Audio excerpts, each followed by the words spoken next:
never guess the places that I've been. You never guess the places that I've been. 'Cause everything is like a dream, yeah, but only in that dream that I live in.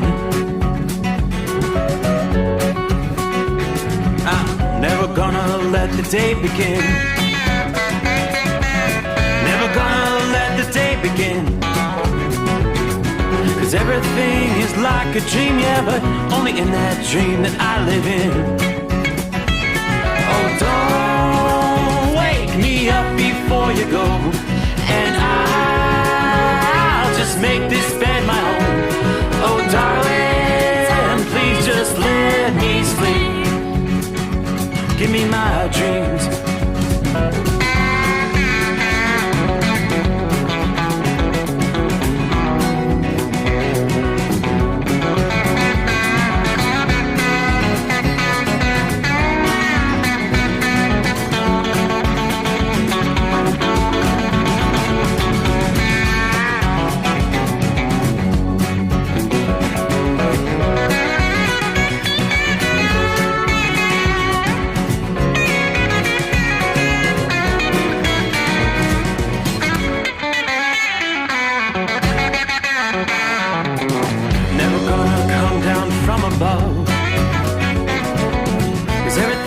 Better from above.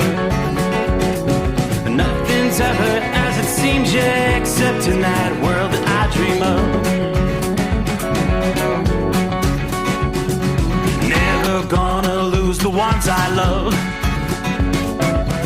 Never gonna lose the ones I love. 'Cause everything is like a dream, yeah, but only in that world that I dream of. Oh, don't wake me up before you go, 'cause I can't face this day alone. Oh, darling, please just let me sleep. Give me my dreams. Give me my dreams.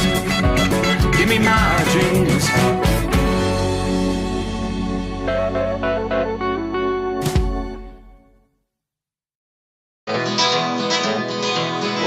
Midnight hour is upon us, and we really got a long, long way to go.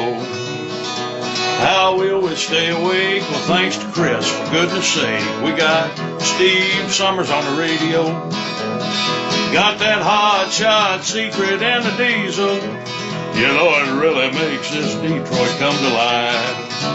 We're gonna hear from all our friends. We're gonna do it all again on this overnight drive. How about you, Big Ed? Are you with me? Break one line for that Carolina monkey gouger. Negatory there, hillbilly. You clean clear to Blacktown. Let her roll.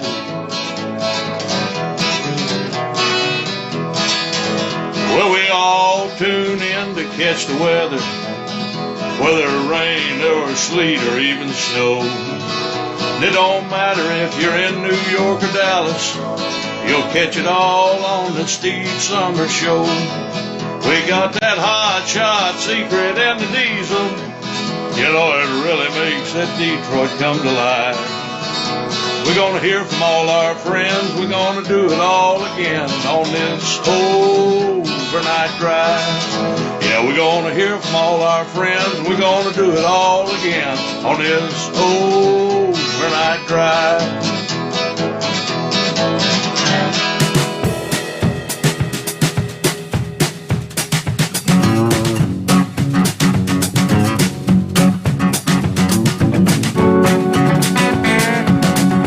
Yes, indeed, and that, my friends, is how we will kick off a Friday morning.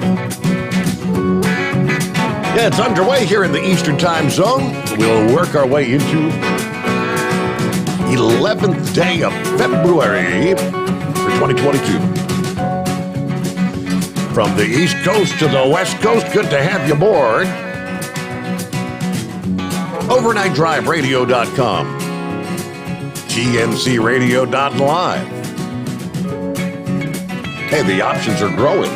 We'll take that. All right, as we typically do, we look around the country, travelers, weather, Looks like we've got probably this is going to be the busiest night as far as having to deal with any sort of weather issues since the big storm last weekend. It's been a relatively tranquil week. We have had a couple of Alberta clippers coming through. And a matter of fact, that's exactly what we're dealing with tonight. But this particular clipper is a bit more packing a bigger punch than its predecessors.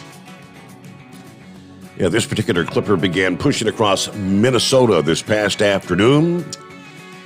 And again, a bit stronger than its predecessors. Some areas from, say, International Falls to Marquette, Michigan. You could get a half a foot of snow out of this one by the end of the day, Friday. Looks like the Chicago area, you could be affected by a couple of snow squalls, one passing through this past evening.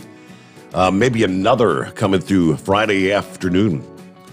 Either one of those could bring a quick coating, make roads slippery there in Chicagoland.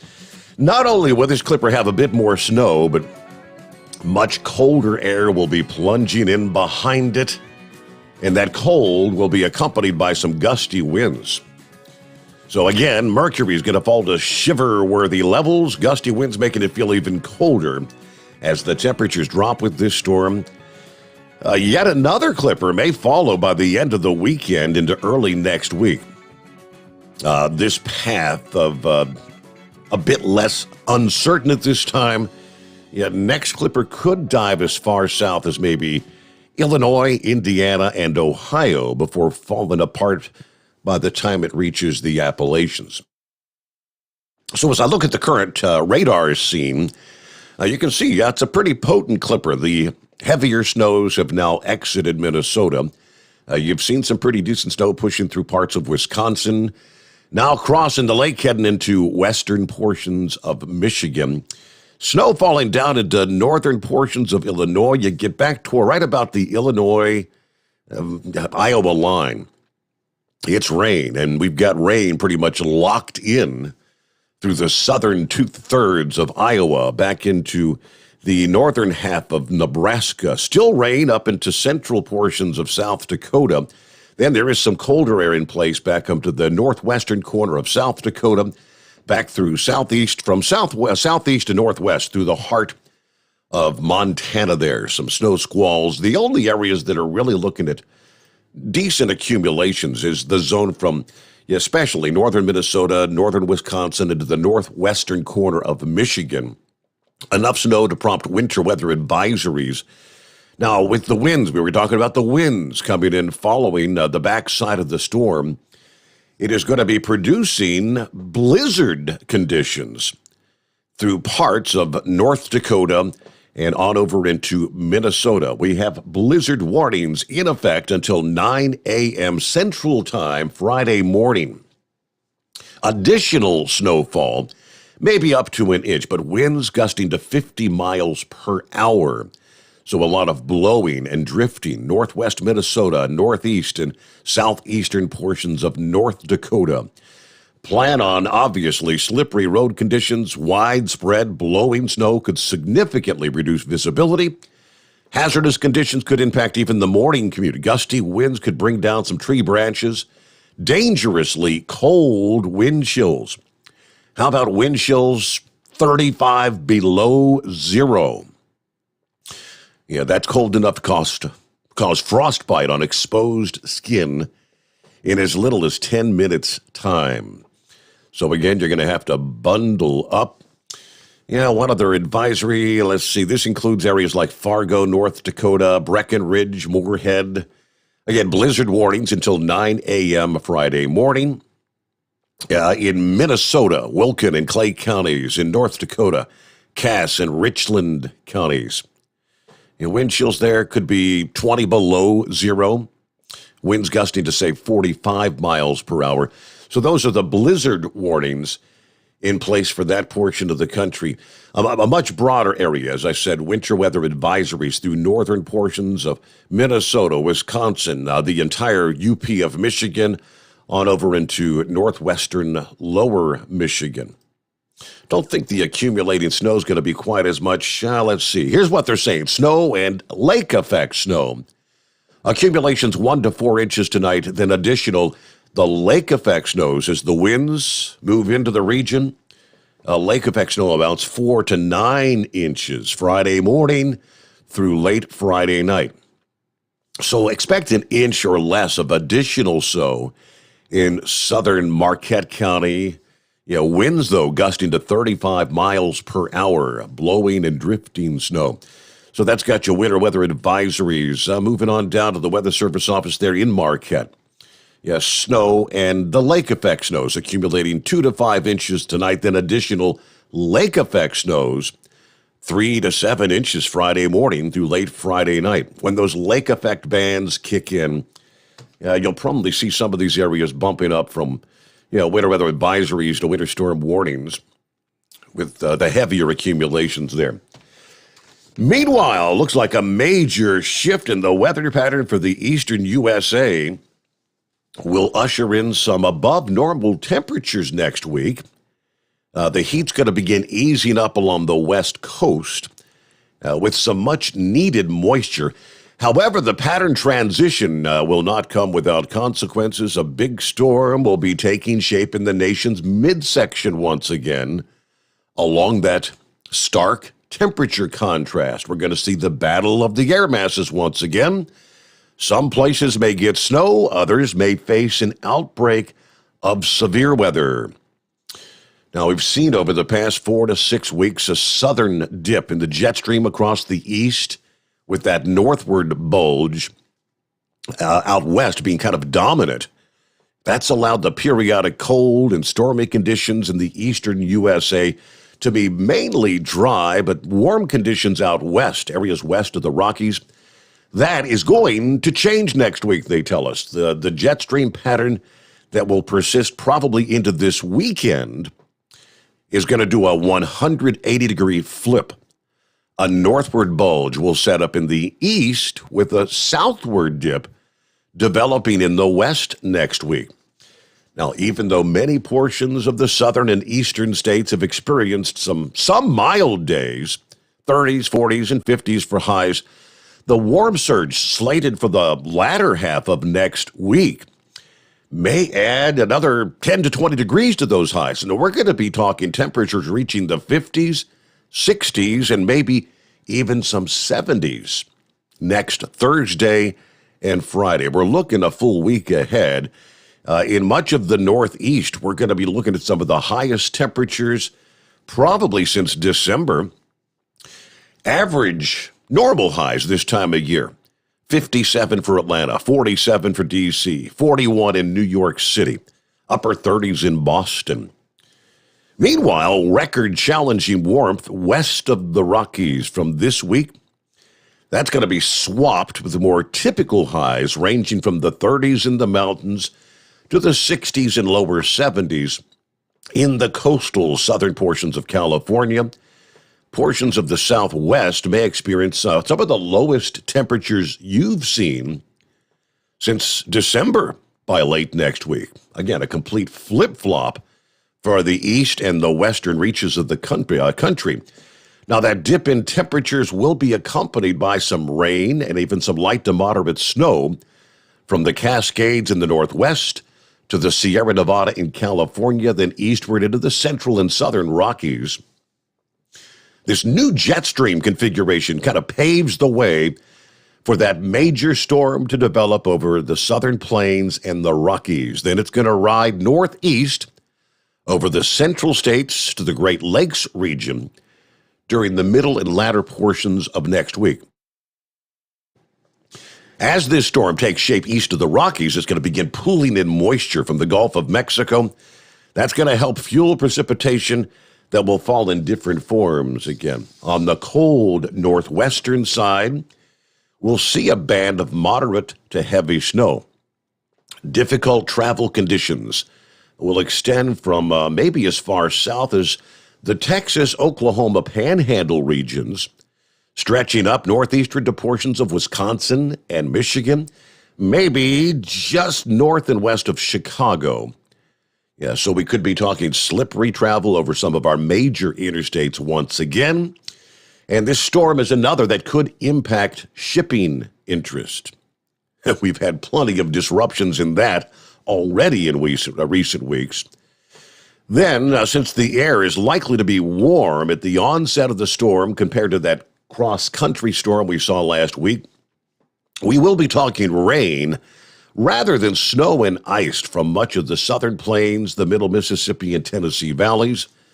On the warmer southeastern flank of the storm, from eastern Texas and Louisiana, maybe as far north as southern Michigan and the central Appalachians into the northeast, we're going to be talking some heavy rain. That'll be the greatest risk. Localized flooding expected across portions of the central and lower Mississippi Valley, as well as portions of the Ohio and Tennessee valleys.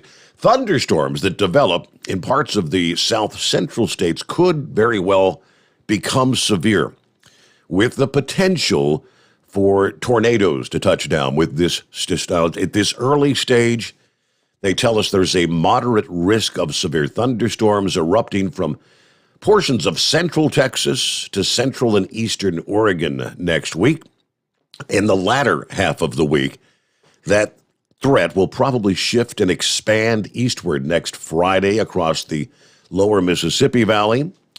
Forecasters obviously will continue to monitor the national weather pattern change and the potential for a major storm again to take shape in the central U.S. here in the coming days. It's back to a busy weather pattern after a quiet week for most of this week. Now we get to the industry headlines. The mess continues along the U.S.-Canadian border. Some reports saying it's open, it's closed. Well, it's technically open, but nothing's really moving. Those are the kind of things we're hearing. I can tell you, a Chevy guy posted here a few minutes ago, right out of the box. He said, first-hand report, the border crossing was closed. The bridge to Canada was closed yesterday. Copy in the mail. All right, we'll get to more on that coming up. Let's start some of our friends checking in. Hello to Philly Dan on board this morning. Dan says, how come there's enough asphalt for speed bumps, but not enough to fill the potholes? Good. Yeah, after last week's that icy mess, potholes all over the central USA. Anyway, stay safe, drivers. God bless the Rambler. Heavy D, hello, Steve, and the Overnight Drive Nation. Stay safe out there. Keep on trucking. Zorro, hi there. It's Friday. Yay, it's Friday. Good afternoon. Hammer down, be safe. Thank you, Larry. Morning from Hammondsville, Ohio. There's Scott checking in. Heat wave checking in from Ludlow, California this morning. On the road again, are you? Heat wave, clear and 64 degrees. Roy is checking in. Bama, checking in from Town Creek, Alabama. Heading to Fort Smith, Arkansas. It's kind of reassuring to know that crack pipes are safer for us than ivermectin, according to the powers that be. I saw some of the memes about that. Yeah. What was the one? Joe Biden pointing to, what was it? Ivermectin and hydroxychloroquine. No. Crack pipes. Yes. That's funny.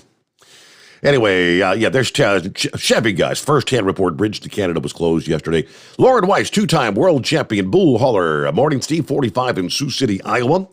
Shout out to the Carolina Monkey Gouger from the Corn Patch this morning. Richard, morning from Central Florida, 58 degrees. Hi there to Steve and all the listeners. Andy says, good morning, America. I think we have a worldwide convoy happening. And go Bengals. Yeah, Super Bowl weekend coming on here. Hello to Joe this morning. Morning, Steve, and all the cartoon characters. We've got 30 degrees, clear skies here in Winchester, Virginia tonight. Everybody stay safe and enjoy your weekend.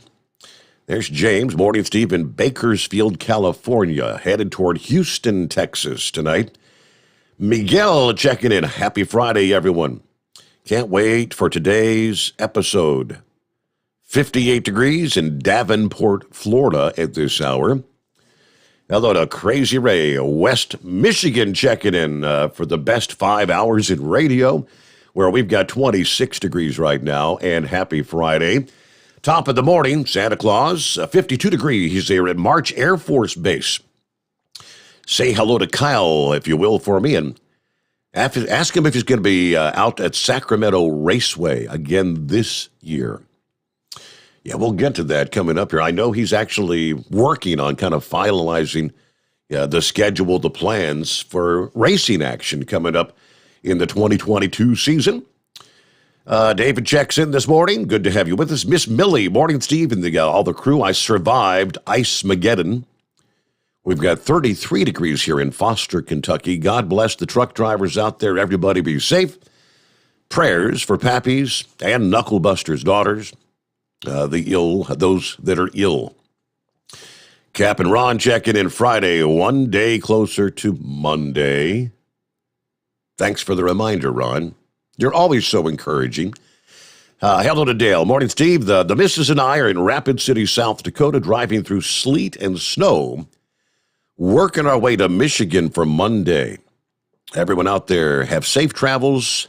Have a fantastic show this morning. We love listening to you. Thank you so much. Hello to Mr. Q. Good morning, everybody. Steve, it's going to be cold here in Parsonsfield, Maine, Sunday night through Thursday. They're talking maybe snow for Monday. Yeah, we haven't got to that yet. They are still talking about that Sunday into Valentine's Day, Monday, East Coast storm. Get the latest on that coming up. First, though, hello to Buckeye Boy, checking in from Mount Vernon, Illinois, where it's 35 right now. I did get a chance to listen to your interview with Shelley and Tom there on tncradio.live after I downloaded the app and checked out the podcast. Really good interview. I liked your interviewers as well. I'll definitely be listening to some of the other shows during the day. Weather forecast says there's supposed to be some snow here Friday night. I will get home tomorrow evening from the trip from hell, and I'm going to take a week off next week.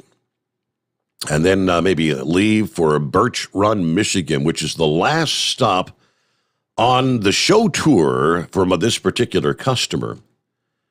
I'm hoping I only have to deal with the cold weather up here, none of that nasty white stuff that I had to dodge in Salt Lake City. Have a great night, and everybody be careful out there.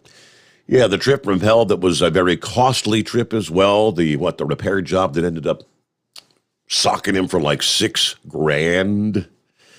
Hello to Eskimo Mom. Hope your Friday goes well. Too many technical issues for me between the truck, tablet, and my phone, home phone.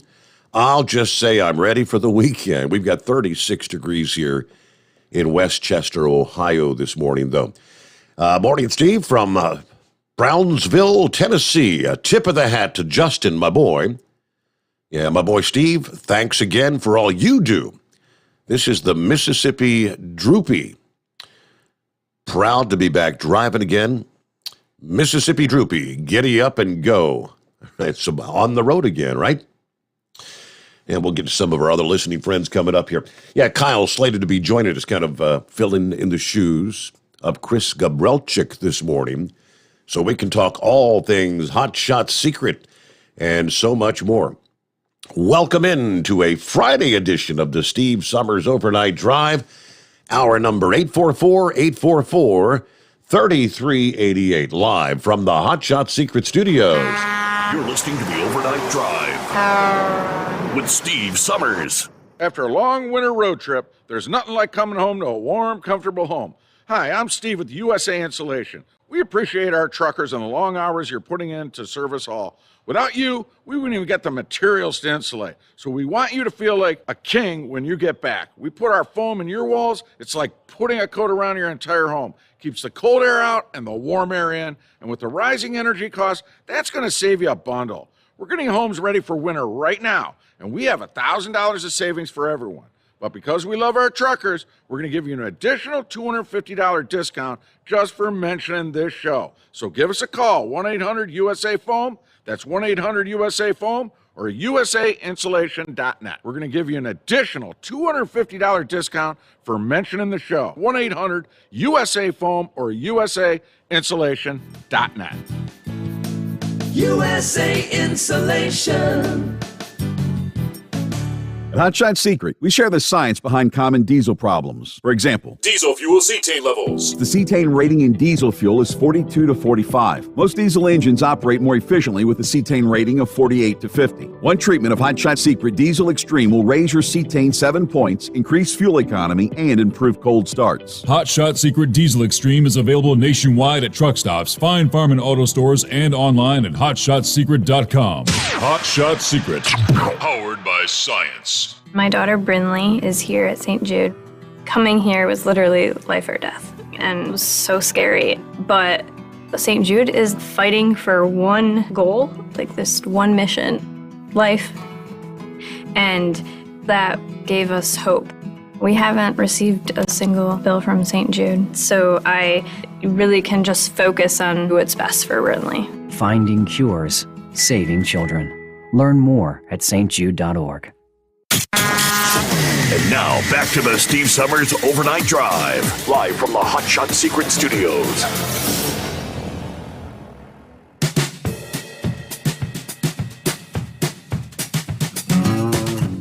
All right, here's what I can tell you about what's going on at the U.S.-Canadian border, the latest we were able to dig up.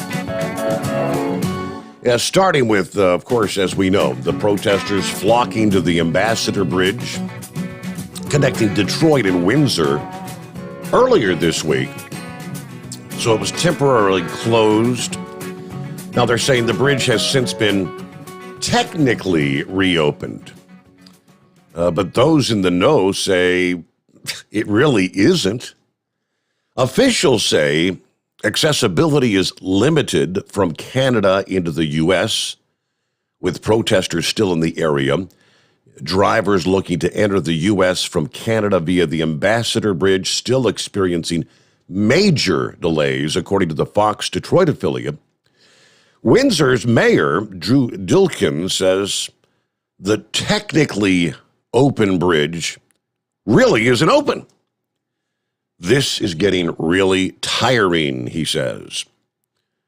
These folks need to go home. This is not going to last long, I can assure you that, he says. He went on to say that removal of protesters could be tricky and would have to be very well planned and executed. The problem is, he says, I don't want to see us flush out 200 protesters today and have 300 tomorrow. He said some of these protesters are mentally unstable. He calls their tempers the real issue. Windsor police shared the same sentiments about the bridge in a recent email, stating that the bridge is not closed, but the presence of the demonstrators are making it very difficult to access the bridge. We still are urging motorists avoid both access points to the bridge. All those attempting to cross the Ambassador Bridge should expect significant delays, according to the police. Now, because protesters are blocking bridge entrances, truck traffic, of course, being diverted to the Blue Water Bridge in Port Huron, which is causing a whole series of other issues, as that bridge is not really in a position to manage this incredible surge in traffic. Drivers not involved in the protests say that the roadblock is affecting deliveries and their pay. All right, I see Kyle's on board. Kyle is on the line. Tell you what, seeing as we're just a couple of minutes from news break, we'll get to you following the bottom of the hour break, all right? So hang in there, Kyle. The other big news earlier this week, you recall the millions of dollars that had been donated to GoFundMe that is now supposedly being refunded. Many of those who made donations went over to the alternative site, which a site called Give, Send, Go. Take you to the post from earlier this past day, which stated, the Ontario government says they have successfully petitioned a court to freeze the millions of dollars donated through the online fundraising platform Give, Send, Go to the convoy. The province obtained the order from the Superior Court of Justice that prohibits anyone from distributing donations made through the websites Freedom Convoy 22 or the Adopt a Trucker campaign pages, according to a spokeswoman for the premier there, Doug Ford. She said the order binding any and all parties with possession or control of these donations was issued Thursday afternoon, citing a section of the criminal code that allows the Attorney General to apply for a restraining order against any offense-related property. Now, there was an update to that story. Give, Send, Go responding to that news by saying, Canada has zero jurisdiction over our funds, and the money will continue to flow to the Freedom Convoy. Quite the differing perspective from GoFundMe after the Ontario government got GoFundMe to drop the convoy's donation campaign. Give, Send, Go stepped up to the plate to give people a chance to donate. Now they're reporting that the government got the courts to freeze it, but again, the just breaking news here, matter of hours ago, Give, Send, Go says, essentially, stick it where the sun don't shine. You have no jurisdiction over our funds. I am assuming that fight will continue there, but all right, Kyle Fisher joins us after a news break here at the bottom of the hour. The Steve Sommers Overnight Drive rolling into a Friday. USA Radio News with Wendy King. A Canadian protest over vaccine mandates has once again closed a major bridge, and supply chain problems are disrupting production at some major car manufacturers in Canada and the U.S. The vaccine mandate protest has closed border crossings in 3 provinces, bordering Michigan, North Dakota, and Montana. In Detroit, the Ambassador Bridge remains closed for a 4th day. That cuts off a major portion of trade between the 2 countries.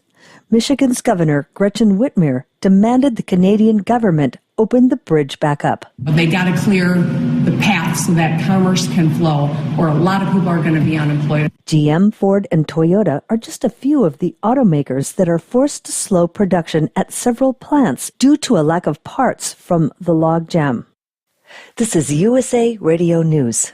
Do you suffer from joint pain, knee pain, arthritis pain? Billy Gerard for Revive One, the roll-on pain reliever. Just shake it, roll it on, and feel the relief. I love snowboarding, but my knees, they feel the pain. Revive One pain reliever changed all that. Shake it, roll it on, and I'm right back on the slopes. Gail G., she said that Revive One relieved her pain and helped her and her husband enjoy their walks again. Put an end to your pain with Revive One. Try Revive One on your pain risk-free. Go to painfreeland.com. That's painfreeland, all one word.com. Use discount code SAVE20 for 20% off and free shipping. Revive One is so confident it'll work for you, there's a 100% satisfaction guarantee or your money back. Go to painfreeland.com or call 877-577-2289. The active ingredient in Revive One has been shown to temporary relieve pain associated with arthritis, muscle strains, sprains, and more. Use only as directed. You're listening to the Overnight Drive with Steve Sommers. Do you have a Dodge pickup and hate your automatic transmission? Of course you do. Levon Miller at Firepunk Diesel here, and we specialize in heavy-duty and performance transmissions for your 3-quarter or 1-ton Cummins-powered truck. So if you're interested in turning your stock slush box into a towing monster, call us today at 614-733-3744 or visit us online at shop.firepunk.com. After a long winter road trip, there's nothing like coming home to a warm, comfortable home. Hi, I'm Steve with USA Insulation. We appreciate our truckers and the long hours you're putting in to serve us all. Without you, we wouldn't even get the materials to insulate. So we want you to feel like a king when you get back. We put our foam in your walls. It's like putting a coat around your entire home. Keeps the cold air out and the warm air in. And with the rising energy costs, that's going to save you a bundle. We're getting homes ready for winter right now, and we have $1,000 of savings for everyone. But because we love our truckers, we're going to give you an additional $250 discount just for mentioning this show. So give us a call, 1-800-USA-FOAM. That's 1-800-USA-FOAM or usainsulation.net. We're going to give you an additional $250 discount for mentioning the show. 1-800-USA-FOAM or usainsulation.net. USA Insulation.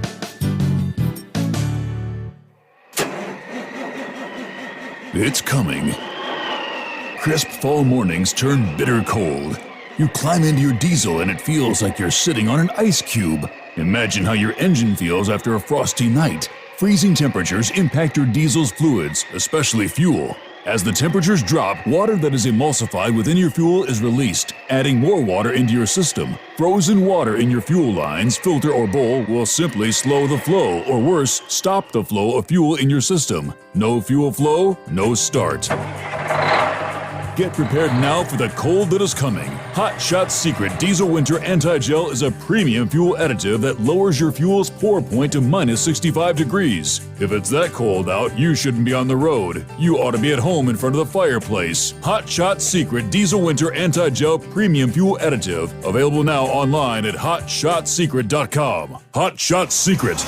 Powered by science. Dean Michael, the tax doctor here. I have one question for you. Do you want to stop worrying about the IRS? If the answer is yes, then look no further. I've been around for years, I've helped countless people across the country, and my success rate speaks for itself. So now you know where to find good, honest help with your tax problems. What are you waiting for? If you owe more than $10,000 to the IRS or haven't filed in years, call me now at 888-557-4020 or go to mytaxhelpmd.com for a free consultation and get your life back. Hi, we're the Goo Goo Dolls. We're fortunate that we can give our daughters everything they need to grow and learn. But not every child can focus on classes and play dates. Nearly 13 million kids in the U.S. face hunger. That's 1 in 6.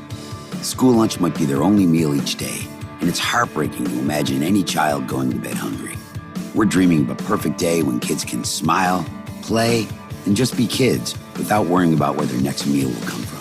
Feeding America is working to make that perfect day a reality. Each year, the Feeding America network of food banks rescues billions of pounds of good food that would have gone to waste. That food is given to families and children in need. Being a kid should be about doing things that make an ordinary day extraordinary.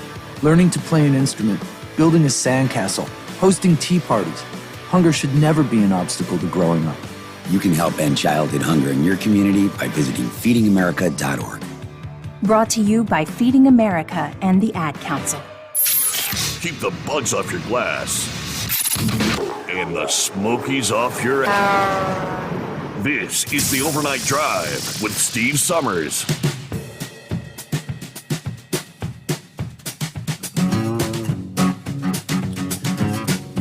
Okay, let me see. I'm looking here. Papa Rock checking in from Shreveport, Louisiana tonight. There's our friends at TNCRadio.live. Hello to Steve and all the listeners out there. It's a lovely 52 at the Houston, Texas TNC Radio studio tonight. All right. Bidu checking in. Morning, Steve, and the Overnight Drive crew waiting on my loads back to Youngstown. Kenneth watching and listening from Lower Slower, Delaware. Hello to Table Scraps on board this morning. Pete waving a hand from the Big D this morning, headed to Amarillo by morning. You should write a song about that. Thank you, Pete. There's our Georgia Pete, Cello Wanda, listening in this morning. Hope you're having a good night there in Georgia. John, I'm here, but headed to bed in short order, so have a great show tonight. Steve, I've got you on the new app, and you sound great. God bless you, brother. The Mad Dog loves y'all. Michael said, I watched Rambler's service Sunday. Very, very good.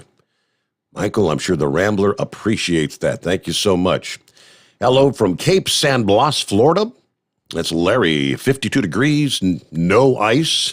Go, truckers, go.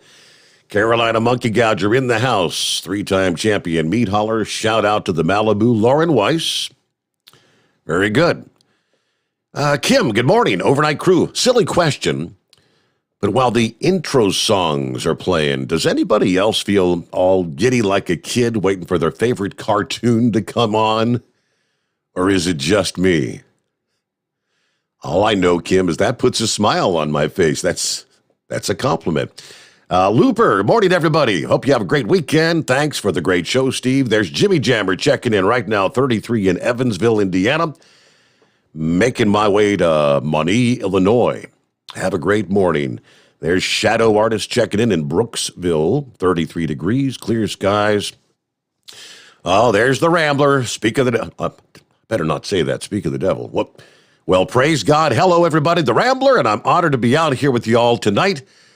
Heard your interview, Steve, and thank you for the shout-out to the one and only Dirty Diapers. I'm sure he's smiling in heaven about that. I'll check in a little bit later with you still, Steve. So till then, stay warm, drive safe, and God bless everybody. I guess that's a good place to bring in our old buddy, Kyle. What's happening? Good morning, Steve. Good morning, Overnight Drive. Glad to be here. Yes, sir. So checking in from the home 20, Mount Gilead, Ohio, I presume. I'm at my own home 20 in Columbus, but close enough. Close enough. All right. That's a few blocks away. But hey, so what's been happening? You haven't had a chance to talk to the audience in quite a while. And yeah, you got to bring us all up to speed. I know you had a busy racing season, first of all, and everything turned out to be, I guess, a great season for the Hot Shot Secret sponsored racers, did it not? Oh, yeah. The best season ever. Each year just keeps getting better and better. And, yeah, we're in our off season now where we're doing a lot of planning and, budgeting and scheduling. And, this time of year where we're organizing for the season to get going. But we're actually about to get started, just a couple weeks away from our first race of the year. So it's this dormant season's almost over here. We're about to get going. Really? I didn't realize it was a quick turnaround, but then again, NASCAR, they ran last week out there in L.A. That was interesting, I guess you'd say, and everybody's kind of gearing up for Daytona, so I guess racing season's just around the corner, huh? Yeah, we really don't get going full blow until April. May is really when everything's in full swing. But we do have some southern stuff where the weather's a little better than it is up here in Ohio right now. So that is one of the advantages of getting the season going this early, is it's usually in a better climate than we're in right now. How about that ice storm last week? We got lucky. We got mostly sleet. Did you guys get sleet, or did you get the freezing rain and the power outages and all that? We didn't have the power outages here, but it was pretty bad. And I'm one of those that I enjoy the winter, but man, we got the ice for sure. And we've had 2 nice days now, and it still hasn't melted all the way, but we got hit pretty good.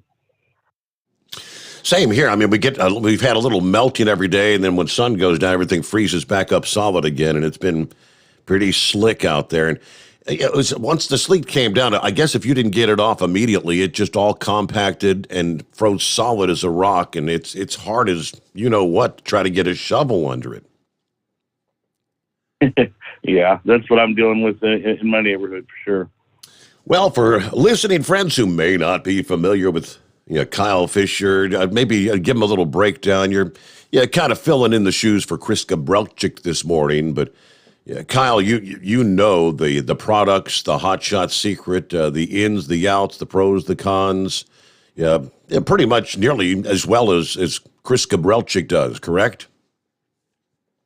Well, those are some big shoes to fill, but I'm excited to be on. So we're gonna have some fun here. We're gonna make it to 5 a.m. I know Chris has done it so many times, and even dating back to the last program, I remember that was the first time I met you. I went down with him to go on the air with you one night, and that was a whole eye opener. And I remember leading into that night, he was telling me about how many times he's been on the air, and just, how much he loves it. And I just had a blast that first time coming down to go on the air with you. And so now that we've got you on the new platform, it's been really exciting. And I do like to call in when I can, especially when I'm on the road. I know everybody likes the updates, and looking forward to doing that more as the season gets going here. But, tonight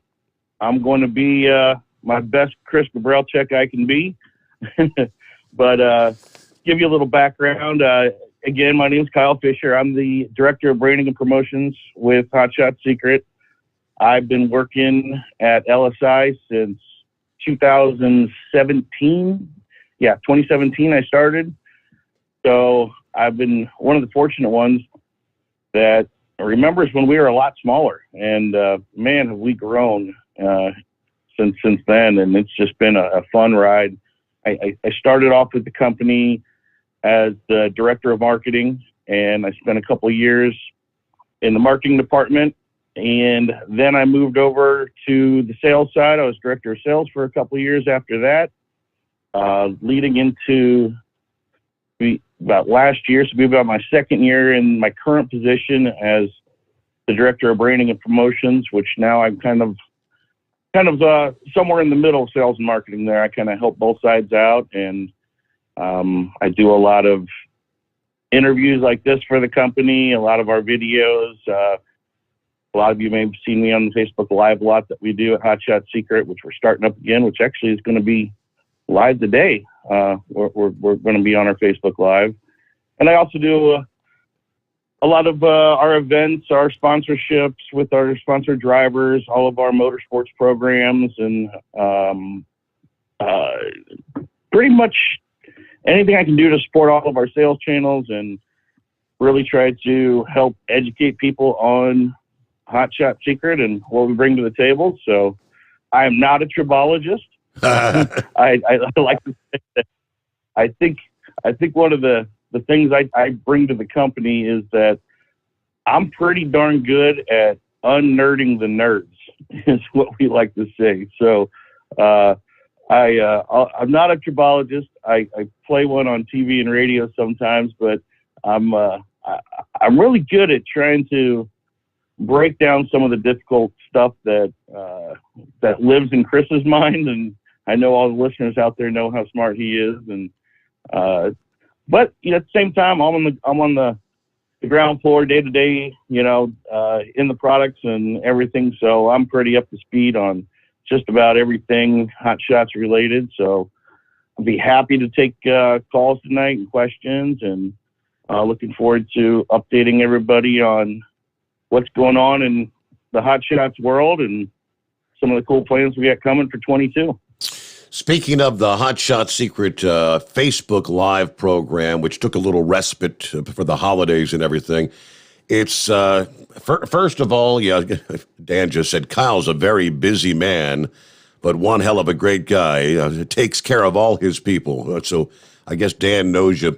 But the Hot Shot Secret Facebook Live program is coming up you bumped it from Thursdays to Fridays. Was that a permanent move or temporary move? But it's supposed to be on later today. You know what they're going to be talking about and who's going to be filling in for you today? Yeah. So for right now, we have moved it to Friday. I think that is the plan for the foreseeable future. We're going to be going on at least once a month. We may up that a little bit. We historically had it on Thursdays, and it's just a move we made to Fridays. When we first started it, we always did it on Friday. I kind of like Friday better, specifically because we're doing it kind of during the work week, and it's hard for a lot of people to tune in on Thursdays, but it seems to be a lot more people are not real dialed into work, at the end of the week on the Friday afternoon. So they tend to want to tune in and see what's going on a little more then. So I think that was part of the decision. And to answer your question, who's going on today? I'm not sure. I had actually forgotten that this was the week we were going live, and we talked about it earlier this week, and they told me that I got the call to come and back up Chris tonight.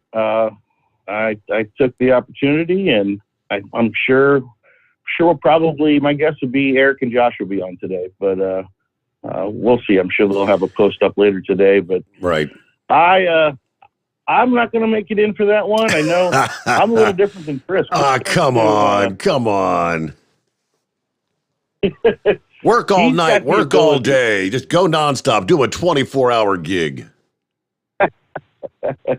Well, Chris managed it. You wouldn't believe it, but Chris is there at the office after he pulls off this overnight thing.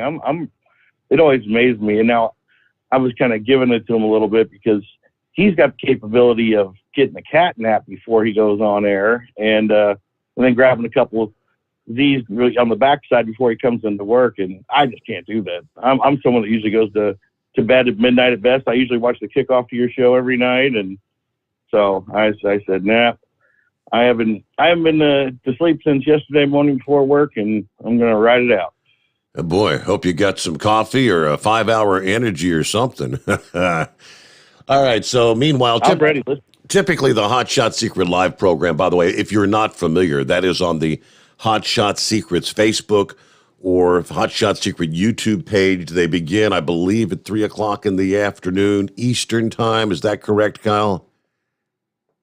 I believe that's right, yep. All right. On a typical program, they try to select a product. Last episode, I think you were talking about, of course, this time of year, the Hot Shot Secret Anti-Gel, making sure your truck is ready for the bitterly cold temperatures. So not sure what they'll be focusing on this week, but I'm sure it'll be an interesting program. You can log in again on the Facebook or the YouTube pages and actually send in your questions via text message and whatnot, and they'll answer your questions live during the program. That's why it's the Hot Shot Secret Facebook Live. All right, get a quick time out in here. We'll return we've got a full 5 hours to fill here on a Friday morning, so jump on in. Say hello to Kyle. Make him feel welcome. Our number, 844-844-3388. The Steve Sommers Overnight Drive live from the Hot Shot Secret Studios. Live from the Hot Shot Secret Studios, the Steve Sommers Overnight Drive. You work hard. You deserve a seat that works just as hard as you do. The Bostrom T-Series seat has provided drivers with comfort for millions of miles over the past 3 decades.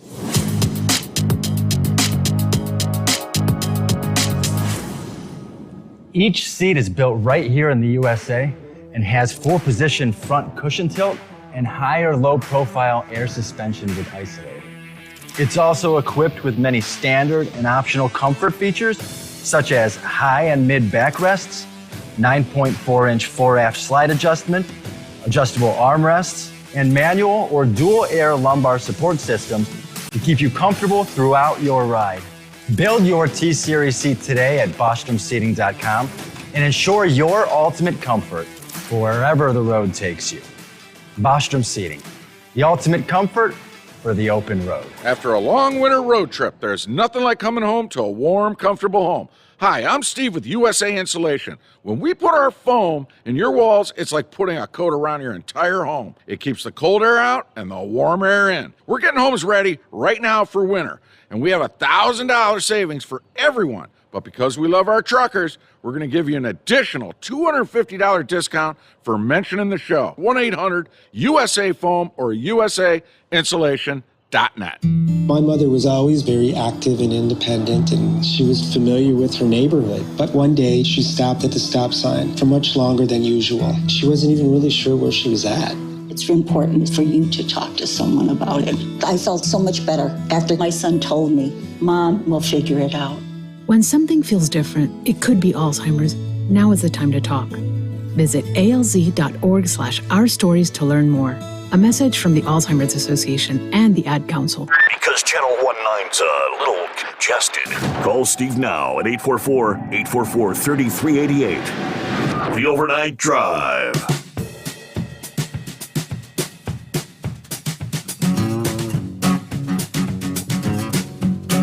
All right, about 8 before the hour. As we roll into a Friday, of course, Super Bowl weekend coming on.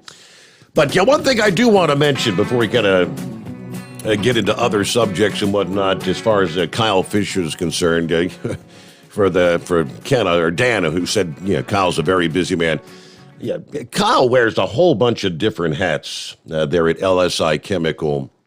And I guess it was about sometime in November of 2020 when Chris kind of delegated Kyle and Josh to be the guys to, hey, we're going to start a radio program, and you guys are going to kind of head things up. And you're going to put together a studio for Steve Sommers. And for those who view the program via the Overnight Drive Radio Facebook or YouTube page, and you can see me sitting here in my orange, Bengals orange tonight. Everything you see in the background and in the foreground, Kyle pretty much came down here, and we started with a room with a desk, the desk I have before me. And between Kyle and Josh, Josh installed the computers, got all the technical stuff up and running. Kyle, I don't know how many hours he spent placing our acoustic tiles. And then we started off with a couple of signs in the background. And as the weeks progressed, he was making the trip from Columbus to Cincinnati on a number of occasions. And we've got what you see here in the what we call the Hot Shot Secret Studio. So I don't know if I've ever really given you credit for all that you did and the hours you spent getting this all together so we could get this thing off and rolling. Thank you, Kyle. Oh, sure. Absolutely. That's some of the fun working at LSI. I certainly remember when this all started, and I did give you a hard time a little bit after the fact when you found out that I was just about to take my vacation time, just about a year ago, because I travel so much during the year that I really stack up my vacation time. And there's never really a good time to take a vacation when you're traveling for work all the time. So I was just about to head on vacation when we kind of got the word that you were being let go by the other program. And I remember we were actually having a retirement party for a great employee of ours, Diesel Don, who, man, I should set Diesel Don to come on here one time and chat with you. He would be a great interview. But Diesel Don, he actually still comes out and works the events for me. So those of you that may see me out at an event, Diesel Don is often with me. But I remember we were having a retirement party up at LSI, and Chris pulled me aside and he showed me his phone. He said, check this out. And had showed me on the news on his phone of your situation. And I just was shocked. I mean, I think as we all were when we found out at first. And, Chris's mind is a little bit different than the rest of ours. So I'm just processing it, trying to figure it out. His mind's already past it. And he just looked at me and he said, we're going to make a radio station. I just laughed, and I realized real quickly this man is not kidding. So he's tasked us with some interesting projects over the years, but this is one of those that it was the end of the year, and I said, well, if you're serious, we'll do this. We'll figure it out. I've never created a radio program before. I've spent my career in marketing and sales, and I've done a lot of radio buying, with advertising and stuff like that from a marketing standpoint. But as far as, producing and figuring out the logistics of putting all this together, I'm running for the Cliff Notes trying to figure this out. And then I said, well, when do you want to do this? And he said, I want it on in like 2 weeks, right? Let's get it on by Christmas or something. Yeah, and I think our launch date was January 11th, if I'm not mistaken, right? It was, yes. But Chris was getting kind of antsy though. He wanted it on quicker. I mean, like right now, get this done yesterday. Yep. So, Josh and I got that task, and we dove in. And I mean, I got to give a lot of credit to really Josh. He was the master of all the technical side to figure all that out. I was just there to support how I could. So that was quite a whirlwind. And it was fun it was fun kicking off the first show. I actually came across it on my Facebook feed, I don't know, a couple weeks ago. And every once in a while, an old episode will pop up. And ironically, it was the very first episode. And it kind of took me back to that night. And I remember, when we flicked the switch to go live, I was wondering if anybody would even be out there. Is it working? And we're all checking. And we had some problems right away. And man, it reminded me kind of going back. It's really funny. Sometimes we go back and watch the first Facebook Live we did a few years ago, and which is really funny to watch because it's me and Chris sitting at a table, and we had a phone out there, and we were putting out an 800 line that thinking somebody's going to call in to that. And it's just evolved so much since then that I kind of had the same feeling watching the first show that we had. And man, it's been a year now, and wow, how far it's come, and how cool it's growing now. And and congrats on the new TNC Radio Live. That's and welcome to that audience. That's really cool. So it's just been fun to watch this thing grow, and there's so much more to come that I'm excited about. So it's been a fun year. From where we were just about a little over a year ago. I can remember that first episode because first, I'm sitting here in a position I was very familiar with my previous surroundings and comfortable, and you're going, trying to do something at a very all brand new. Plus, I had a damn camera on me, and then we had Josh and Kyle trying to on the other side of the studio trying to be out of the camera sight. And we first went on and we had issues with this, and here's Kyle walking around behind me, trying to figure out what's going on, and they're over there trying to listen to their Facebook. Is it actually coming through on Facebook? Are we there? Is it working? Those were good times, but boy, we've settled in. The audience is growing, and all right, tell you what, let's get our news break and we will get to your calls, I promise. Pocket change on the line, high tech, horse feathers, and others. It's 844-844-3388. The Steve Sommers Overnight Drive, live from the Hot Shot Secret Studios. USA Radio News with Wendy King. President Biden met with members of the Senate Judiciary Committee to discuss potential nominees for the next Supreme Court justice. Committee Chair Senator Dick Durbin of Illinois shared with him some of our recommendations, but mainly the message was, we trust your judgment, Joe Biden, when it comes to choosing the right person.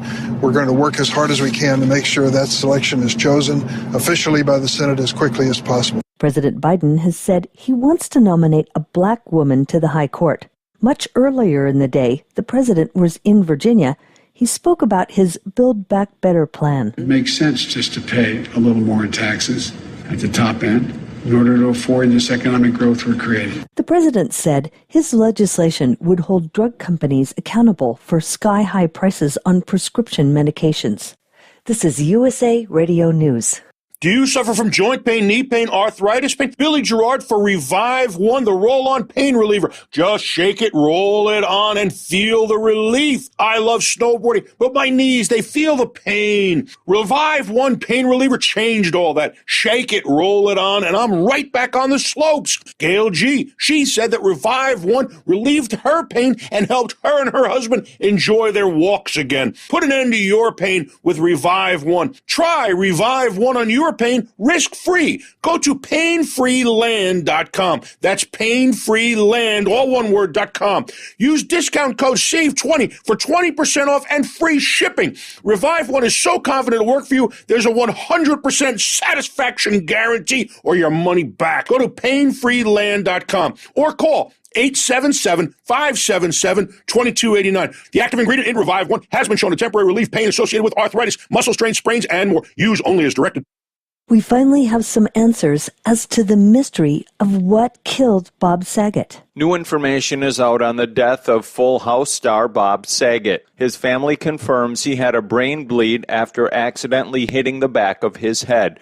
They believe he didn't realize his injury and died in his sleep at a Florida hotel last month. As far as just how common these brain bleeds are, ABC News chief medical contributor Dr. Jill Ashton tells ABC's Good Morning America. We have to do some mini med school here and look at the anatomy of the brain. There's blood vessels there. This is a very unforgiving organ for trauma, but it's a closed space. You have the hard skull, you have the soft brain, and in between that, a little bit of bleeding can cause compression on the brain, and in some cases can be fatal. So is this something that is common? No, but can it happen? Yes. From the USA Radio News Phoenix Bureau, I'm Tim Berg. You're listening to USA Radio News. Hi, this is Dr. Joel Wallach, and I want to tell you that arthritis is not a genetic thing. It's not a disease of aging. Neither is osteoporosis. Get a hold of my book. It's all in your head. It goes into the 25 different diseases you get when you have osteoporosis of the skull. These are all reversible. You take the Healthy Bone and Joint Pack, the MSM, vitamin D3, stay away from all the bad foods, including gluten, and guess what? You'll regrow all your bones, including your skull and your legs and your hips and everything else. Contact us at usaradiohealth.com. That's usaradiohealth.com. The House Select Committee investigating the attack on the Capitol on January 6 said there are gaps in the phone logs provided by the White House on the day of the riot. Unnamed sources told the New York Times and ABC News that phone records show no entries of calls to or from former President Trump via the White House switchboard, despite numerous reports that he spoke to lawmakers in the House after the beginning of the attack. The records don't indicate there's been any tampering with the call logs, and it's widely known that Trump often used his personal cell phone and those of his aides to make and receive calls. Representatives for the committee declined to comment on the record about the gap in the phone calls. A spokesman for Trump also declined. Sources said the logs show no phone calls for multiple hours when Trump returned to the Oval Office after he gave his speech on the 2020 presidential election at the Ellipse. Supporters who attended the speech marched from the park near the White House to the Capitol, where they attempted to interrupt Congress's certification of the electoral votes. The lack of call records comes as Trump faces scrutiny for allegedly violating the Presidential Records Act by ripping up paper records during his time in office. The National Archives and Records Administration confirmed last month that some of the records turned over to the January 6th committee had been torn and taped back together. For USA Radio News, I'm Wendy King. At Hot Shot Secret, we share the science behind common diesel problems and their solutions. For example, ultra-low sulfur fuels. The primary function of diesel fuel is combustibility. One of the little-known aspects of fuel is its role as a lubricant to metal-on-metal moving parts. The introduction of ultra-low sulfur fuels diminishes the fuel's ability to lubricate because sulfur, which has been mostly removed, has lubricating properties. Hot Shot Secret Everyday Diesel Treatment with LX4 delivers unmatched lubricity. Third-party testing confirms that it takes 3 times the amount of leading fuel treatment to match the lubrication benefit of 1 dose of Hot Shot Secret. Everyday Diesel Treatment is a fully formulated 6-in-1 premium fuel treatment for every fill-up, every time. Everyday Diesel Treatment is available at truck stops, Tractor Supply, O'Reilly's Auto Parts, and online at HotShotSecret.com. Hot Shot Secret, powered by science.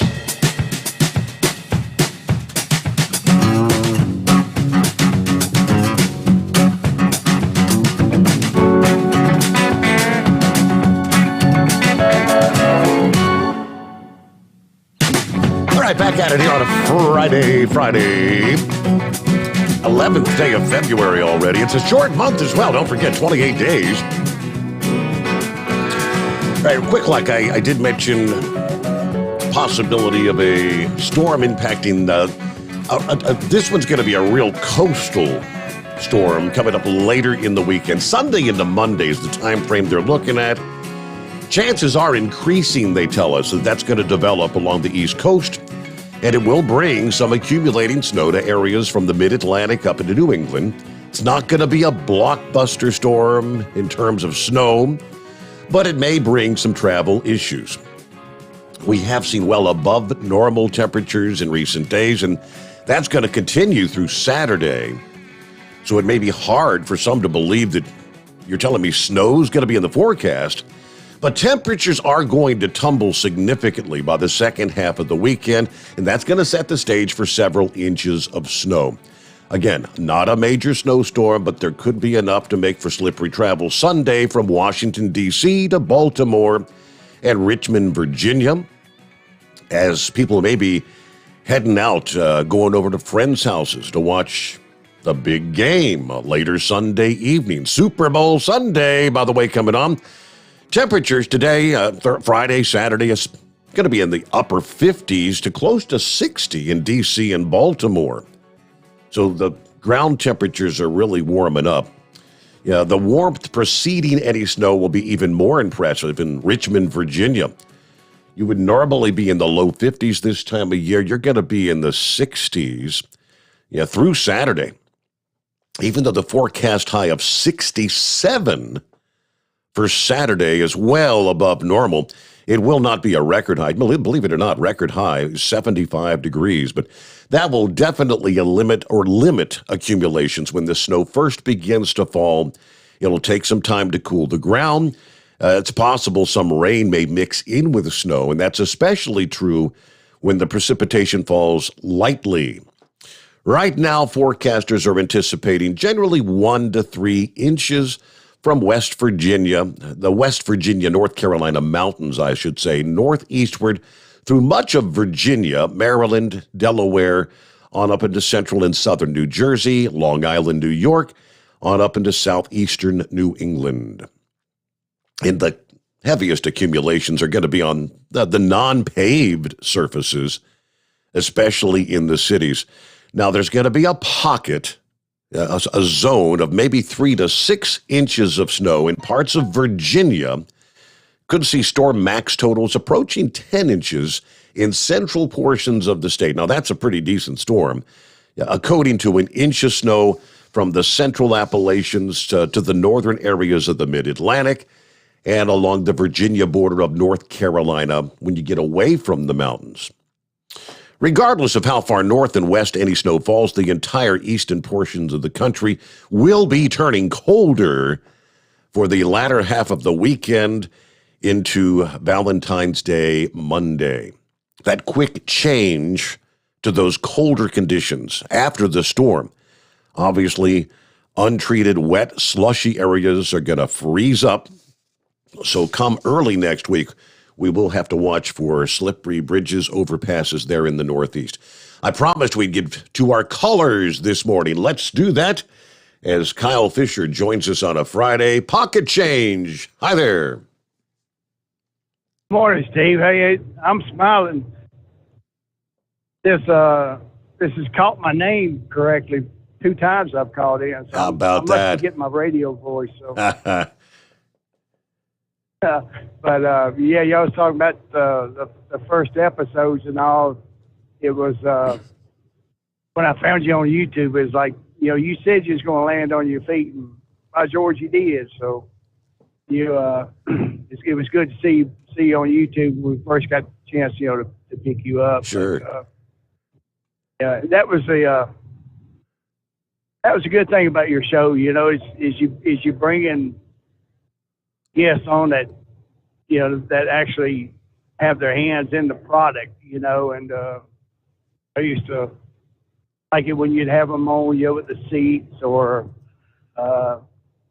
just some of the other products that they would promote. But, it's hot shot secret stuff. I've talked about it before, I like it with that Dixon Eliminator. It's really made a difference in my car. So, but Cal, we appreciate you coming on and sharing your time with us. Well, I'm sure happy to be here. Thank you. Yeah. But I had a question. My transmissions, they both have high mileage on them.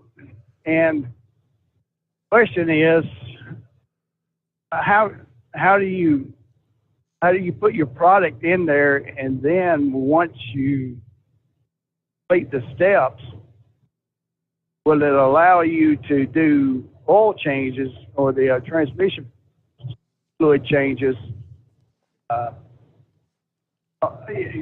Because everybody says don't change it if it's got high mileage on it. I don't know when they've been changed. So that's my question, I think.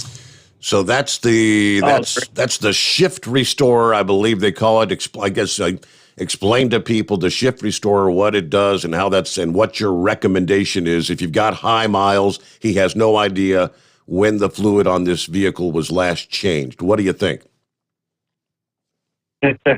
So we're kicking it off with one of the toughest questions we get. I like it. I've actually heard Chris on, and this question posed to him, and I've heard him say the same answer that I'm going to give. I've heard the same things. When we talk to transmission shops, the adage of, if you don't know how long the transmission fluid's been in there, and you're at 150,000 miles, and the interval might have been a 100,000 mile interval in the transmission fluid, and you don't know if it was changed as you might have bought the vehicle used. Is it safe to change it?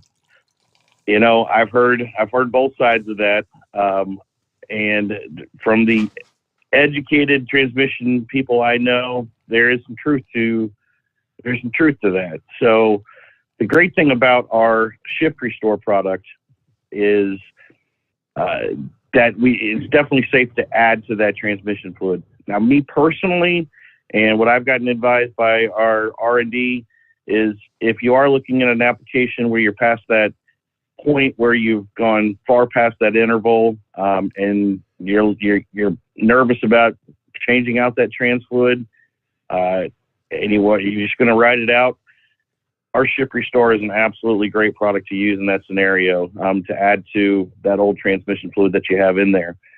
The unique thing about our Shift Restore product that I always love to tell people is it's the only additive we have that's not really an additive. It's actually just one ingredient. It's a Group 5 ester. It's a really high-end ester that we use that does really amazing job of cleaning out that transmission, and it's a polarized product, so that ester really wants to find metal. So it's going to get into your transmission fluid, and if you've ever seen a valve body and how tight the tolerances are, and it's pretty easy to make those transmissions just start to either everything from a hard shift to a slip shift, just by having some built up varnish in there. And that's what happens once that trans fluid gets that old. You're going to have some burnt fluid in there from all those miles of wear and tear. So adding Shift Restore to that fluid is going to, like I said, really want to find its way to the metal, and it's going to fight through that layer of carbon buildup. And what's unique about that product, which I know you said you had some success with our Stiction Eliminator product in the engine, it's very similar to that. Rather than using a harsh chemical abrasive, we're actually using a high-end Group 5 ester, which returns that burnt varnish back to a liquid form. And therefore, it frees up the valve body, it frees up the transmission to start shifting like normal, and also improves the oil itself. So if it is an old oil, you're essentially recharging that oil, if you will, while we also clean and lubricate. So it's a great product if you're in that situation where you've gone past that interval and you're going to go ahead and ride out the transmission fluid you have in there. It's a great option to add to that, to get that transmission cleaned out and get some extended miles on it. Unfortunately, people often find that product when they're in that situation, or they're having a transmission issue, which it is a great product to fix those issues, but it's also an excellent preventative product too, because before you have that buildup of varnish inside the transmission there, if you add Shift Restore before you have a problem, well, it's going to do the same thing. It's going to want to go and find that metal and bond to it. At that point, it's got less varnish to fight through, so it gets it nice and clean, and it prevents it from having that problem. So I really tell people, especially if you're buying a used vehicle, it's one of the first things you should really look to do. It's an affordable product to protect a really expensive component, because we know transmissions are pricey repairs. So it's a cheap insurance before you have a problem, and a great alternative when you are at the high mileage or you're starting to see a problem, to extend the life of those transmissions. Right, I'm not having any issues with it, but I was just looking at it as like what you said, something that will keep it operating like it is. Kind of a preventative. Yeah. Well, if it's got the high miles, I think that's the route to take. Just put some of the shift restore in there, and you may even notice a difference. How many miles do you have on it, and what kind of vehicle are we talking about? Well, I have a Tahoe, and it's 175,000 miles on it, and I bought it. It's like I said, used, and then the other is a dually. It's got that D4 transmission in it. Yep. Well, you have replaced the engine. Sorry. Yeah, I was going to say those are two perfect applications. I've got a Yukon myself, so it's similar to your Tahoe, and those can be problematic transmissions once they get older. So you're right on spot looking to see the benefits of shift restore. And then as far as the dually, that's such an extreme environment there, a severe duty environment that you're going to benefit anything that you do to help that transmission is going to be beneficial. So the fact you haven't been seeing issues yet, I certainly would go ahead and give the shift restore a try. And to others in that same situation that might be getting close to that interval that their transmission fluid's due to change, it's great to get that shift restore in, even if you're a week, 2 weeks, 3 weeks away from making that change. Put a bottle in. It gives it a few weeks to get that valve body and everything cleaned out. So when you do dump that fluid and change over to fresh fluid, you're really dumping all the old varnish out with it. So, but yeah, in your situation with those applications, I definitely would give shift restore a go. Pocket change, great to hear from you. Thanks so much for the call here. We'll get a quick 2-minute timeout as we roll into a Friday. The Steve Sommers Overnight Drive live from the Hot Shot Secret Studios. Live from the Hot Shot Secret Studios, the Steve Sommers Overnight Drive. Dean Michael, the tax doctor here. Are you one of those truck drivers that came home after a long haul and found the only thing waiting for you was a stack of IRS letters? Your significant other was gone, but your newfound IRS problem is still there. I've heard this story many times over the years. While I can't help you with your broken heart, I can fix your tax problems. If you owe more than $10,000 to the IRS or haven't filed for many years, call me for a free consultation at 888-557-4020 or go to mytaxhelpmd.com. Like I always say, you keep your eyes on the road, I'll keep mine on the IRS. 145 over 92. 180 over 111. I had a heart attack and a cardiac arrest and then a stroke. Your blood pressure numbers could change your life. Lowering your high blood pressure could save you from a heart attack or stroke. If you've stopped your treatment plan, restart it or talk to your doctor about creating one that works better for you. Start taking the right steps at manageyourbp.org. Now I'm, trying to get better, stronger than ever. Brought to you by the American Heart Association, American Medical Association, and the Ad Council. At Hot Shot Secret, we share the science behind common diesel problems. For example, stiction. Found throughout the oil system, stiction is the sticky friction that negatively impacts your engine's ability to function at an optimal level. The molecular structure of oil is a hydrocarbon. The engine's extreme heat, tight tolerances, and high pressure cause the oil to break down and release hydrogen, leaving behind varnish, a carbon-based deposit. The varnish clings to the engine's moving parts, creating drag on the turbocharger, oil pump, and pistons. Symptoms of stiction include a rough idle and the loss of fuel economy and performance. Hot Shot Secret Stiction Eliminator delivers a 98% clean rating in third-party scrub tests. Its synthetic cleaner plus nano lubricant contains no harmful solvents and is formulated to be left in the engine to safely dissolve stiction for thousands of miles. It works as you drive. Stiction Eliminator is available at truck stops, Tractor Supply, O'Reilly's Auto Parts, and online at hotshotsecret.com. Hot Shot Secret. Powered by science. Because Channel 19's a little congested. Call Steve now at 844-844-3388. The Overnight Drive.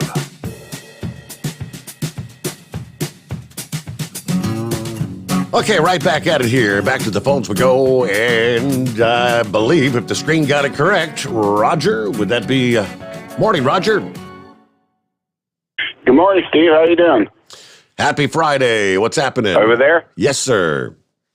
Hey, I had a question for Kyle. I have a 2016 Ram pickup with a Cummins diesel high output. And 2 days ago, my warning light come on, said I had 120 miles until it goes into limp mode because the DPF is plugged up.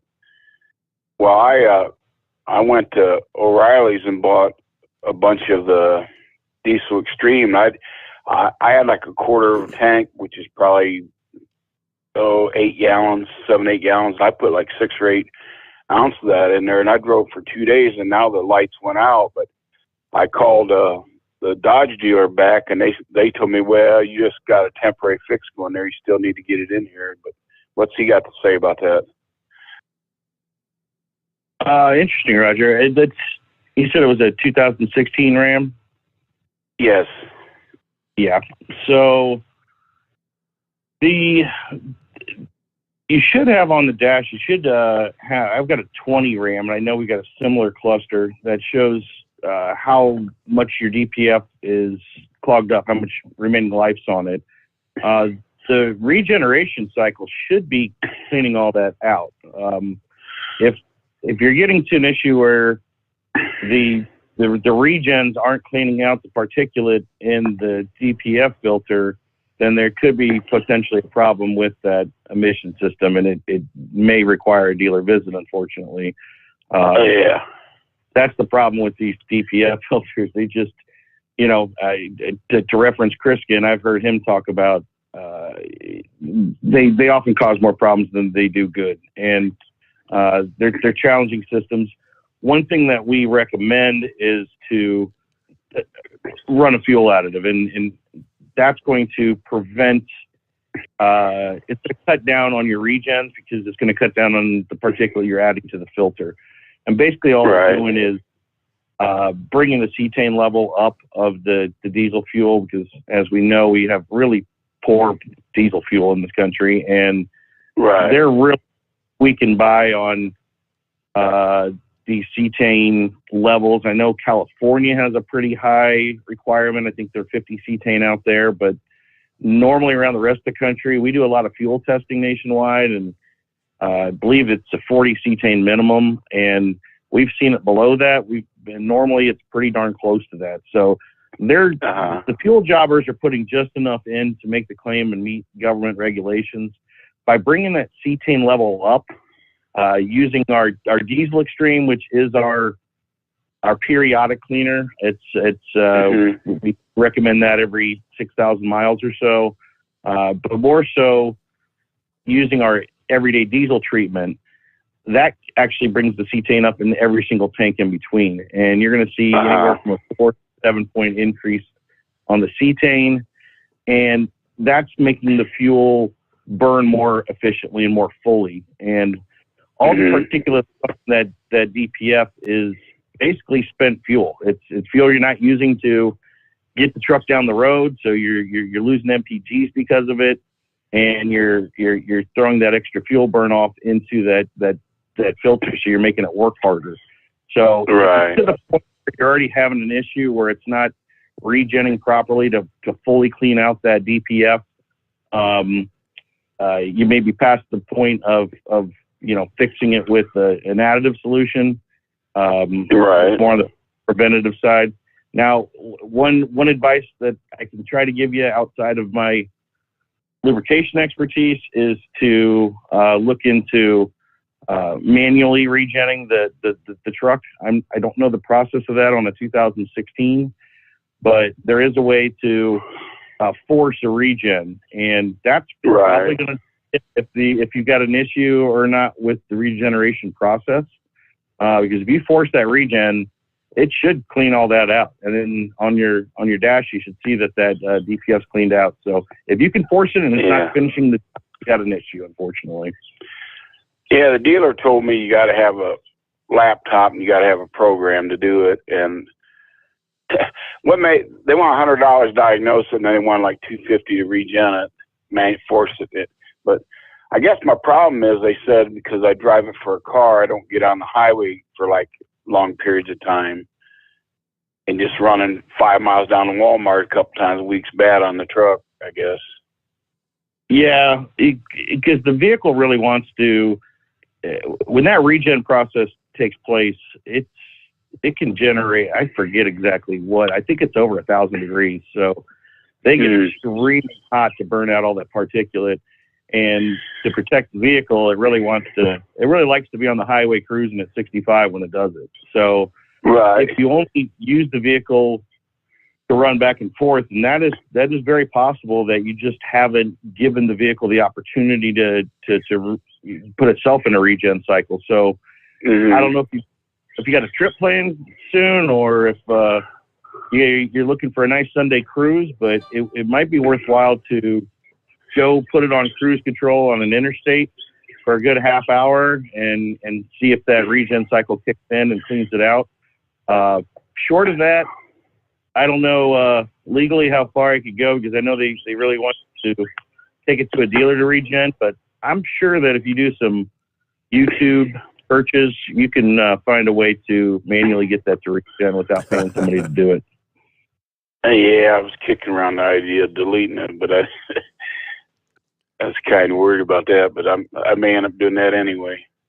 Because the dealer told me if I'm over 85% plug, I might have to replace it. And they're saying you're talking $2,000 to $4,000 or up to $4,000 to $6,000, depending on what it needs. And I'm like, holy cow, Yeah, they are extremely expensive, and I wouldn't necessarily believe that 85% you can't come back from. I mean, I've seen some pretty fully clogged DPF filters that the regen cycle still comes out. So that would be my next step is to do some research on how to manually regen. And if you want to shoot me an email, I could ask some of our friends in the industry, and maybe offline I might be able to help you out on how to find out how to manually regen, take it to a dealership. All right, I might do that. I do use your products, but I don't do it every tank, because well, to be honest with you, I had it in my truck before and it tipped over and ran all over. It took like a month to get the smell out. So I keep it in my garage. I keep it in my garage, and like every third or fourth tank, I say, oh shoot, I ain't putting that in for a while, Now that winter's here, I've been using it more, but yeah, there's nothing worse. It breaks my heart when I hear that spill in people's cars, because it is not a good smell. And no, it sure isn't. If your fuel additive doesn't stink, there ain't much in it. So there's a reason why ours smells pretty bad. And I'll tell you, when we're bottling at the main facility, I can often come in beginning of the day. I know which day we're bottling Diesel Extreme, because you can smell it. Wow.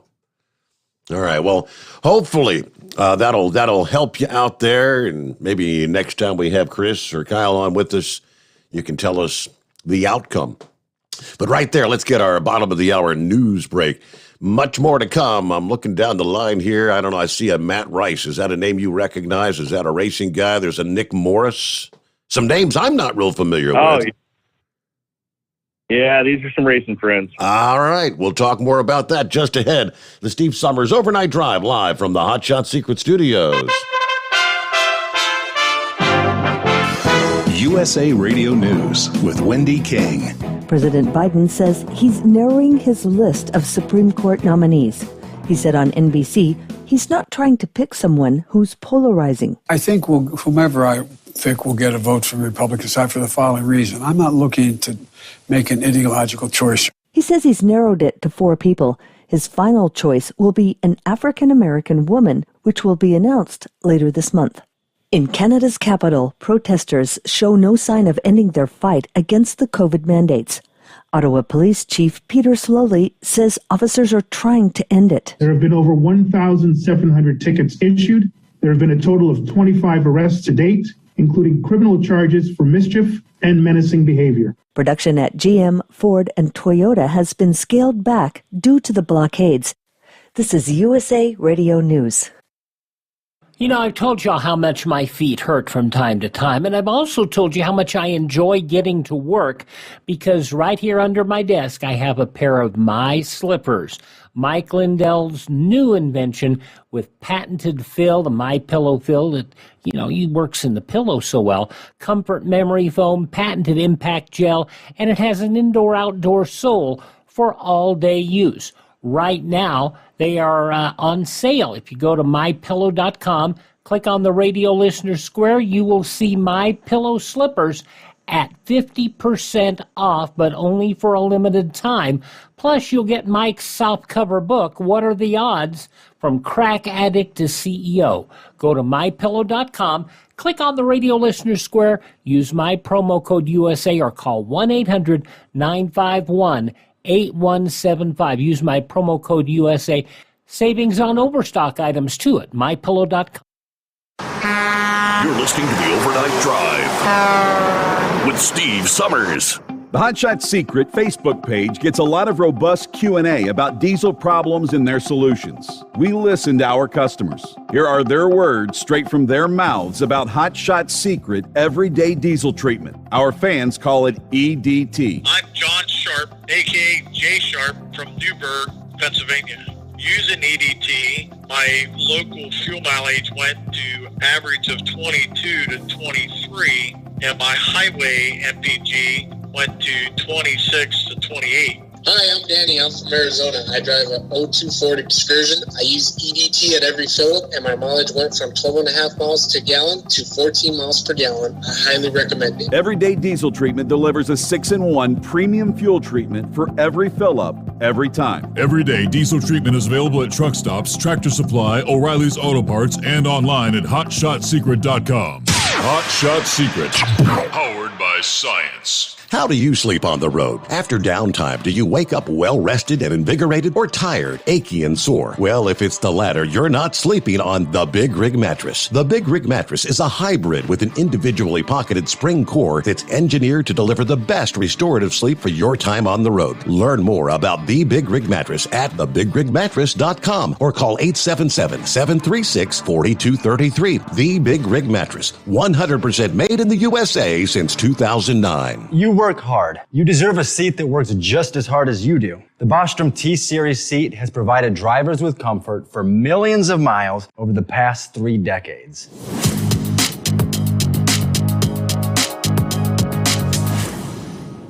Each seat is built right here in the USA and has 4-position front cushion tilt and higher low-profile air suspension with Isolator.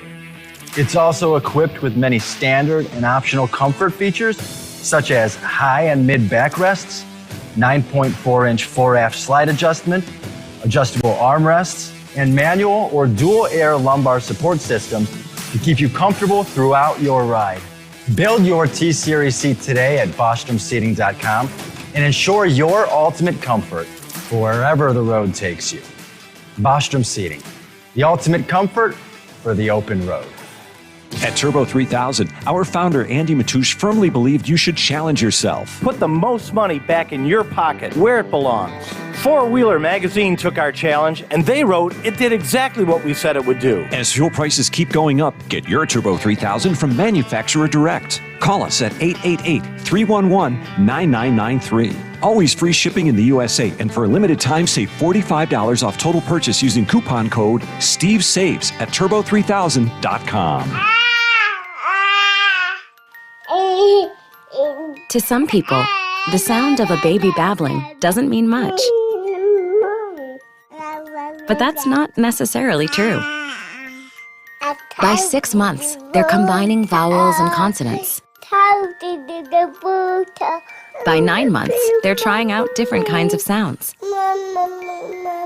And by 12 months, their babbling is beginning to take on some meaning. Especially if there's no babbling at all. Little to no babbling by 12 months or later is just one of the possible signs of autism in children.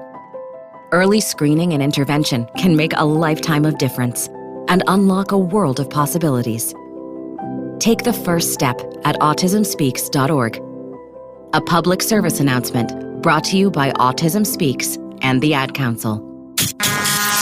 And now, back to the Steve Sommers Overnight Drive, live from the Hot Shot Secret Studios. Of course, via overnighttdriveradio.com or now tmcradio.live. Just joined that platform this week. Good to be on board with those folks. Hey, it's a Friday morning. Matter of fact, if you're listening in via tncradio.live, coming up when we wrap things up 5 a.m., you'll get the encore presentation of America's Truckin' Sweetheart, Marcia Campbell, brought to you from the Grand Ole Opry. Then it's Captain Tom Kirk with his program, Keep On Talking about trucking. Meanwhile, let's see, I think it's Matt Rice, a name that Kyle recognizes. How you doing, guys? Yeah, me and Kyle go back a little ways. What's going on, Kyle? Hey, Matt. What's up, brother? Oh, not much. Believe it or not, I'm in the garage working on a race car to go racing this weekend. Imagine that. Wouldn't you know? But I do get a question because, I've got some slight familiarity with it. But for some of those that are listening, you guys are heavily involved in motorsports and racing and a lot of, high horsepower engines and transmissions and differentials. And how do you guys take, information and stuff that you guys learn out of making huge horsepower motors and everything? And how does that trickle down into the products that you guys make that you put on the shelf for, everybody to just go pick up at their local parts store?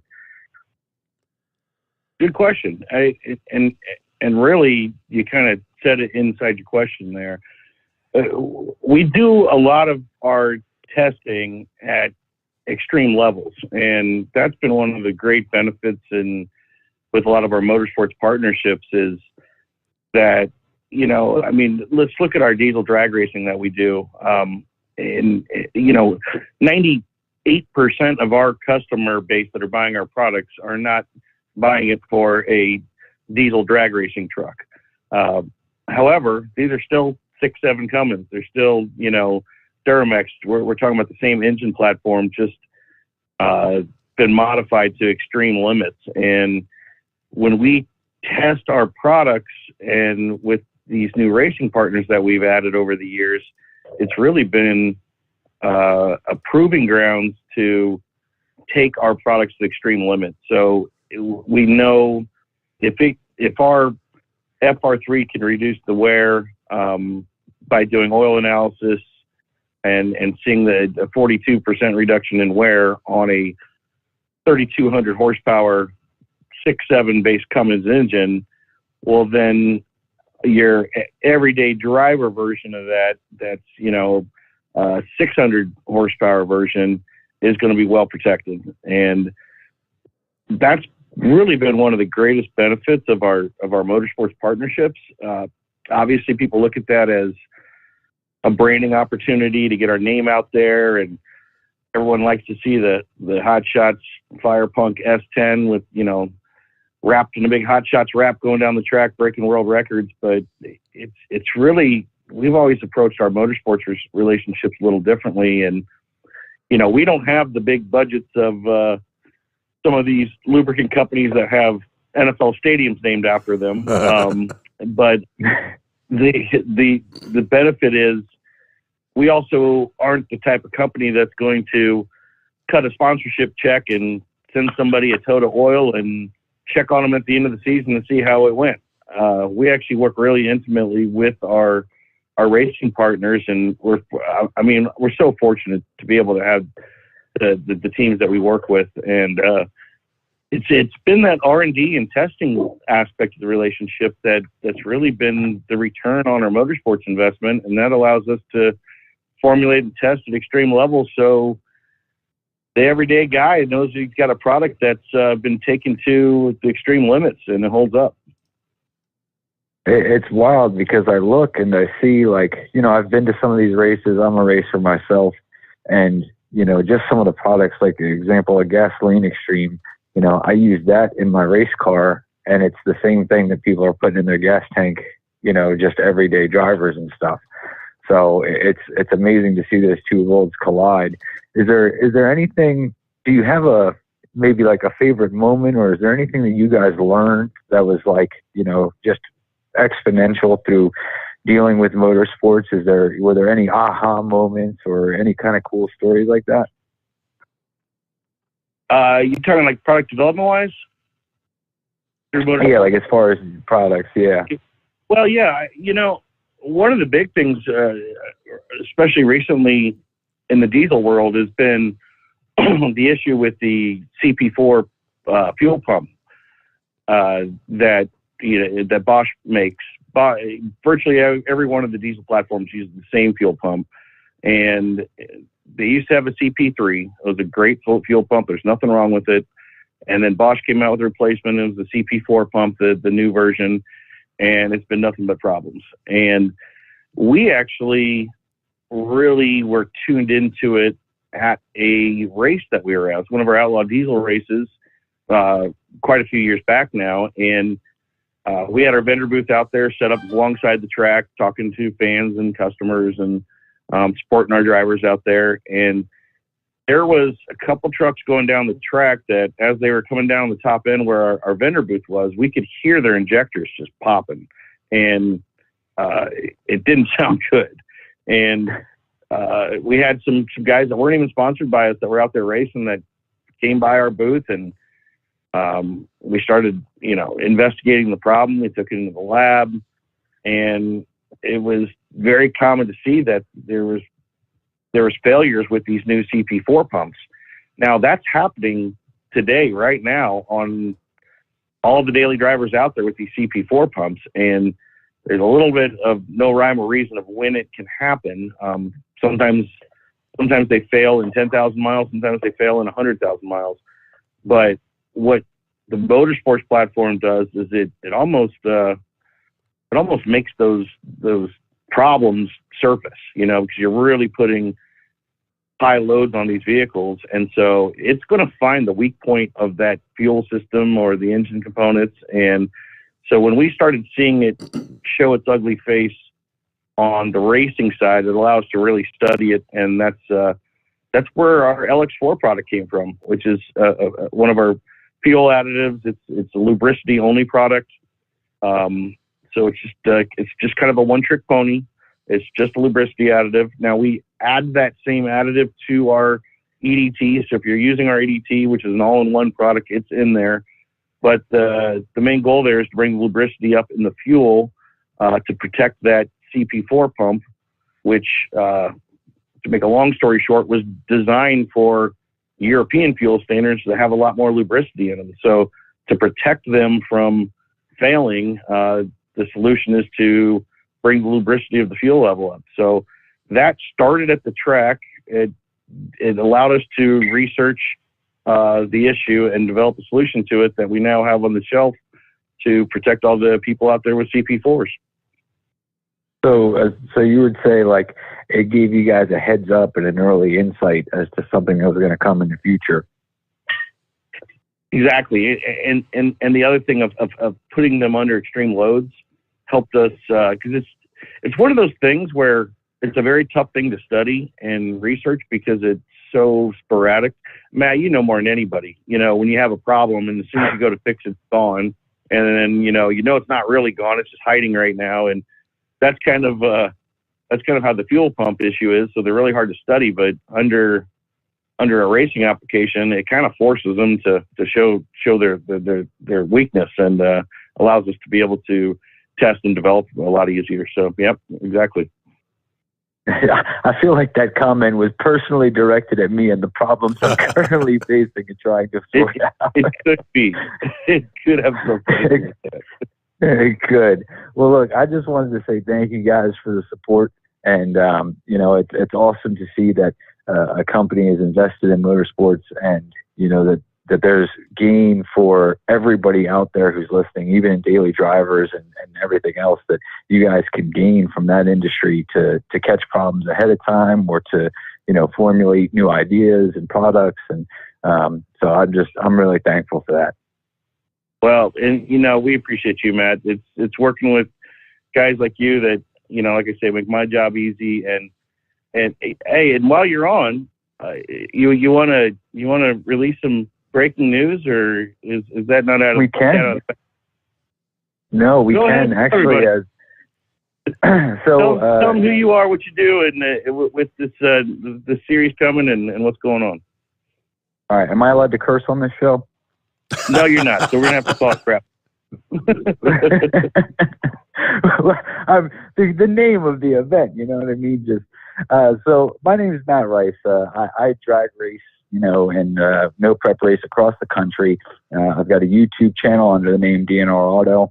And one of the things that I had come to find in the last year was that, I am the average Joe racer. I don't have a huge bank account. I don't have, crazy deals with, all these companies and everything else. I'm just a regular guy who enjoys racing. So I started a no prep series as a way to encourage folks who wanted to get involved in the sport and, try no prep racing. And we gear it towards those folks with a lower buy-in, a more affordable race, and we make it a lot about fun, a lot more about enjoying your time at the track than necessarily trying to be the winner. The big no preps, have these huge payouts and everything else, and that's awesome. I compete in those too, but sometimes you just want to go for the weekend, not be stressed out about these huge money buy-ins and everything else, and just go have fun racing. So fortunately this year, Hot Shot Secret has stepped up to become our title sponsor for the race series, which we will have 5 to 6 races across the country. I'm still working through all of the dates and locations now, but they're going to be happening about once a month. And on top of being the title sponsor of the race, Hot Shots is going to be providing winners packages for the winners of all the classes. So if you win one of the classes, you guys will get some of the Hot Shots products to try yourself. It's an awesome way to give back to the community. And don't get me wrong, it's awesome. You win some money, but when a company steps up and says, hey, here, have some product, try this, congratulations on your win. This is, this can help you get further along. It really means a lot. And it's really something special. Yeah, we're happy to partner with you, Matt. You've been such a good friend of the company, and I just love the series you're putting on. Anything that helps get people into racing, like you said, it's, no prep racing is really blown up, and it's kind of daunting to get into. So I think you found a really cool niche in the market there that allows people to come and try it out. And I think that's a cool thing, and we're happy to jump on board and support it, and looking forward to the series you're putting on this year. Absolutely. I'm looking forward to it as well. Like I said, it's kind of came from a selfish need, understanding that the no prep racing is generally in a very expensive sport. The buy-ins are so high and everything, and I'm just a regular guy. I can't afford it all the time. So I had to throw a race series to make it more affordable for myself, but inadvertently found out that actually speaks to a lot of people as well. It's not just, I'm not the only one. So it feels good to know that there's, other people out there that I can help and, can get experience in this and get them trying. And honestly, too, just getting people to racetracks, getting people outside. We live in a world of technology and everything, and it's nice to just spend time outside with your family, with your friends, and enjoy, being together. Hey, if somebody wanted to find out more about your series, where do you find out more? Like social media, got a web page, or you said you had a YouTube? Absolutely. You can find absolutely everything through any one of my social media channels. They are all listed under DNR Auto, Delta November Romeo, like Do Not Resuscitate Auto. Facebook, YouTube, Instagram, anywhere you look, we've got we've got the social media page, and I'll be consistently posting updates about all the upcoming races and events, as well as, my personal experience in going to other races and events. Cool. So thank you guys very much. I really appreciate it. And I always like to give Kyle a hard time because he gets on these calls and then they talk about, just all these trucks. And I'm like, talk about some racing. All right. Well, hey, thank you for being up this late night hour, burning the midnight oil. Matt Rice, and DNR Auto is the name there. Facebook, YouTube. Do Not Resuscitate. I like that. DNR Auto. It is 9 before the hour. So, yeah, quick time out here, boys. Just time flying by here. 10 before 2 Eastern time on a Friday morning. The Steve Sommers Overnight Drive, live from the Hot Shot Secret Studios. You're listening to the Overnight Drive with Steve Sommers. It's coming. Crisp fall mornings turn bitter cold. As you fire up your diesel, you can see your breath on the inside of the cab. Imagine looking deep into your engine. Freezing temperatures impact your diesel's fluids, especially fuel. On a 23-degree morning, the paraffin wax in your untreated fuel starts to morph from fluid to large crystals. These crystals clump together and form a gel. At minus 10 degrees, your fuel hits the point where it no longer pours like a liquid. It's so dense that the flow through the fuel filter will slow, causing hard starts or no starts. Get prepared now for the cold that is coming. Hot Shot Secret Diesel Winter Anti-Gel is a premium fuel additive that lowers your fuel's pour point to minus 65 degrees. If it's that cold out, you shouldn't be on the road. You ought to be at home in front of the fireplace. Hot Shot Secret Diesel Winter Anti-Gel Premium Fuel Additive. Available now online at hotshotsecret.com. Hot Shot Secret. Powered by science. Do you have a Dodge pickup and hate your automatic transmission? Of course you do. Levon Miller at Firepunk Diesel here, and we specialize in heavy-duty and performance transmissions for your 3-quarter or 1-ton Cummins-powered truck. So if you're interested in turning your stock slush box into a towing monster, call us today at 614-733-3744 or visit us online at shop.firepunk.com. Honorary Forest Ranger Betty White here, lending a hand to my dear friend Smokey Bear. Because for years, he's only said, only you can prevent wildfires. But there's a lot more to say. Like if you park your car on tall, dry grass, the hot exhaust pipe can start a wildfire. So keep the animals safe, especially the cute shirtless one. Go to SmokeyBear.com to learn more about wildfire prevention. Brought to you by the U.S. Forest Service, your state forester, and the Ad Council. And now, back to the Steve Sommers Overnight Drive, live from the Hot Shot Secret Studios.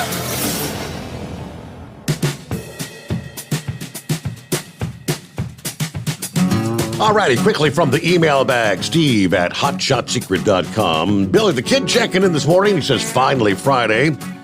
Hey, Steve, just wanted to say hello and tell Kyle if he doesn't get some sleep, we're going to have Big Moose write a song about him. Anyway, heading back to Pennsylvania. Everybody stay safe and keep it shiny side up. Update from JD about the northern border there. Border crossings. Morning, Steve. Wednesday, it took me 5.5 hours to cross the Blue Water Bridge in Port Huron, Michigan, into Sarnia, Ontario. Yesterday morning, coming back into Michigan, Port Huron, no delay, but they have the 402 going west closed with protesters and backup yesterday going into Sarnia. Morning was a little over an hour. Buffalo, New York, the backup was over 2 hours. Backup going into Fort Erie, Ontario. I crossed the borders every day hauling steel in and out of Canada. So thank you for the update, JD. Sounds like his job's being made a bit more difficult right now as the protests continue there. All right, who's next up? I'm going to jump down here to, I believe, Nick it is. Morning, Nick. Hello, Nick. How's it going? What's happening out there? Oh, just another day in paradise, I guess, as they always say, huh? Okay. What's up, Nick? How's it going, man? What's going on, buddy? Nice to have you call in. I'll tell you, we got a stone cold killer of a drag racer here, Steve. Nick Morris is a bad man. Oh, yeah? A bad man, except for one other racer that's been finally taken down this year. Yeah, so Nick runs in our Outlaw Diesel Super Series. What you run, ET and 770, right, Nick? Yep. So, Steve, you may remember when we had our buddy Chris Mancini call in and talk about bracket racing. So that's what our ET class is for our Outlaw Diesel Series. And Nick runs two classes. He runs both the ET, which is a bracket class, and then the 770, which is an index class. So that's still kind of a heads up to the line. And, one of the great things about a lot of our racing partners out there is sometimes I'm fortunate enough to have not just the best in a class, but the first and second best in the class. And that's the story of Nick Morris and Ryan Riddle. And there is not a better two guys that have done battle over the years. And it's amazing because they're often racing in the largest classes. So, I mean, sometimes we'll have 50, 60, 70 trucks in the class. And I just laugh because I know out of those 70 trucks, 68 are going to be gone, and it's going to come down to Nick Morris and Ryan Riddle. And it always happens. Wow. It's just so fun to watch these guys. So what kind of vehicle you running, Nick? Is it like a pickup or a car? What are you running? Yep. So our race truck for, let me see here, the last 2 seasons has been a 2004.5 LLY Duramax. It's an extended cab, short bed, built motor, compound turboed. Extra G comes on board and sponsors us as far as the fuel system side goes. Still running the factory Allison transmission. Luckily, with the help of Hot Shot Secret, able to keep the transmission temperatures and the oil temperatures cool enough to be able to run both classes. Like Kyle was saying, sometimes you'll have 50, 60, 70 trucks in both the ET and the 770 class. So, we may make 35 eighth mile passes, and some of them are back to back on a 90-degree day. And I have yet to find any other lubricants to be able to keep, basically my hard parts cool enough to be able to run back to back classes. So, it's a very streetable truck. To run 770 in a Duramax takes about 750 wheel horsepower. And I don't turn the truck down to run ET. I run a 770 index, and also the 770 is my time that I dial in the ET class. So, it really is super duper important to have, good actual lubricants in your, truck to be able to go rounds. And it's super good. Kyle, do you remember how many years we've been together? I think this might be the 4th year. Yeah, it's got to be. You're OG, man. You're one of the first people we partnered with. So yeah, it's been a long relationship. Yeah, well, I remember back when we were doing a lot of the truck pulling. I have a 2005 Dodge Cummins 5.9 truck, and we did a lot of the dirt drags and the sled pulls. The dirt drags, I'm from Southern Ohio, and the dirt drags are a 200-foot, basically the same thing as a drag strip drag race. It's got a tree that you drops, and at the end, it's got timing systems and the whole 9 yards, but you're on dirt. And I kept having issues blowing my freeze-out plugs when I would go to the sled pull and do the sled pulling thing, because I was turning, upper 3,000s, low 4,000 RPMs, at the end of the track right before the weight box would hit us to slow us down. And the factory water pump would push the freeze-out plugs out, and it would mix the oil and the coolant together, So I was really putting the Hot Shot Secret oil to the test, because it was getting constantly mixed with coolant until we got that problem fixed. We switched over to an electric water pump. And that motor was in that truck for 3 full seasons, even after we got it fixed. And the only thing I can attribute that to was the fact that the Hot Shot Secret oil was coating the bearings good enough to, even when it was getting coolant in. And obviously, when we would blow the freeze out plugs and mix the coolant in the oil, we would shut the truck off, tow it to the trailer, put it up on the trailer, drain the oil out. But you're not getting all the coolant out of there, and that motor still to this day, it finally did, I guess last year around July, it finally broke the crankshaft in it. But that is no testament to the abuse that motor had gone through.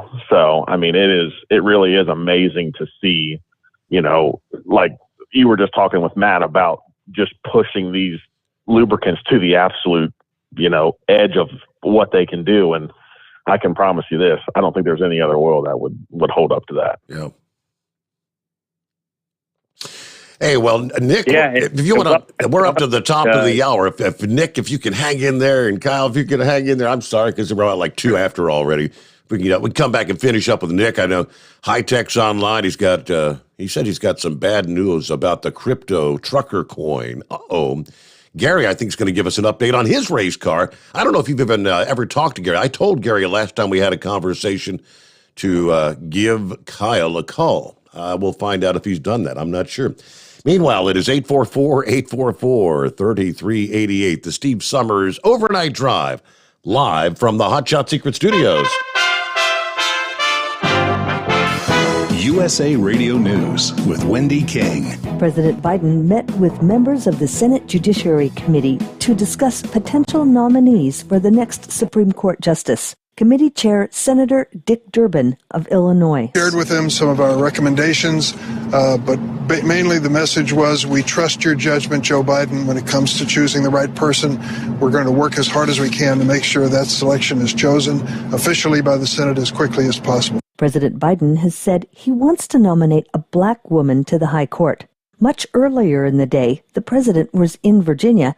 He spoke about his Build Back Better plan. It makes sense just to pay a little more in taxes at the top end in order to afford this economic growth we're creating. The president said his legislation would hold drug companies accountable for sky-high prices on prescription medications.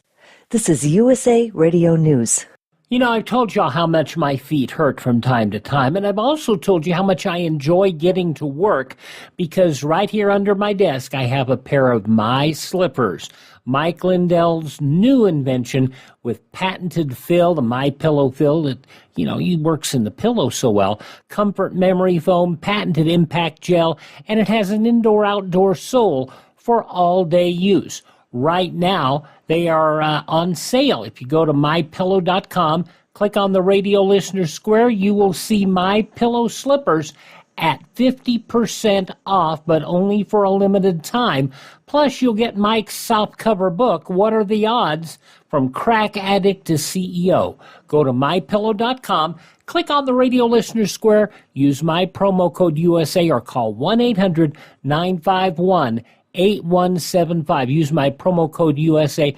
Savings on overstock items too at mypillow.com. We finally have some answers as to the mystery of what killed Bob Saget. New information is out on the death of Full House star Bob Saget. His family confirms he had a brain bleed after accidentally hitting the back of his head.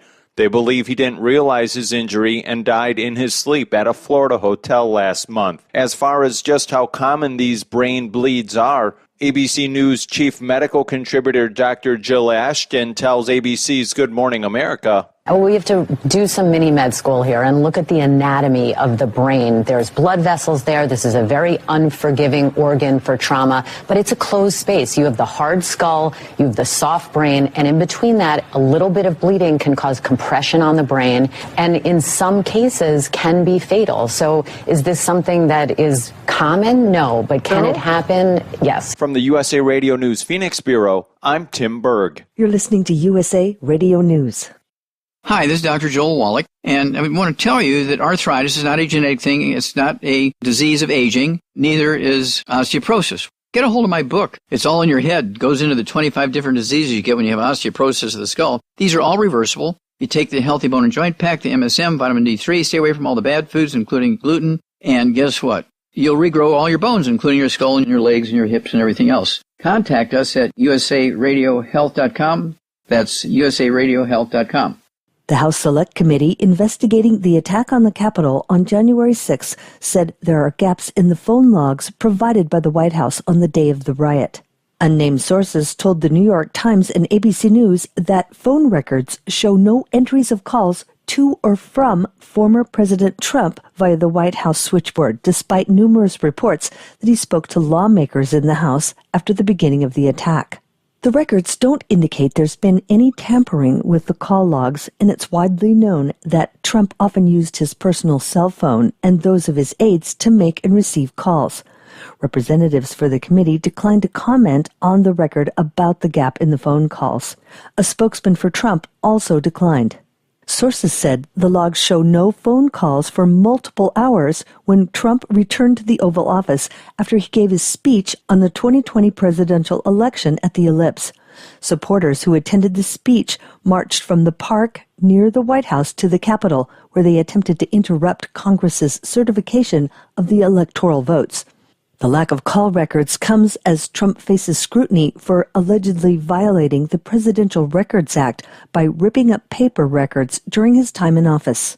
The National Archives and Records Administration confirmed last month that some of the records turned over to the January 6th committee had been torn and taped back together.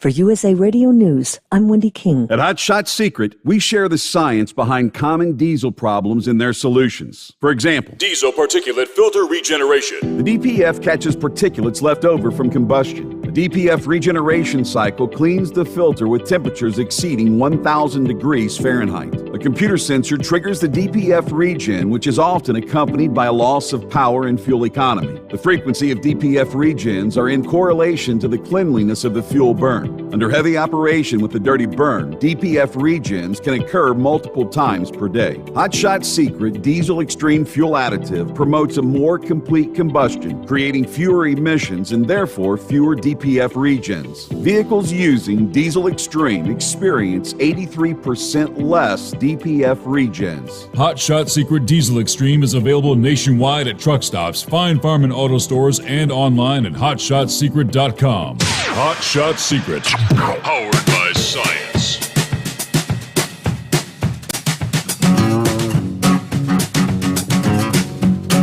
Oh, the irony. Kyle, it's your fault. Kyle, there was a point in time where you said, one of these days, Turbo's going to make his debut on the Overnight Drive program.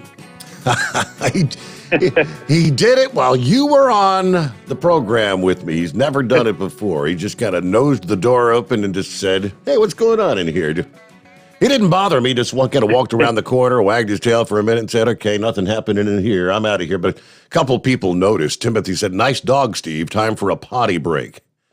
And that's why I said, "Intruder alert, intruder alert." All right, yeah, that's Turbo. We know that. Turbocharger, I like to call him. All right, Nick, hey, thank you for hanging in there. Nick Morris, welcome back here. Yep, well, I'm still here. All right. Yeah, I wanted to give Nick a shout out.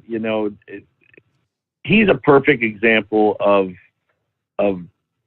why we've been so fortunate with our motorsports stuff. It's partnering with the right people, and I'll tell you why this guy is just a great partner. He's out there all the time, and he's constantly racing. He never misses an outlaw race. He runs 2 classes, like we said.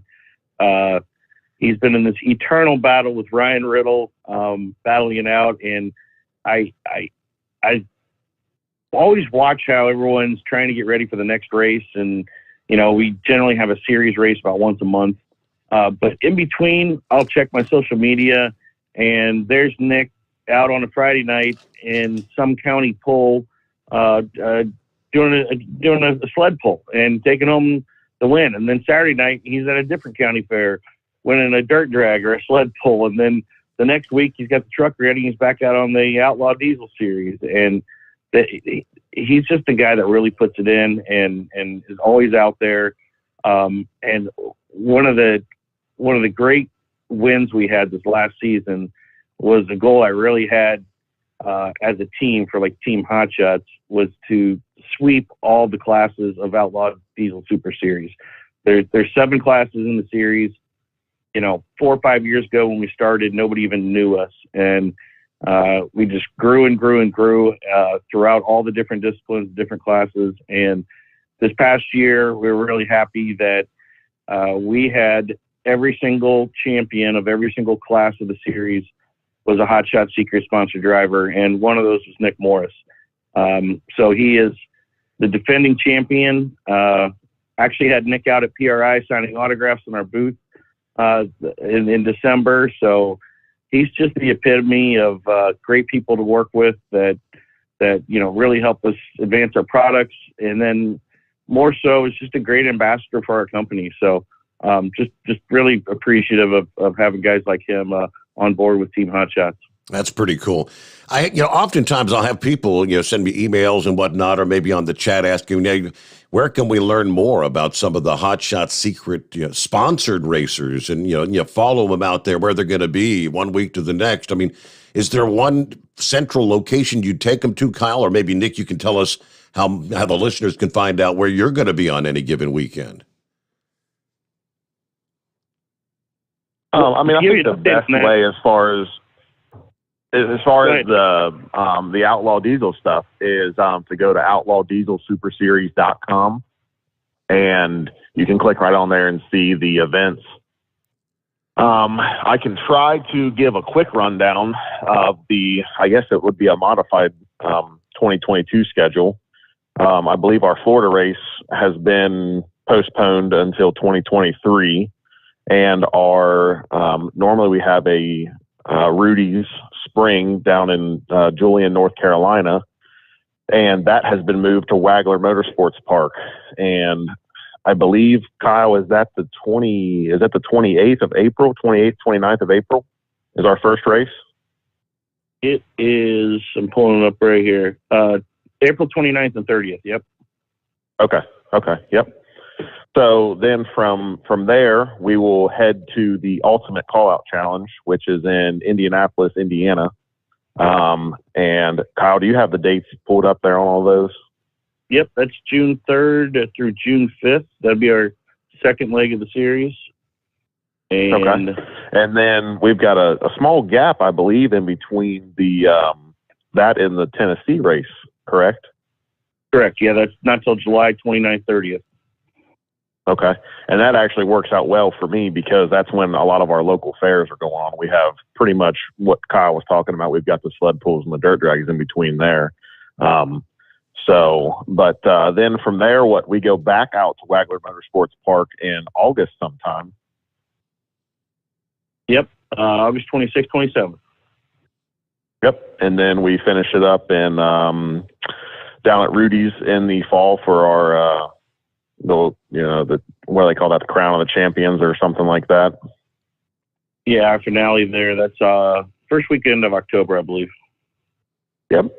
So this is the first year that we've had 5 races, and I want to say I think we've had more than 5 races the last couple of years, but a 5-race schedule really allows us as racers to be able to go out and hit, like Matt was talking about, some of the no prep stuff and get other drivers, get us as, the professional drivers to the racetrack and to be able to help other people get to the racetrack and teach them how to go through, the staging procedures and how to, take the bulbs correctly and, when to leave. A small little tidbit on drag racing a lot of people may not know is when you're looking at the tree as it drops, you pull in, you light your first 2 bulbs, you pull into your full stage as your second 2 bulbs. And then actually on a pro tree, which would be all 3 would light up yellow and then the green light drops. Just for some of you truckers out there that are on the road and just wondering kind of how that works, you really don't wait for the green light to go.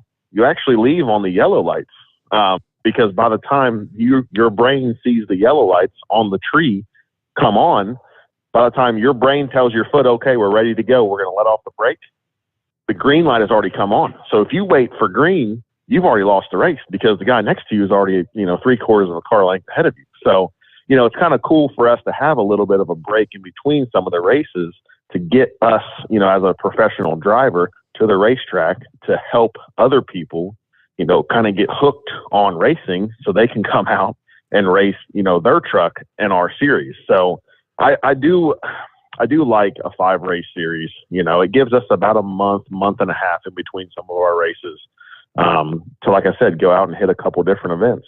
So how common is it for you? Because you're sitting at the line, the top lights are on, and of course in your brain you're trying to time when the yellow's going to come on because as soon as they hit, it's going to be green. I guess they call that jumping the tree when you hit you take the foot off the brake before the yellows come on, and you're kind of disqualified. Is that pretty common? Well, unfortunately, yes, it is common. Without getting too technical, there is a thing called the rollout. So your tire, if you light the first two bulbs and then you come into the second two bulbs, and I'm talking if you're going a half a mile an hour, and as soon as you light your second two and you stop right there, you have about, it varies on different tracks, but some tracks you have about, an eighth of a rotation of the tire before it actually breaks the beam. So you can actually you can almost jump the beam, jump the yellow light on certain tracks, but other tracks, if the box is a little bit closer and you try to do that, you'll red light. So it really is important for you to go, because when we race, normally we have, like this year, we have a 5 race schedule. We're racing at 3 different tracks. Well, I guess it would be, 3 different tracks. And so we can pretty much get a good idea. We've all raced at all these tracks before, but when we add a race, say 2 years ago, we added a race at the Virginia Motorsports Park. No one knew what that tree was. And I remember there was a lot of people that were red lighting because the rollout was a shorter period of, time where your tire would actually roll, too soon, and it would actually, throw you a red light. So yeah, that's definitely not good when you're traveling 12 hours away and, you're trying to cut that 0.00 light or 0.01 light, and you end up going 0.005 red, and you got to put it on the trailer and go home. Yeah. And that's the thing you got to remember, Steve, too, is these guys are living in the world of not tenths of seconds or hundreds of seconds, it's thousandths of a second. And Nick, for one, is an absolute tree killer. And because a lot of these races are won right there on the tree on your reaction time. And it's not uncommon for Nick and a lot of these guys to have reaction times of, 1, 2, 3 1,000ths of a second. So they've, as he said, figuring out from your eyes watching that tree when the light goes, that tells your brain to, stick the throttle and pull the brake, and then you start the rollout and that tire breaks that laser, and they've got that all timed down to 1,000th of a second. Decides a race. It's just amazing what these guys do. It's really impressive. Wow, fascinating. Yeah. Another thing that's even crazier that, a lot of these guys that come in, the big racers, they've got what you call, bump boxes, or they'll leave on a button. And the class that I race in, it is legal. You can have, you can leave on a trans brake, which means that you come in, you come up on the RPM, you come up on the converter, you hit the button. And when you no longer hit the brake, basically, the transmission is what's holding that racing vehicle back. And then when they see the people that have the cars that leave on a button, when they see the light come on, they just let go of the button and they're ready to go. Well, what Kyle was talking about is, coming up on boost and everything.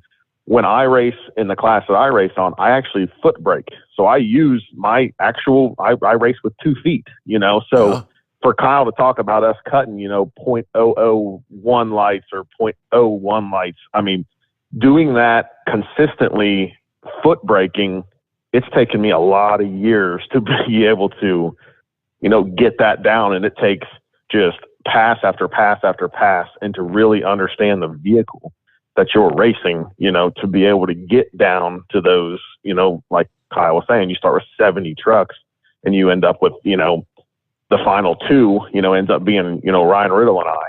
And man, it's tough. It makes for a nerve-wracking weekend, that's for sure. Wow. Well, it's great to get an opportunity to chat with some of the Hot Shot Secret drivers out there. It's great to be introduced to you, Nick, and thank you for chiming in this morning and participating with the program.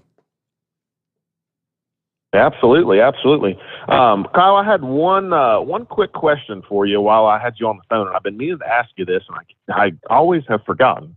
But I'm sitting here with a jug of Motorcraft diesel motor oil, and it says it meets Ford's WSS-M2C171-F1. I'm guessing that's some sort of a lubricity or a standard that Ford wants the oils to meet to continue to have, I'm guessing, the warranty stuff done and all of that. Are you familiar with any of that at all as far as that goes? Yeah, that's just a manufacturer spec of what their minimum requirements are for an oil for the way that engine was built. There's overall industry specs, like, I'm sure you're aware of, like, the CK4 spec, which was upgraded from the CJ4, which was the previous edition. It's like a version of that, just specific to that manufacturer. They have certain minimum standards that they have in their additive package, and in order to meet that Ford spec or Ram spec, they each have their own. Then any oil has to meet or beat that, and that's why at Hot Shots we don't have 100 different oils meeting these different specs of many of the different manufacturers. We far exceed all of their specs, so we don't play down at the game of the minimum requirements. We far exceed all of them and then some. So we don't even live in that world of those OEM specs. We're formulating so far past that it's like in our rear window now. Some of the lack of better words, cheaper oils out there, they're looking for a profit margin on it, so they're really interested in those specs because they don't want to put a drop of additive in there past that, or it's a waste of money to them because they just get to the spec and stop. So that's all that is. It's just an OEM spec of making sure you don't use anything below that standard. Right. Okay. Because the one thing I noticed is, I'm sure you remember my blue F-250 that I bought brand new last year. I was running a factory forward oil until we switched it over to the Hot Shot Secret after the break-in procedure. And I think I can't remember if we switched it over at 4,000 miles or whatever exactly it was. And I do remember watching my oil temps when I've got a 44-foot toy hauler camper, and coming up Jellicoe Mountain from Ohio to Tennessee. I remember with the factory Ford oil, I remember seeing my oil temps were 236 degrees was the hottest I'd seen them on an 85-degree day. And then after we switched over to we just put the Diamond Fleet diesel motor oil in the 2020 F-250, and it was 236 on an 85-degree day coming up that same mountain. And I don't remember exactly, what the humidity level was or anything, but I do know that the hottest I saw the oil temperatures getting, both of this, I just set the cruise at 70 mile an hour, go up Jellicoe Mountain and over, the other side. When it was with the Hot Shots oil in it, my oil temperatures, the hottest I saw was 219, and that was on a 90-degree day. So the ambient temperature was 5 degrees warmer, still had the same cruise control set, hauling the same camper with relatively close to the same weight, and I may have had an extra motorcycle in it or something, but even then, on a hotter day, I was still seeing cooler oil temperatures with the Hot Shots oil. So I know you guys have to be doing something better than this, the bare minimum Ford, spec that they're requiring. Yeah, absolutely. The manufacturers don't have, when it comes to their OEM factory fill lubrication, they're getting the job done. They don't have any interest of really going far past that.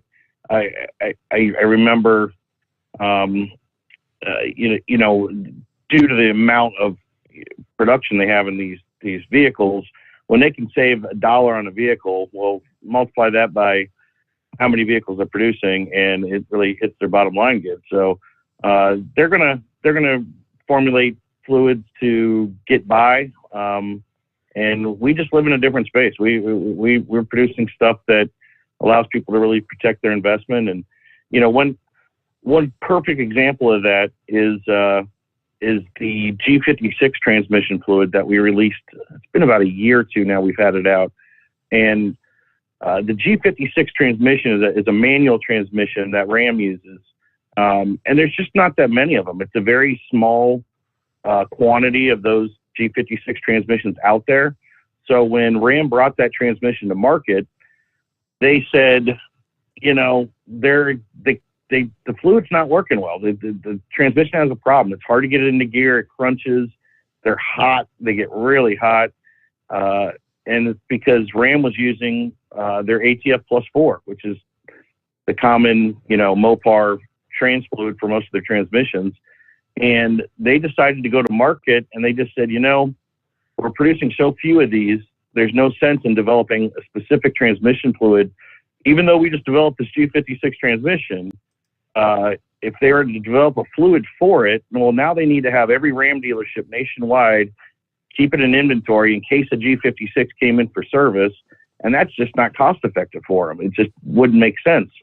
So they put that transmission out, and they just advise dealers, go ahead and just run our normal ATF Plus 4 in there, knowing they had problems. Well, that problem is something that we love at Hot Shots. We love solving problems, and that one was a tough one, but, you know, we were in the lab, I think, 2 years developing that G56 fluid and testing with a lot of people, and we finally put that out on the market. So if you look at our transmission fluid lineup, you'll see that we have a G56 fluid that is specific to one transmission out there, and it's a niche market. It's a very small group of people, but I'll tell you, those guys out there that have a G56 are extremely happy that we formulated something for them, because it finally solves the problems of their shift struggles and the heat of those transmissions. And it was literally just a financial decision made by Mopar when they put it out to accept a lubricant that wasn't doing the job. So it's just a perfect example of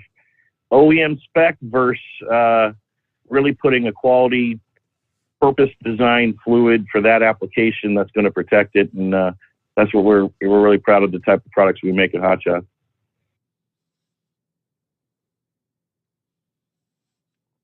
All righty. I guess right there I'll say thank you to Nick Morris spending some time with us. I will get we're right up against the clock here for news break. Hello to Double R. I don't think he's listening in. He sent me an email this past evening. Enjoyed your radio interview with Shelley on tncradio.live. I'm going to be missing a couple of shows because we're back in the shop again. That darn regen. But we broke down in Texas, and the weather's pretty good here, so lucky for us. Problems with the regen system. It sounds like it's all too common. News break time, 29 past the hour. The Steve Sommers Overnight Drive live from the Hot Shot Secret Studios. USA Radio News with Wendy King. President Biden met with members of the Senate Judiciary Committee to discuss potential nominees for the next Supreme Court justice. Committee Chair Senator Dick Durbin of Illinois shared with him some of our recommendations, but mainly the message was, we trust your judgment, Joe Biden, when it comes to choosing the right person. We're going to work as hard as we can to make sure that selection is chosen officially by the Senate as quickly as possible. President Biden has said he wants to nominate a black woman to the High Court. Much earlier in the day, the president was in Virginia. He spoke about his Build Back Better plan. It makes sense just to pay a little more in taxes at the top end in order to afford this economic growth we're creating. The president said his legislation would hold drug companies accountable for sky-high prices on prescription medications. This is USA Radio News. Are you looking for something different to experience with friends, family, or coworkers? How about the world of whiskey? Jeff Borker here from the Classic Dram, and we know whiskey can be a bit intimidating at first. But with the right guidance, it's a blast to explore. Let us put together an expert-certified whiskey event for your group, and we don't even have to be in the same room to do it. Regardless of your whiskey experience, we can organize and lead your group through a virtual whiskey tasting right in our very own Zoom online speakeasy. Now, these events are great for birthdays, anniversaries, or corporate get-togethers, or just celebrating time with friends. Now, a number of packages are available, and we can customize the experience just for you. Visit us today at theclassicdram.com or shoot us an email at info@theclassicdram.com. Let 2022 mark the start of your personal whiskey journey, and remember, come for the spirits and stay for the experience. Cheers, all. You're listening to the Overnight Drive with Steve Sommers. Drivers, you demand that your equipment's reliable and dependable, and that also applies to your headset for communication. Well, our friends at Stellar Electronic have you covered. The Pluto Duo headset bundle is the best communication headset you can find in the industry. No matter the challenging environment you're driving in, the Pluto headset will make you sound crystal clear all the time thanks to their 99% noise cancellation. And the Duo's not only a stereo converter for the headset, but also a power bank so you can charge as you go. Learn more at StellarElectronic.com or visit them on Facebook. Do you have a Dodge pickup and hate your automatic transmission? Of course you do.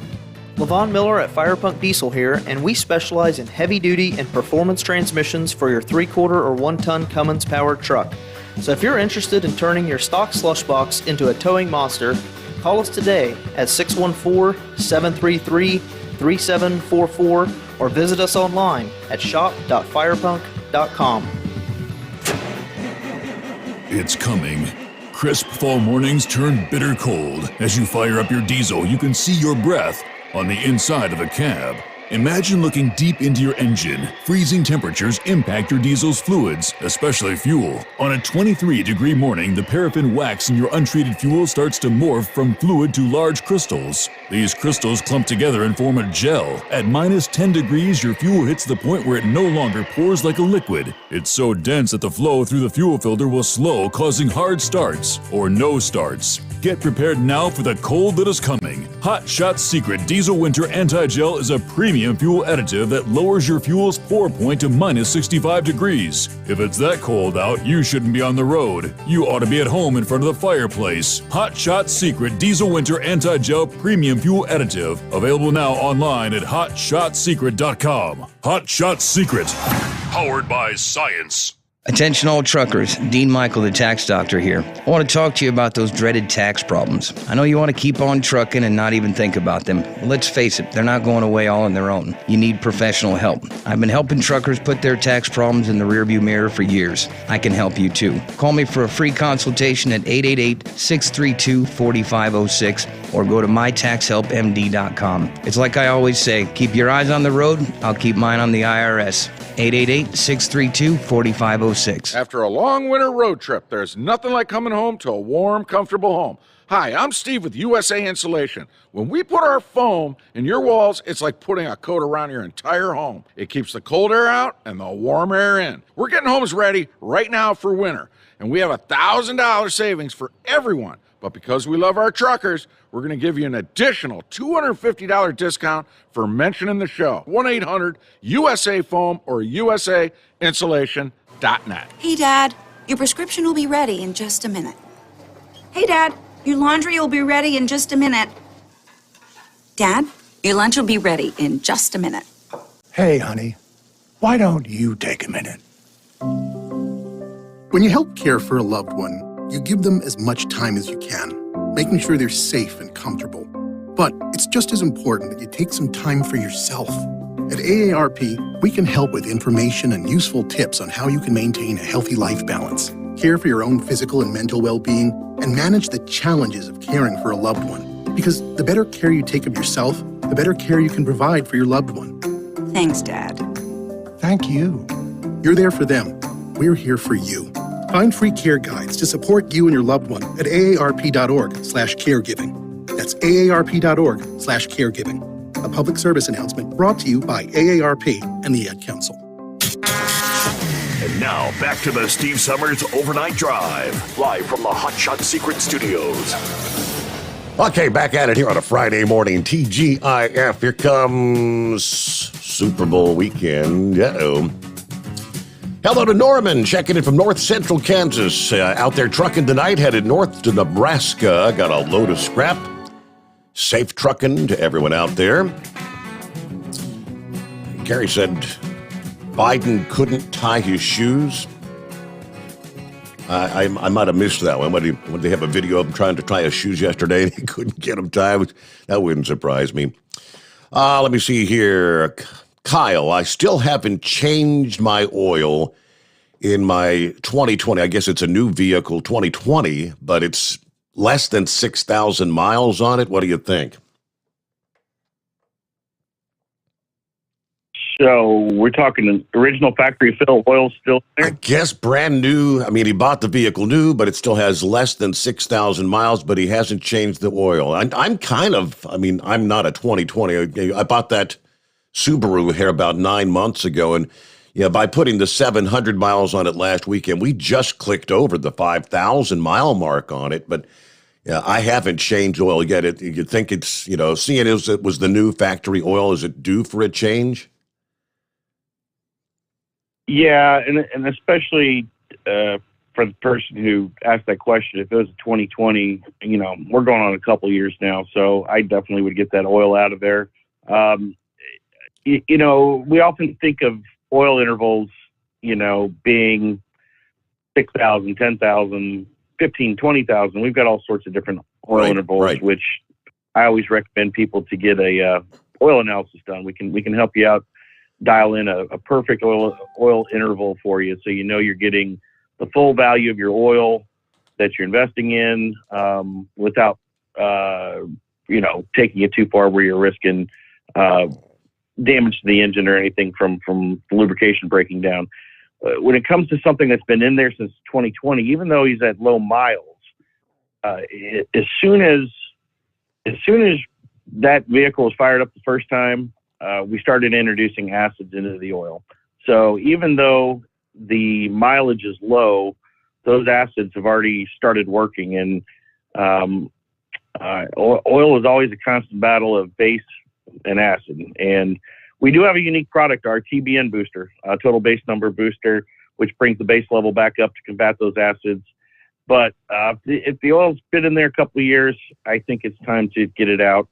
And also to speak to your point about your Subaru, the other thing about that initial factory fill is you're coming off of the engine break-in. That first oil change is going to have some extra metal in it because you're still on the back end of a fresh build, and you'll have a little. We'll see more particle count in those original oil samples than once you get some time on the engine. So that first oil change is pretty important to get some miles on it. Let those rings fully seat. Let that engine break in, and let's get that oil out of there and get some fresh, clean oil that doesn't have any of that metal count in there. And certainly, if it's been 2 years, I would guess your acid count's high enough that it's time to put some fresh oil in there. All right. So with 5,000 miles, like I said, we clicked over the 5,000 mark, but we put 700 on it over the weekend, this past weekend, heading down to Georgia. So, I mean, did I wait too long, or am I probably right where I should be? No, you're probably right where you should be. Okay. On a Subaru like that. You're fine. Okay. All right. Time for an oil change. What's happening with high tech this morning? Happy Friday. Happy Friday. So Kyle is the miracle worker, huh? I don't know about that. Well, I don't know. You're getting the Miracle Worker Award tonight because let me tell you a story. Some 20 years ago, there's this unnamed radio show host that I tried to bring into the computer age. I was just a failure. And now that unnamed host is sitting in there, looks like a geek with 3 computer screens in front of him. So where I failed, you succeeded. And before I go on to the crypto thing, because crypto is the way the internet was back when I tried to drag Steve into it, told him about broadcasting on the internet. Matter of fact, at a truck stop, when we had 3G phones, I was broadcasting from a truck show. But anyway. Oh, wow. Yeah, crypto is at the point right now where the internet was way back then. So it's like it's in its infancy. But anyway, I want to ask you something about this lube I'm reading about. This thing's got, it says Stiction Eliminator Oil Additive. Yes. Yep. Do you know anything about firearms? Yeah, absolutely. Well, you know that an AR-15 is a direct impingement rifle, and it gets nasty. I was wondering if that stuff would be any good at keeping it from the carbon fouling in that thing. Technically, Yes, there would be some advantages to that, but better off than that would just be use our gun oil. I've seen the CLP, and that looks like it would also be good for like people, on their truck doors, hinges, and all like that. It's what I used to carry CLP in the truck with me. Yeah, we actually we have some FR3 in that CLP, which is another one of our oil additives. That oil additive FR3 is also in our stiction eliminator. Matter of fact, FR3 is in every one of our engine oils, transmission oils, and gear oils as well. It really is the pinnacle of our R&D at Hot Shots. It's our nanocarbon lubricant that we have patent on, and we got a bunch of the big boys, the big lubricant companies out there have been chasing us down for years, wanting our technology on that. But Chris likes to keep that close to their chest, and we like being a little guy with the technology. But yeah, that is in the stiction eliminator, so it would prevent what you're talking about. So I can see where you're going with that. Yeah, well, I was reading about it, and I said, well, that was because an AR-15 is a pig. It just gets gummed up, about 1,000 rounds, and you got to squirt it down with WD-40. But anyway, I was going to tell Steve the bad news. I developed a crypto coin for truck drivers, and I was going to give it away for free, and that was all working beautifully until it got to the transferring of it. And then the transferring wasn't free anymore. And there's no way that I can afford, even though it's only $1.50. That's what ADA costs right now. It's only $1.50 to transfer it. I can't afford to send 3 million truck drivers $1.50 because that's not the cost of the transfer is only like 17 cents, but you have to send it with the ADA, and so you're basically sending whoever you're giving the trucker coin to, you're sending them ADA to go with it. So that unless there's some way around that, no, there's no way I can give that away for free. So I'm going to send Steve 3 billion trucker coins, and you can figure out what to do with it. Okay, yeah. So anyway, you got your Miracle Worker Award for the night for getting Steve on the computer, and if we can get him into some crypto now, maybe before 20 years is up and everybody knows what that is, you can get on the ground floor and something. Help me remember, high tech going back all those years. You were driving truck at the time, and I actually I invited you to come in, and he actually took me up to some of the computers. I can't remember what place it was, but bought a bunch of. You actually built my first tower computer, right? That's what you were building. Yeah, that's where you got the picture of my butt sticking out of your refrigerator. I remember that, yes. But anyway, that was me trying to say, Steve, this is the future. This is the future. I don't want to do that. It was like trying to drag somebody in, kicking and screaming, and there he sits. Look at him. Now, can we teach him how to use screen share on the camera? Because if you do that, when you do that, and he's looking at the radar screen, he can flip it over there, and then it'll broadcast everywhere on the internet that radar screen he's looking at. Or when he's watching a video of Joe Biden pooping his pants or something, you can share the video so everybody can see him poop his pants. We've actually talked about that, and that's on the to-do list in somehow, some way. So yeah, that's something we're looking to do. Well, I don't know what software you're using, but Minicam does it fairly good. I mean, unless you're going to go some real high-res stuff like some of the pro podcasters do. Now we've got the capability of it. We just have to work it in, and then we have to train Steve. So there's that challenge. Well, too. Forget it. Never mind. You got to have the patience of a saint for that. Hey, I got to give him a lot of credit. And Steve, I got a question for you regarding that technology. I'm in love with the Big Move song, and I love when you play it, and I think I heard the other night when somebody had requested it, you had mentioned that you got to pull it up off your phone because you have you only have it in email. Am I not mistaken? Have you figured out how to play a sound file attachment off an email from your phone? And did you Bluetooth it to the mixer and then bring it into this radio program? I got this little plug from the phone that I plugged into the back of the mixer. And yeah, I got the pot there. It's little cell phone moniker there on the pot that I tried it and it worked. Hey, Steve. Wow.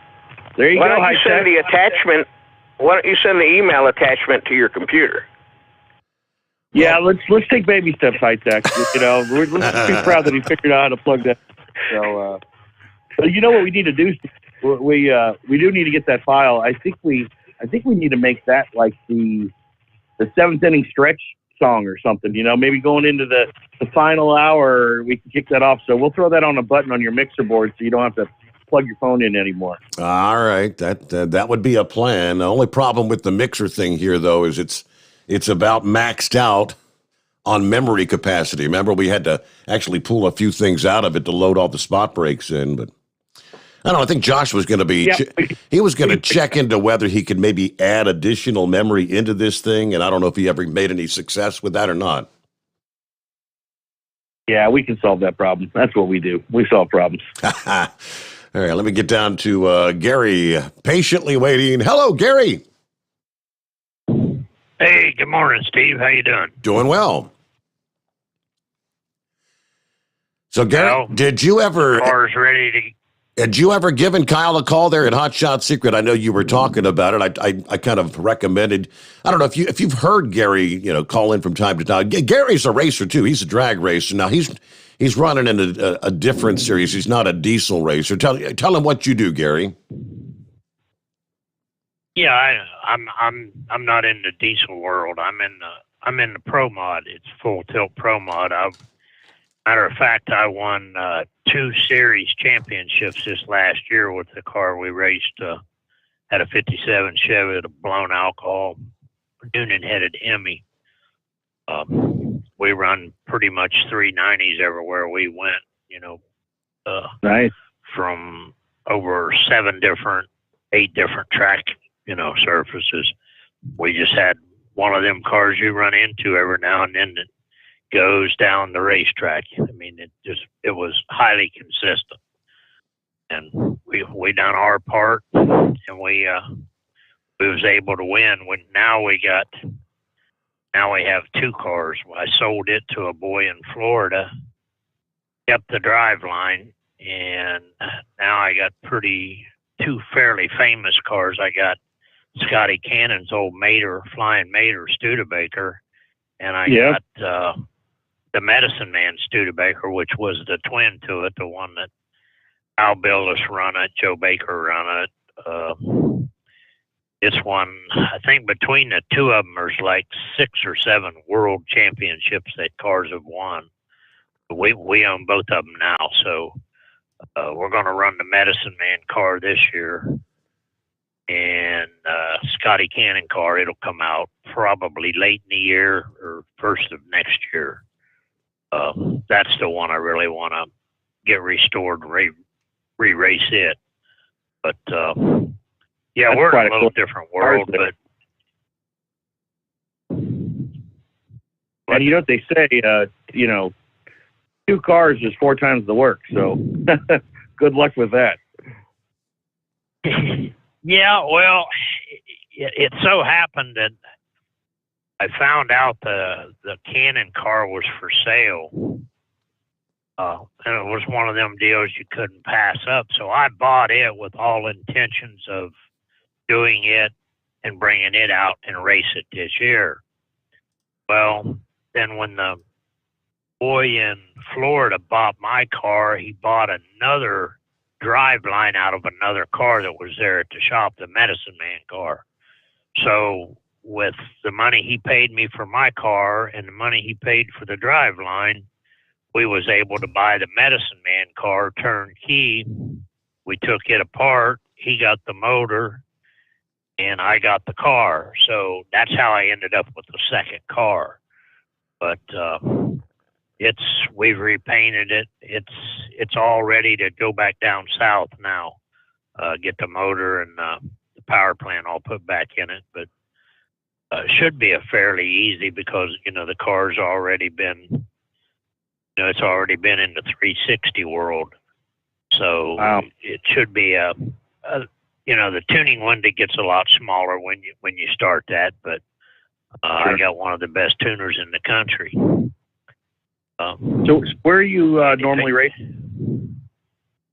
The car pretty much stays in Alabama, Chattanooga area. Tuner is in Henniger, Alabama. Skippy's Performance, which Andy Pinkerton, he's very well known in the pro mod world. Yep.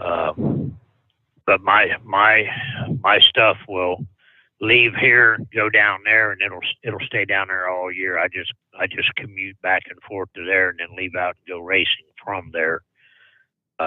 We race at Atmore, Montgomery, Huntsville, Brainerd, Crossville, London, Kentucky.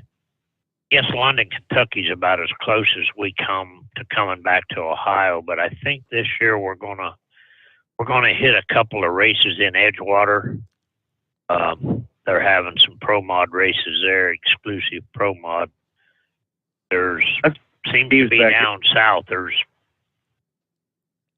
Go ahead. So that's right in Steve's backyard there, Edgewater, not too far away from. I was going to say, if you go to Edgewater, Drive. that's only about a 40-minute drive, 30-minute drive from me. Something like it's not that far at all.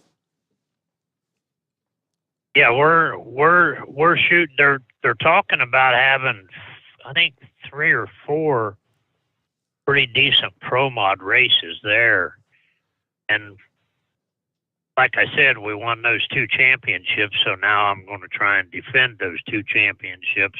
So that's going to be my main goal. But Montgomery's got 5 standalone big money races for pro mod. Brainerd's having 5 standalone. There's a lot of racing goes on down there for that kind of car and program. Where up north here in Ohio, where I live, it's not near as plentiful. So you gotta kind of pick and choose your battles, when and where you can go. But we could race probably every weekend, but we usually race 2 or 3 times a month, which is quite a bit when it comes down to it. Especially at the pro mod level, that's a commitment right there. Yeah, I've got, like I said, me and Andy made the deal when I took it down that the car don't go nowhere racing unless he's with it, and he maintains it all, and he gets a lot of publicity and a lot of people calling, wanting to know how the car is doing, where we're going next.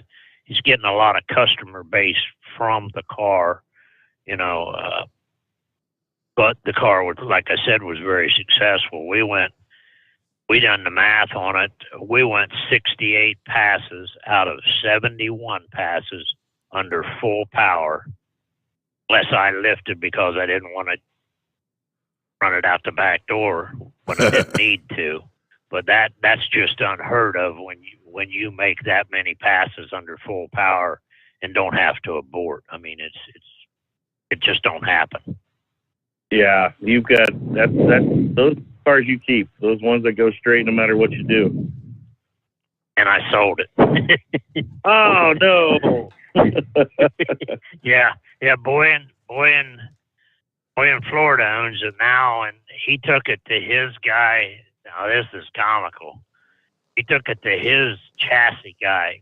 They're going to move the brake pedal and the steering a little bit, so for him, driver comfort. And the first thing he said, my chassis guy says, we got to change a 4-link and everything on this car. And I said, what did he just say? He said, the 4-link is all set up wrong in the car. And I said, well, you tell your ace mechanic there to show me one of his cars in his stable that went 68 out of 71 passes under full power. Then you tell me, I want to see that car. And he wanted my guy to tune the car for him. And he told him, he said, if you touch the chassis, he said, you don't have to worry about me tuning it because I won't mess with it. Because there is absolutely nothing wrong with the car. I mean, no matter what you'd done, it went down the track, and it was amazing. But it's last year. Now we move on and see what happens now. But we're also going into it with the new car 400 pounds lighter than we was with the old car. So wow. That's the main reason we changed. But no, I never had got a hold of Hot Shot Secret about it. You guys, I mean, Gary, you're up. I mean, you're in the 614 area code. I mean, are you also like in the Columbus area? Yeah.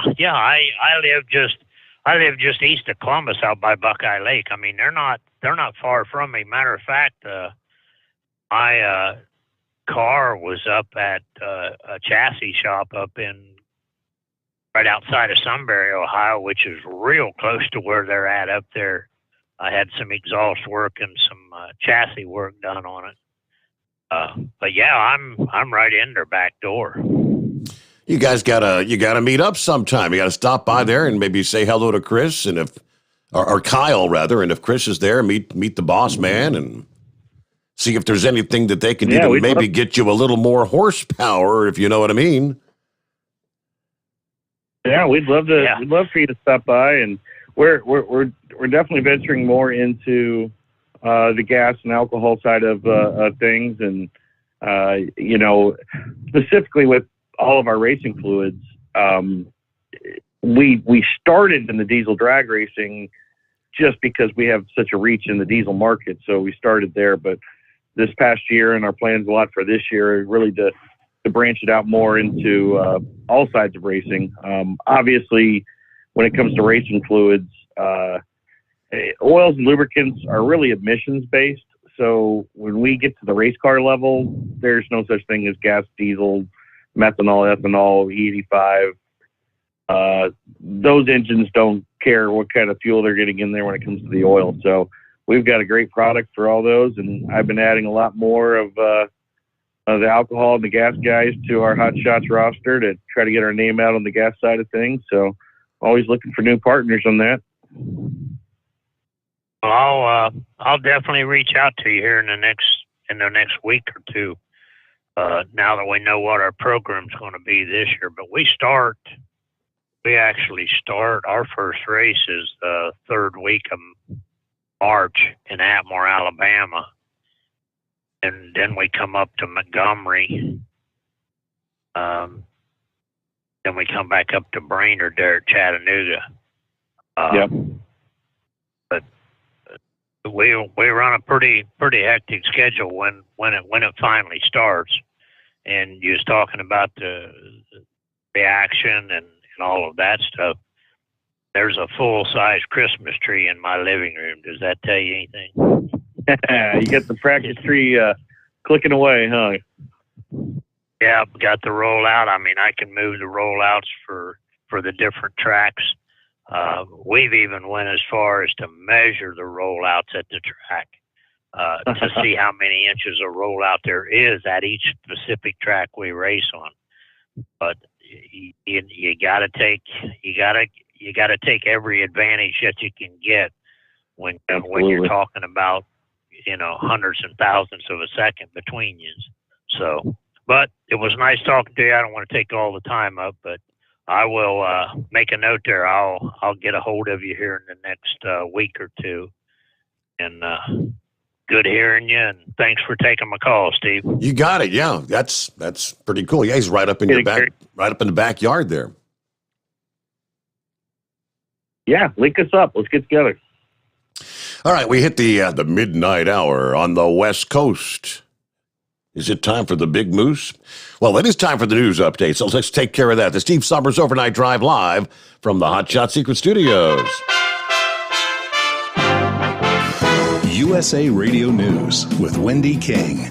President Biden says he's narrowing his list of Supreme Court nominees. He said on NBC, he's not trying to pick someone who's polarizing. I think whomever I think will get a vote from the Republican side for the following reason. I'm not looking to make an ideological choice here. I'm looking for someone to replace Judge Breyer with the same kind of capacity Judge Breyer had, with an open mind, who understands the Constitution, interprets it in a way that is consistent with the mainstream interpretation of the Constitution.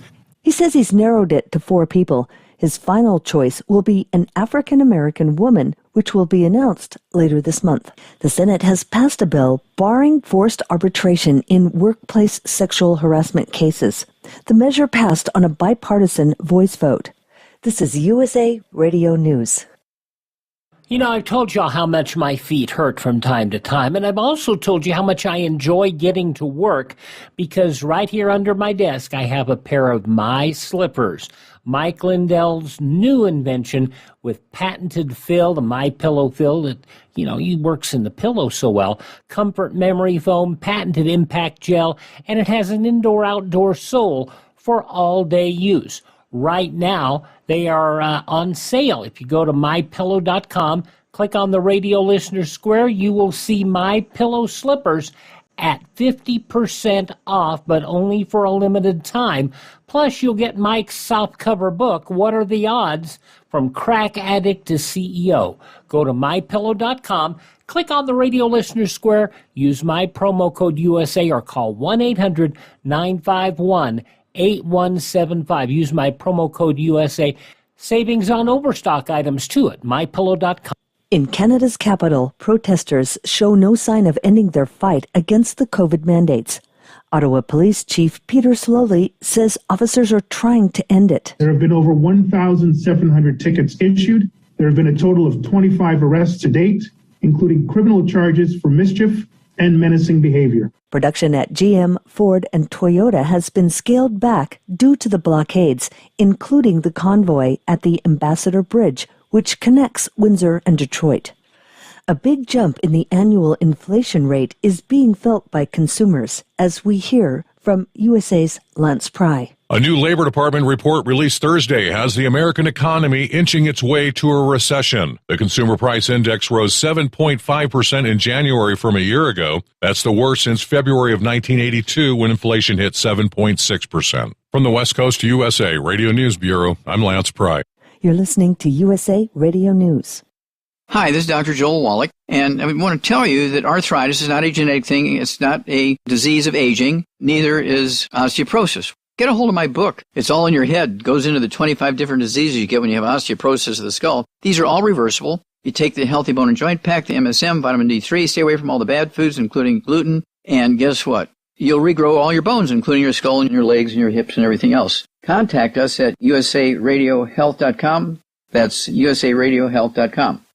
The House Oversight Committee is looking into reported violations of the Presidential Records Act by former President Trump after boxes of records were found in his Florida home of Mar-a-Lago.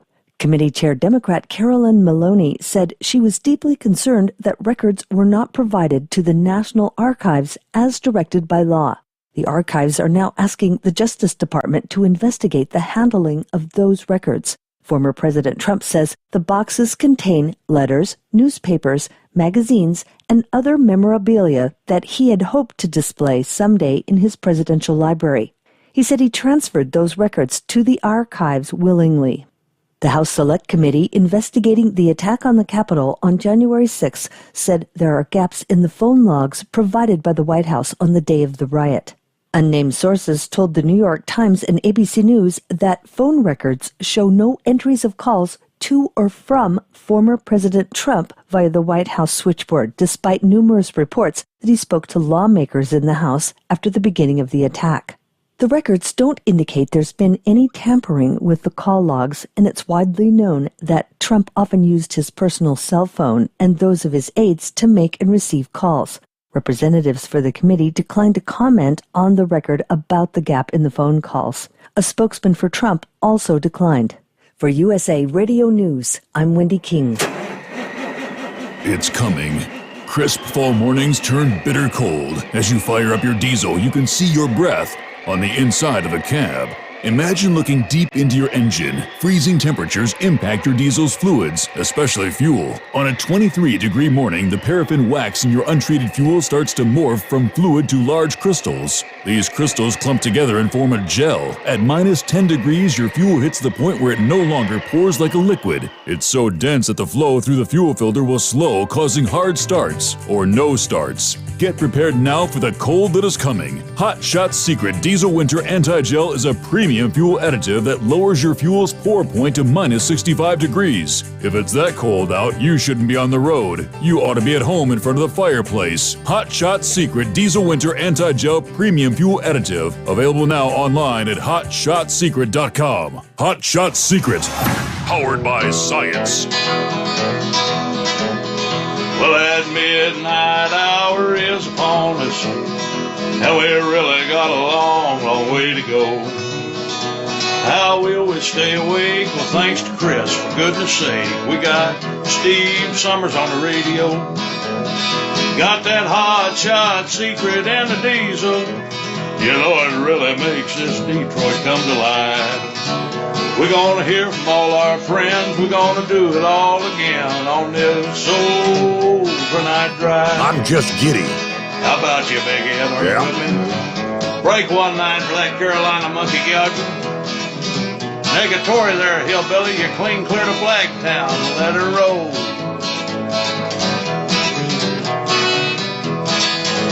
Well, we all tune in to catch the weather, whether rain or sleet or even snow. And it don't matter if you're in New York or Dallas, you'll catch it all on the Steve Sommers Show.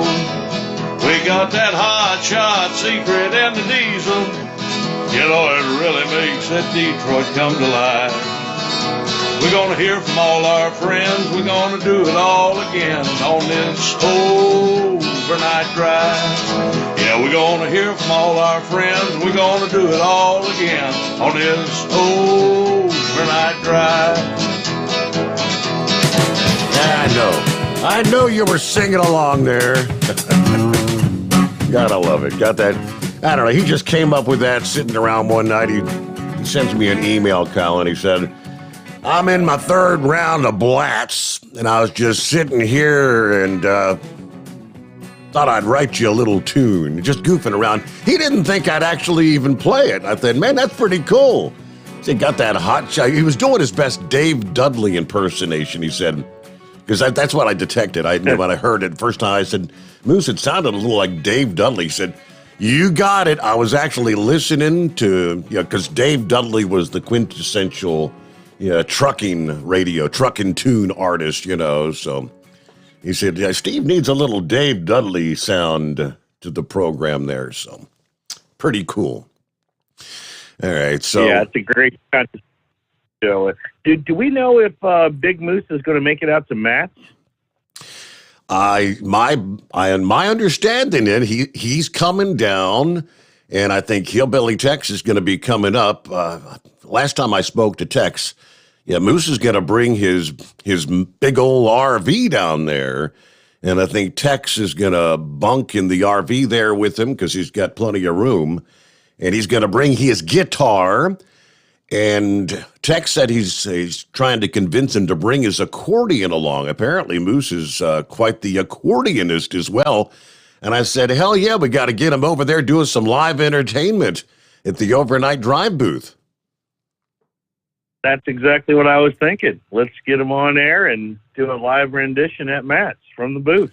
I'm sure he'll be more than happy to do that. And when I was a kid, I couldn't believe when they said he plays accordion. When I was a kid, I actually took piano lessons, and Grandpa bought me an accordion. So I never really got all that good at it, but I did, do a little solo in church a few times when I was a kid.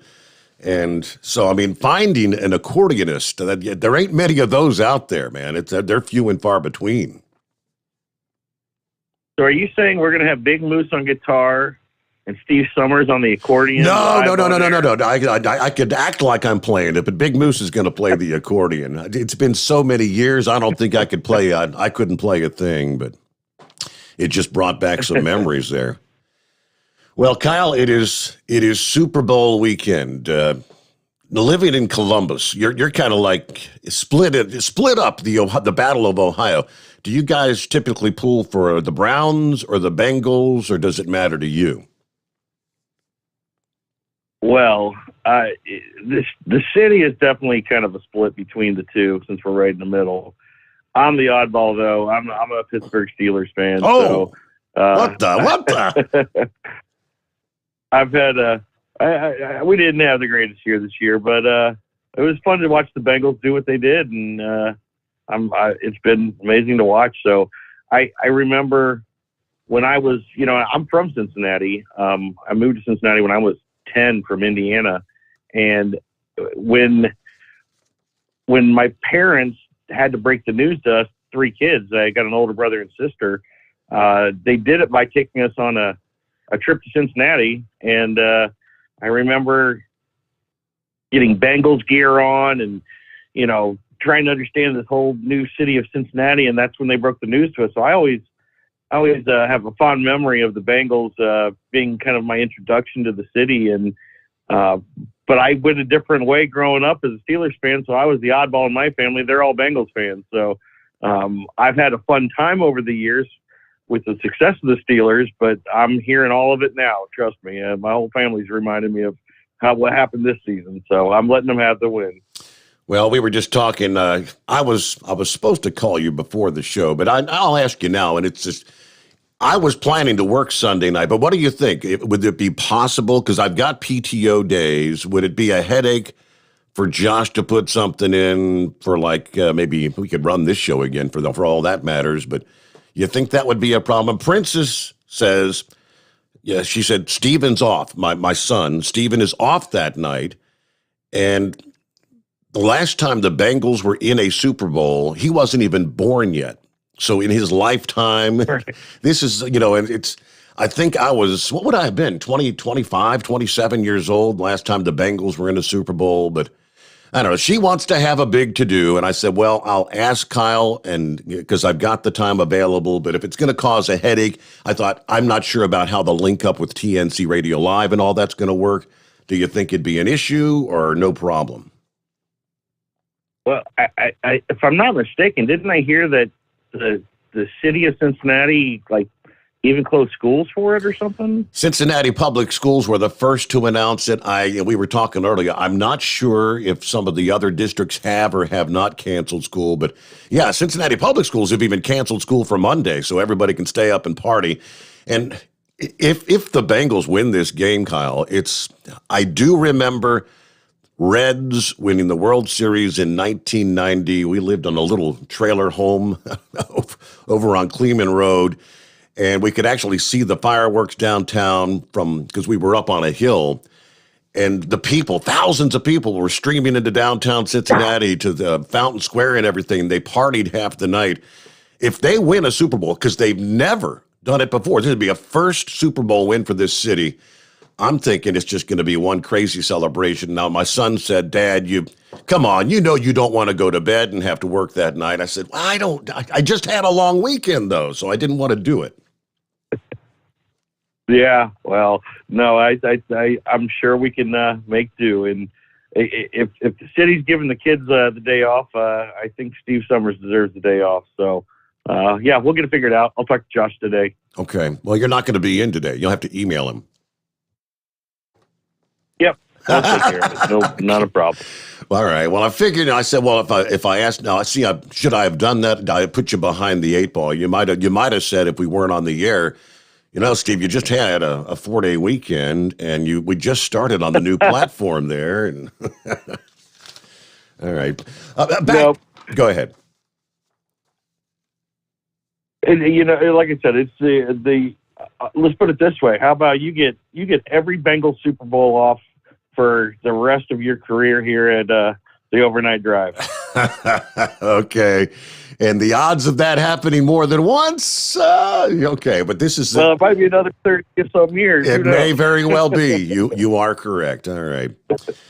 All right, back to the serious stuff, though. I mean, we're talking about some of the... We've obviously, with the TNC Radio .live and new listeners potentially with us who may not even really be familiar with Hot Shot Secret products, obviously, the number one selling oil additive is something called Stiction Eliminator. That's what kind of got things started. But would you like to break down for some of those folks out there that may not even have a clue what it will do for them and why they should use it and how often, and it's even got a money-back guarantee? Absolutely. Well, how about if, since we probably do have some new listeners, let's take it back to what started this whole Hot Shot Secret thing, and that is the Stiction Eliminator product. And I know a lot of our regular listeners have probably heard the Chris Gabrelchuk story, and he's our founder, our owner, CEO out of Mount Gilead, Ohio, and he was a guy, he's a tribologist. He was just one of those guys that was formulating some high-end solutions, whether it's from a tribology standpoint, so greases, oils, lubes for big business, big industry. And what got him into automotive sector was when Ford released the 6-liter and the 7.3-liter diesel engine, which has a Huey injector, which in short is just an oil-fed fuel injector. So it's using the engine's oil to basically fire the pin on the injector to shoot the fuel, which is a unique design. Great an idea, bad in application when it finally came to be, because those injectors started fouling up and gumming up, and they couldn't figure out how to fix the problem. At the time, International was suing Ford. Ford was suing International. They're about to go bankrupt over all the warranty claims because they were having $6,000 injector job after injector job that they had to cover. And they reached out to the tribologist community, Chris being one of those. And he was working out of a pole barn in his backyard at the time, and he formulated Stiction Eliminator. Took him about a year or so, and he started working with Ford on it, submitted to them. They tested it for another year. I think it went another year and a half past that, and they found that he had the best product that anybody had brought to them. And at the time, you got Chris, who is a young married guy with a whole bunch of kids and kind of trying to make ends meet. And he thought he had struck it rich. It's like, man, he had made it. He's going to get this big contract from Ford. And after that whole process of testing and everything, Ford up and stopped manufacturing the engine. And Chris was left kind of high and dry with a great product and nowhere to go with the OEM anymore since the engine wasn't being made. But he knew there's a lot of those trucks out there, a lot of those engines on the market, and he had a solution for that problem. So he brought the product to market.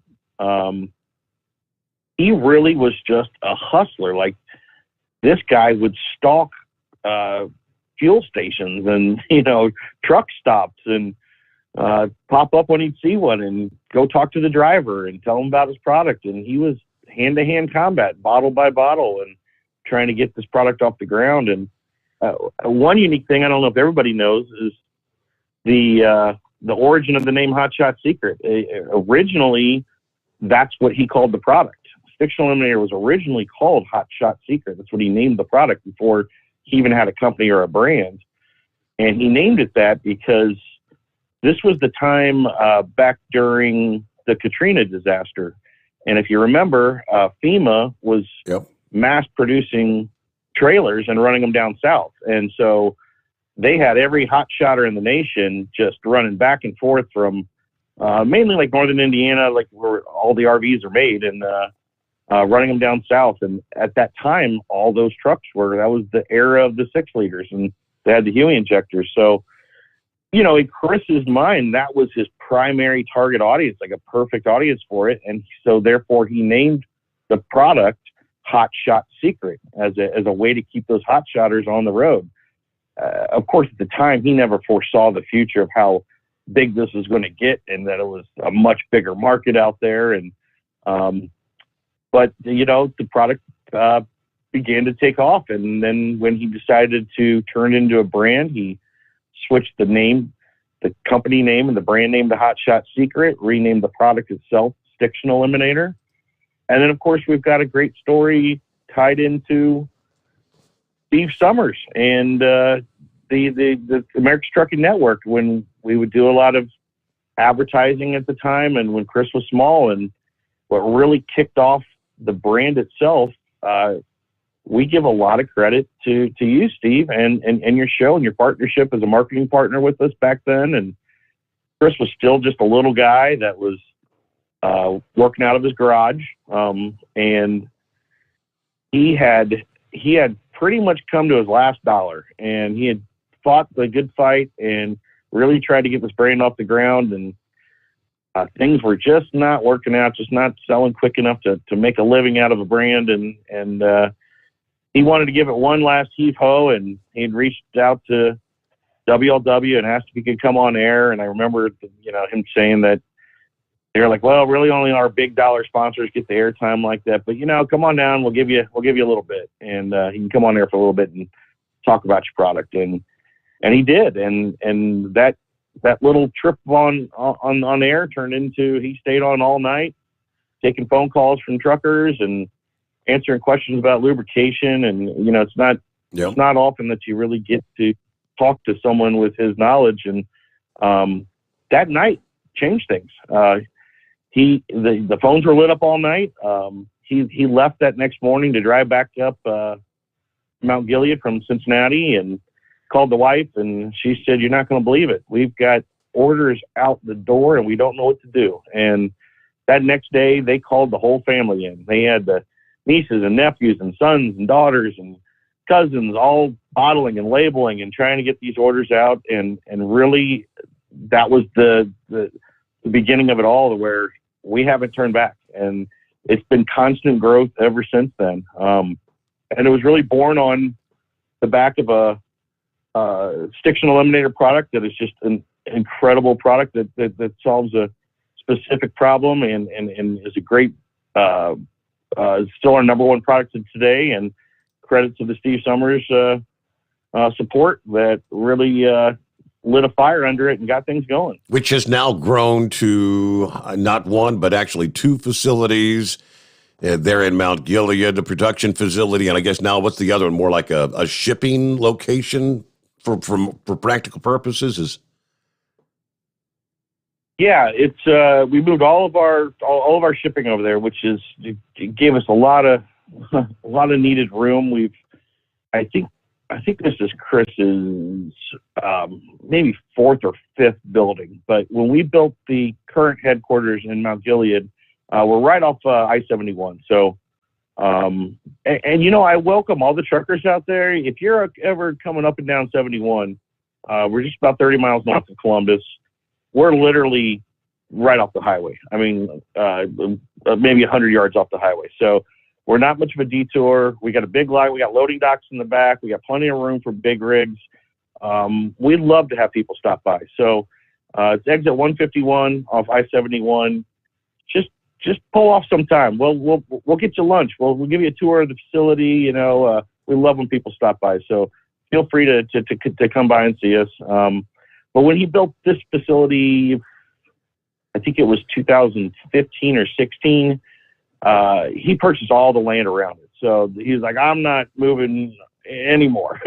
I keep growing and having to find new space. So this was a fully built facility for the first time. And now in a few short years, we've outgrown it and we've expanded again and again. And the irony to the new facility we just added is we took all of our shipping out from our current facility and moved it over to the new one. It's actually, which I didn't know because this was even before my time with the company, it was our old building. It used to be the original LSI. And at the time we rented this facility. It was, and that was the headquarters of LSI for quite a few years. And So when we were looking to expand, they found that it was up for sale. So Chris said, well, heck, that's an easy turn. I know that building well. I used to rent it. So he purchased it. Now we got another facility, and everyone can stretch their arms out a little more and really help with our production side of things. And we just continue to grow. There's the rest of the story. Horse Feathers, thanks for hanging in there. What's up? Yeah, morning, Your Honor. Morning. I guess it's going to rain today, isn't it? It seems like every time I talk to Kyle or see him there, it rains. So I don't know what was going on with that racing deal there last year. He invites me to come see drag racing, and I go up in Beaver Falls, Pennsylvania, and I get rained on, and I go down to, what is it, Dinwiddie? Who the heck come up with a name like Dinwiddie anyway? Virginia there, to the Virginia Motorsports Park, and we got rained on there too. So I don't know, but I did get to put my hand on the world's fastest diesel pickup. Not that it came out of the trailer, just a couple technical issues with it, but I didn't get to touch it. So, anyways, yeah. So I don't know how to do it, Horse Feathers, but the R word is the worst thing when it comes to racing, and we do not like that wet stuff, and it ruins everything. And it just so happens to be when I see your face, I know rain's coming. So I don't know if I'm inviting you to any more races. Well, I was thinking it was the same way the other way around. You know, you were inviting me, and it's like, just invite me to get wet. I'm like, well, what's up with this guy? So, but anyways, hey, Kyle, I did want to say there, I truly enjoyed the Christmas party out there. You know, Chris got me the flight out there with Maverick and John the Monkey. They brought out the Tri-Motor Ford there, flew me back and forth there, and truly enjoyed the party. And man, it was quite the thing seeing you and Josh up there dancing on the tables. I tell you what, man, you guys know how to throw a hell of a party. Oh, I must have blacked out. I don't remember any of that part of it. But, I don't know. We got video of it too, so I don't know. We'll just keep that in the back pocket for right now. But but anyways, there. So no, it's good to have you on the air. I guess you guys are looking ahead to all the racing and that, and of course, you know what I'm looking ahead for there on Mother's Day, right? Oh, the convoy.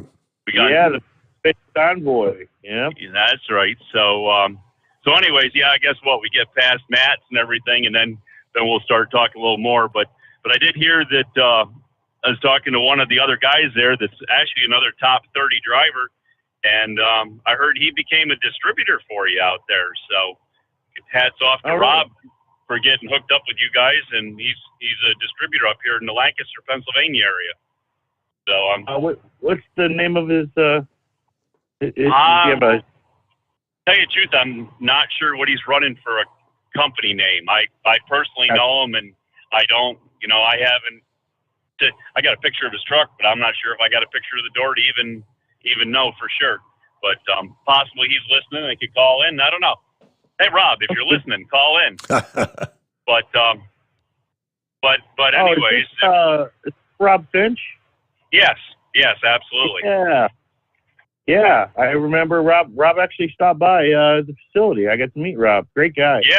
Yeah, he said he was out there and chatted with everybody, so got the big grand tour and everything. He's a smart cookie. I give him the cookie of the day because that guy knows his stuff. So, and we love people like that. I mean, we're all about educating people on lubricants and everything, but I can find out pretty quickly in a conversation if someone knows what they're talking about or thinks they know what they're talking about, and he's the guy that knows what he's talking about. So it's really good to partner with people like that. So good to hear. Yeah, and I remember the first thing he said is, I'm a big listener to Steve Sommers show, and we'd love to hear that. And when they turn into distributors like that for us, I mean, that's what this relationship's all about, is to connect these audiences and support the trucking industry. And we love to see that come full circle. Yeah. So whatever works out that, you want me to help with, whatever you want to do with Make-A-Wish and the convoy out there. And then if you want to get stuff to me, or if it's easier to get stuff to Rob now that he's a distributor, I mean, I don't know what all worked the best, but we'll make that all work, whatever we have to keep going there? Yeah, actually, I'm going through. I'm working on the event schedule right now. I'm getting close to finalizing it, and one of the things we are looking to do this year is some more trucking related events. Now, obviously, we got Matt's coming up that I'm just super excited about. I cannot wait for Matt's. And looking at my schedule right now, yeah, it looks like May 8th is the Make-A-Wish. I have 2 different races that weekend, but I do not know if I'll be attending those or not. And I'm trying to make my schedule work so that I can attend the convoy this year. I'm just waiting on confirmation on that. We're definitely going to support it either way, but I'd really like to go out there to it this year, and I'm going to try to make my schedule work that way. And I'll tell you another one that it's not public yet, and they don't even know because I haven't even signed a contract with them yet, but I'm looking to do that same month is, let's see here, May 27th to May 29th is the Great Lakes Big Rig Challenge up at Onaway Speedway in Michigan. And I'm sure a lot of you know about that, the uphill semi-truck drag racing, which is just some of the coolest stuff I've ever seen. So looks like we're going to get up there. And early in the planning, again, I don't have this penciled in, so I'm kind of giving you some unconfirmed information. But one of the things I'm looking to do with that is maybe also take the overnight drive on the road up to Michigan for that event. Uh-oh. But I got to talk to my man Steve Sommers about that, see if Steve might be interested in doing something like that. So, yeah, we got some cool things coming this year. All right. Well, maybe if you're doing that, maybe you should get hooked up with the Big Moose there, and he can get everything lined up there with the Cousin Eddie motor coach. You know that bus he's got. They've given it the name Cousin Eddie there because of the vacation movies there. Yeah, right. Yep. But anyways, so maybe that'd all work out. That sounds like good plans. But yeah, I'm bringing my umbrella down to Matt's there. I'm scheduled. We got the reservation done and hotel, car, and airline tickets and everything. So I'm good for the 3 days at Matt's and bring my umbrella because I know I'm going to see you there. But at least we're indoors for that. Anyways. But nope, good chatting with you. And as everybody else says, we'll get off here and let somebody else get in. And anyways, other than that, everything looked good on this side of the world so far. And the moon is out here, really, Steve. So I don't think I need my umbrella here today. No. And have a good weekend. You won't need your umbrella probably till about Super Bowl time, Sunday into Monday, according to the forecast there. News break time, though, a little behind, but we'll catch up here. It's 844-844-3388 on a Friday morning. The Steve Sommers Overnight Drive live from the Hot Shot Secret Studios. USA Radio News with Wendy King. A Canadian protest over vaccine mandates has once again closed a major bridge, and supply chain problems are disrupting production at some major car manufacturers in Canada and the U.S. The vaccine mandate protest has closed border crossings in 3 provinces, bordering Michigan, North Dakota, and Montana. In Detroit, the Ambassador Bridge remains closed for a 4th day. That cuts off a major portion of trade between the 2 countries. Michigan's Governor Gretchen Whitmer demanded the Canadian government open the bridge back up. But they got to clear the path so that commerce can flow, or a lot of people are going to be unemployed. GM, Ford, and Toyota are just a few of the automakers that are forced to slow production at several plants due to a lack of parts from the logjam. This is USA Radio News. Hi, this is Dr. Joel Wallach, and I want to tell you that arthritis is not a genetic thing. It's not a disease of aging. Neither is osteoporosis. Get a hold of my book. It's all in your head. It goes into the 25 different diseases you get when you have osteoporosis of the skull. These are all reversible. You take the Healthy Bone and Joint Pack, the MSM, vitamin D3, stay away from all the bad foods, including gluten, and guess what? You'll regrow all your bones, including your skull and your legs and your hips and everything else. Contact us at usaradiohealth.com. That's usaradiohealth.com. The MyPillow.com clearance continues. Roll and go anywhere. MyPillow's $9.99. The Body Pillow $39.99. And MyPillow bath sheets on sale 50% off. Use my promo code USA. Go to MyPillow.com/radio specials. You'll also get a free copy of Mike Lindell's book. MyPillow.com/radio specials. Use promo code USA or 1-800-951-8175. You're listening to the Overnight Drive with Steve Sommers. Do you have a Dodge pickup and hate your automatic transmission? Of course you do. Levon Miller at Firepunk Diesel here, and we specialize in heavy-duty and performance transmissions for your 3-quarter or 1-ton Cummins-powered truck. So if you're interested in turning your stock slush box into a towing monster, call us today at 614-733-3744 or visit us online at shop.firepunk.com. After a long winter road trip, there's nothing like coming home to a warm, comfortable home. Hi, I'm Steve with USA Insulation. We appreciate our truckers and the long hours you're putting in to serve us all. Without you, we wouldn't even get the materials to insulate. So we want you to feel like a king when you get back. We put our foam in your walls. It's like putting a coat around your entire home. Keeps the cold air out and the warm air in. And with the rising energy costs, that's going to save you a bundle. We're getting homes ready for winter right now, and we have $1,000 of savings for everyone.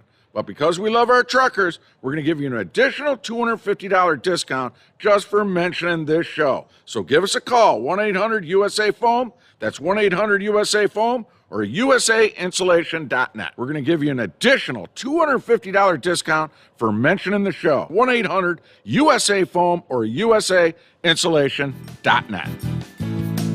USA Insulation.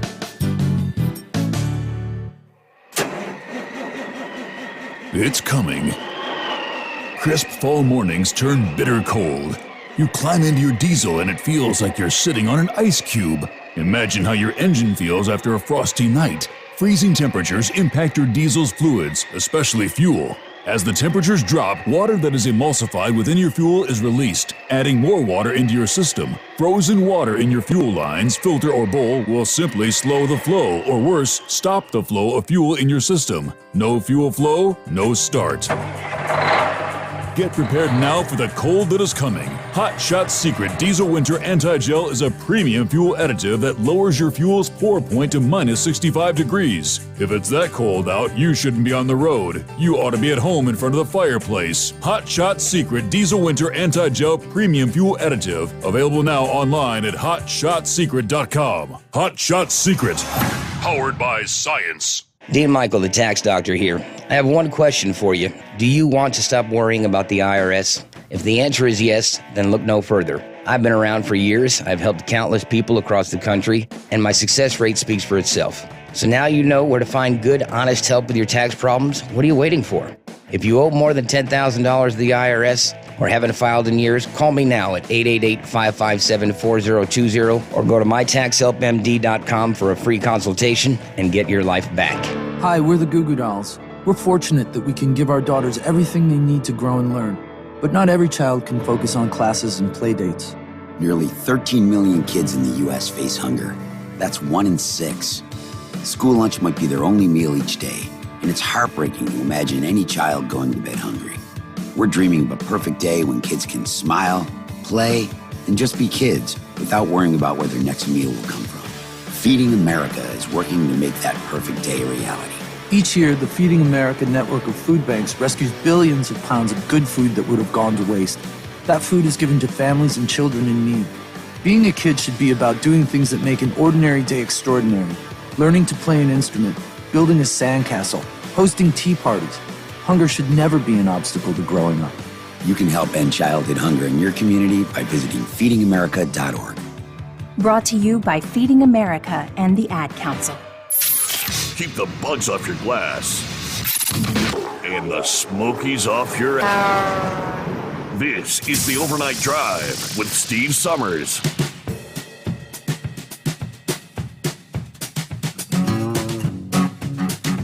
So yeah, doing the math, last time the Bengals were in the Super Bowl, I was 24 years old, and they lost to the 49ers. I remember watching the game on television, and Can't remember if that was the one that was that the freezer bowl when it was like 50 below wind chills that year? You remember that, Kyle, or no? I don't recall. I can't remember. One of the two Super Bowls the Bengals were in, that was the freezer bowl, but I can't remember which it was. But yeah, my daughter would have been 1 year old. My son wasn't even born yet. So that's pretty cool. I have a friend, a buddy of mine, Bob Tennis. He was actually on the local news this past morning. He made a wager before the season ever got underway, $10 bet for the Bengals to win the Super Bowl. If they win Sunday, that $10 pays $1,500. Nice. That was the odds. I mean, the Bengals are coming off. They were the worst team in football the last 2 years. They won like a combined 6 games in 2 seasons, and boom, just like that, 2 seasons with Joe Burrow in the Super Bowl. So that's pretty big. Anyway, I digress. Let's talk a bit, if we can, some of the, there's a product called FR3. You mentioned earlier that that's actually essentially in almost every product you manufacture, but if you've used the stiction eliminator, that cleans things out. You don't need to use that every time. If you've cleaned out your engine with the stiction eliminator, you then pretty much move to the FR3 for the next, couple of oil changes? Is that the normal recommendation? Yeah, that's correct. It's a very complementary product to Stiction Eliminator, and I'll first say that both of those products, they're oil additives. They're good for gas or diesel. Yes. Matter of fact, they're good for anything with an oil in it, really. Any engine can benefit from both those, and specifically small engines. Lawn equipment really loves FR3. But yeah, the Stiction Eliminator has a lot more of the cleansing properties in it. So I always like to start off with whether I'm buying a used vehicle or I'm doing some annual maintenance to, again, my lawn equipment, whatever it may be. Stiction Eliminator is a great way to do a deep, thorough cleanse of the engine components. We do it a little differently than a lot of the other engine cleaners out there. Rather than using some harsh solvents like you find in some of the competitor products, they can do a decent job of cleaning out old burned up varnish in the engine. And really what happens is inside the engine where the tight tolerances are, what we call hot spots, you'll develop some burnt oil over time. And in order to get in there and clean it out, some of these harsh abrasives you can pour into the oil, but as you know, those products, you got to dump the oil right when you're done because it really contaminates everything. And the real problem with them is they dry everything out because kind of like using alcohol to clean something, it's going to leave everything. It cleans well, but it leaves everything dry. What we really changed the game in doing is the ability to clean and lubricate at the same time.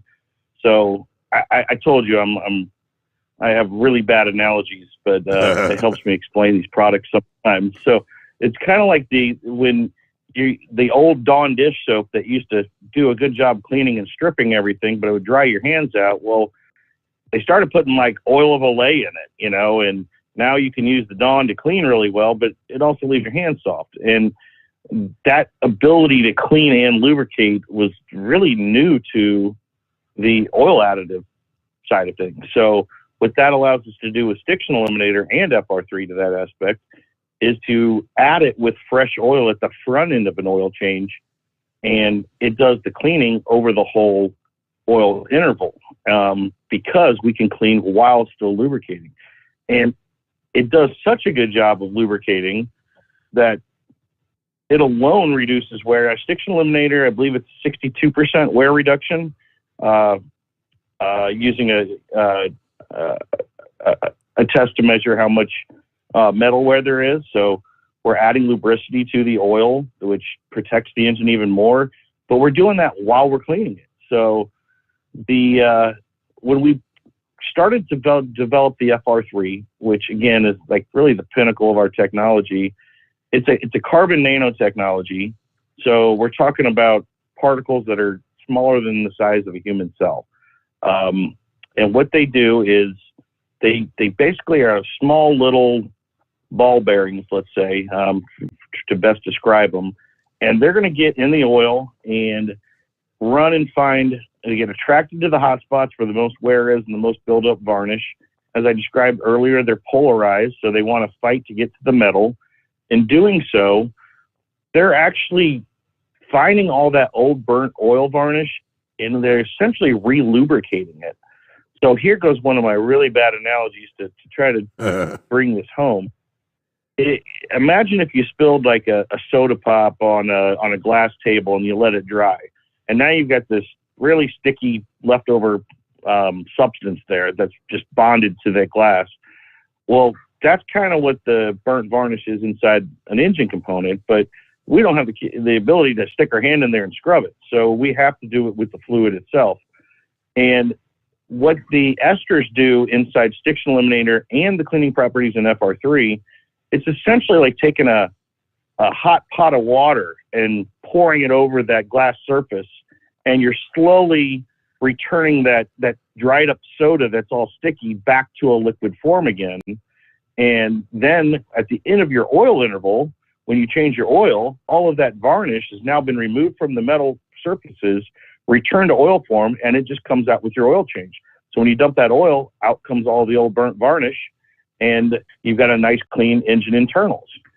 Well, that next step to that is following up the next oil change. You'd switch over to our FR3, which again provides that great lubrication. It's not as much on the cleaning side because you've got it cleaned out, but we have enough cleaning properties in there that it's more what we consider a keep clean treatment. And then now we're bonded to the engine with our FR3 and our carbon nanotechnology to prevent that buildup from even starting. So used vehicle, I start with Stiction Eliminator, clean everything out, switch over to FR3 to keep it clean. Brand new vehicle, I just start with FR3 right out of the gate. Let's get it in there and bond it to the metal and keep that varnish from ever building up. Great explanation. I like your analogies, especially the Dawn dishwashing liquid thing. That's Hey, good morning. Oh, they're awful, but Heat wave. How we doing out there, senor? Oh, senor, we're doing very well. Hello, Senor Kyle. I'll ask you what I ask Chris every time.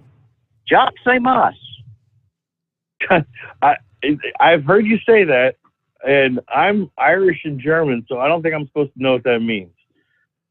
Oh, well, okay. I'll brush up on my German next time. Basically, Jock say mas is a check for how you doing or what's up. You know. That's what I remember. Yeah, that's up Chris's heritage line. That's right. Yep. Oh man, well, how does it feel supporting us racist, potentially terroristic group of people out here? According to Biden, if you don't agree with him, and most of us truck drivers don't, then we're potential terrorists. What do you say to that? Well, obviously coming off of Steve's former platform and the challenges that that I just listened to your interview, Steve, over on TNC that you did the other day, and you kind of addressed that, and that's just one of the first things when Chris said to me, hey, we got to create a radio station.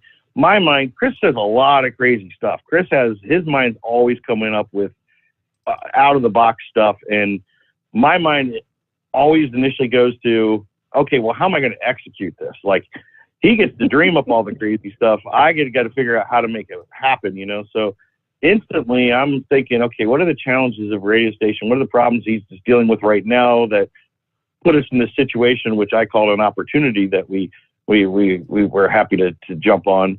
And from the very beginning, Chris said, we need to provide a platform that he can speak his mind, and that's what this is. This is America. So if you don't like it, there's other options out there for you. But even so, I don't even find this program to to be so down one side anyways. I mean, I've heard callers from all sides of it, and I love how Steve is open to conversation and get people talking and everything. And that's really the end goal at the end of the day. We're a lubricant company. We're not a radio station, you know, so this is something that was out of the box for us. And the cool thing about that is we don't have to act like a radio station and the concerns they have. We look at it in a new approach that we can break ground on new ways of doing radio. And one thing that we certainly weren't going to do is get involved in censorship of thought. So we're proud to support a platform that allows open thought.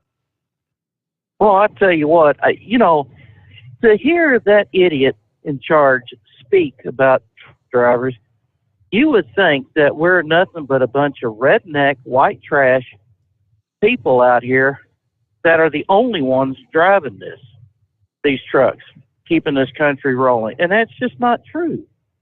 You know, we have American Eagle, who is proud to say that he is a black man. He's conservative. We have that old boy down there in Florida who's a Cuban and Venezuelan heritage. Miguel. I mean, we have Miguel, there you go. Now, we have a diverse union of drivers out here. We may not all think the same or think, we all have different opinions. But for him to lump us all in one category as potential terrorists, well, that ought to be offensive to all the other folks that are not of Caucasian, clear, I guess you'd call it. I don't know. But I mean, he is the only man that can say, hey, if you're a black person, you don't vote for me, then you're not black enough. And not catch any crap from any racial organization. You would have thought the NAACP would have been jumping up and down all over that idiot. But no, they took it in stride. So I tell you, if it ain't one damn thing, it's another. Well, I'm going to get off of that. Well, no, I tell you what. There was an old boy there at Lake Havasu City, Arizona, exit 9 at the Loves. And he was pouring death in the engine compartment. Uh-oh. And I didn't think much of it. And then I seen him again on the way back out. And I said, Mercedes, do they have their death compartment in the engine? My friend, don't speak English, just little English. And I thought to myself, that is your potential terrorist right there. Because he does not speak the English language, or he pretends not to. How is he going to explain something to an English-speaking police officer in case of an accident? He's not going to be able to. Nope. That's your potential terrorist right there. And I just shook my head and walked away thinking, my God, what are we coming to here? But anyways, I have had the FR3. I put that in my 5.3 Chevy engine, in my 05, and in my 16, which is also a 5.3. Both of them are four-wheel drive. Now, the 16 don't have but maybe 36,000 miles. I mean, my wife she hardly drives that damn thing. She just lets it idle.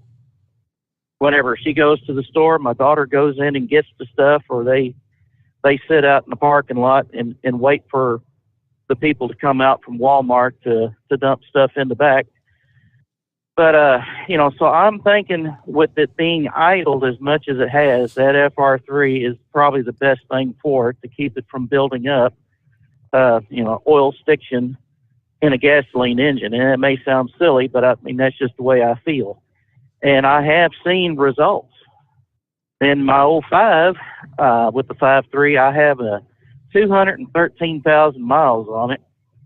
And I have put that stuff in.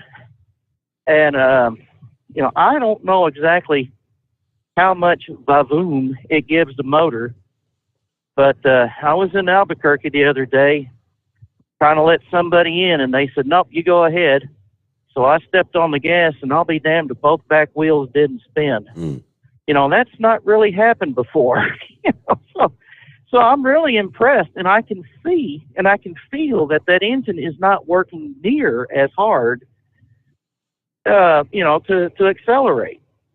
Before it was struggling and really working up a sweat. Now it's just like, dude, what's up?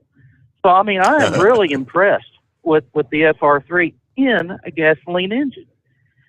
So, and that we love hearing that. And I'll tell you something that kind of ties back we were talking about earlier, the crossover from what we get out of motorsports to the everyday driver, like you're talking about. We've got another one of our outlaw diesel champions, a guy named Johnny Gilbert. He owns Stainless Diesel out of Indiana. Great guy. I mean, I love Johnny. Man, he'd be a great interview. Steve, I need to get some of these drivers on with you. So I'll get that set up. But Johnny called me one day and said that he had the race truck up on the dyno. It was during the off season or during a break, and they were working on the race truck, trying to get it dialed in. And it was on a chassis dyno, and so they had the vehicle strapped down.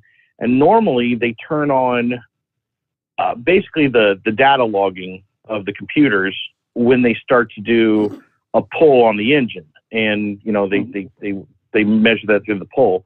Well, he had the computer running when they had the vehicle just idling on the dyno. And so it was recording data, and they weren't quite aware of it. It was just a mistake that they had hit record, if you will.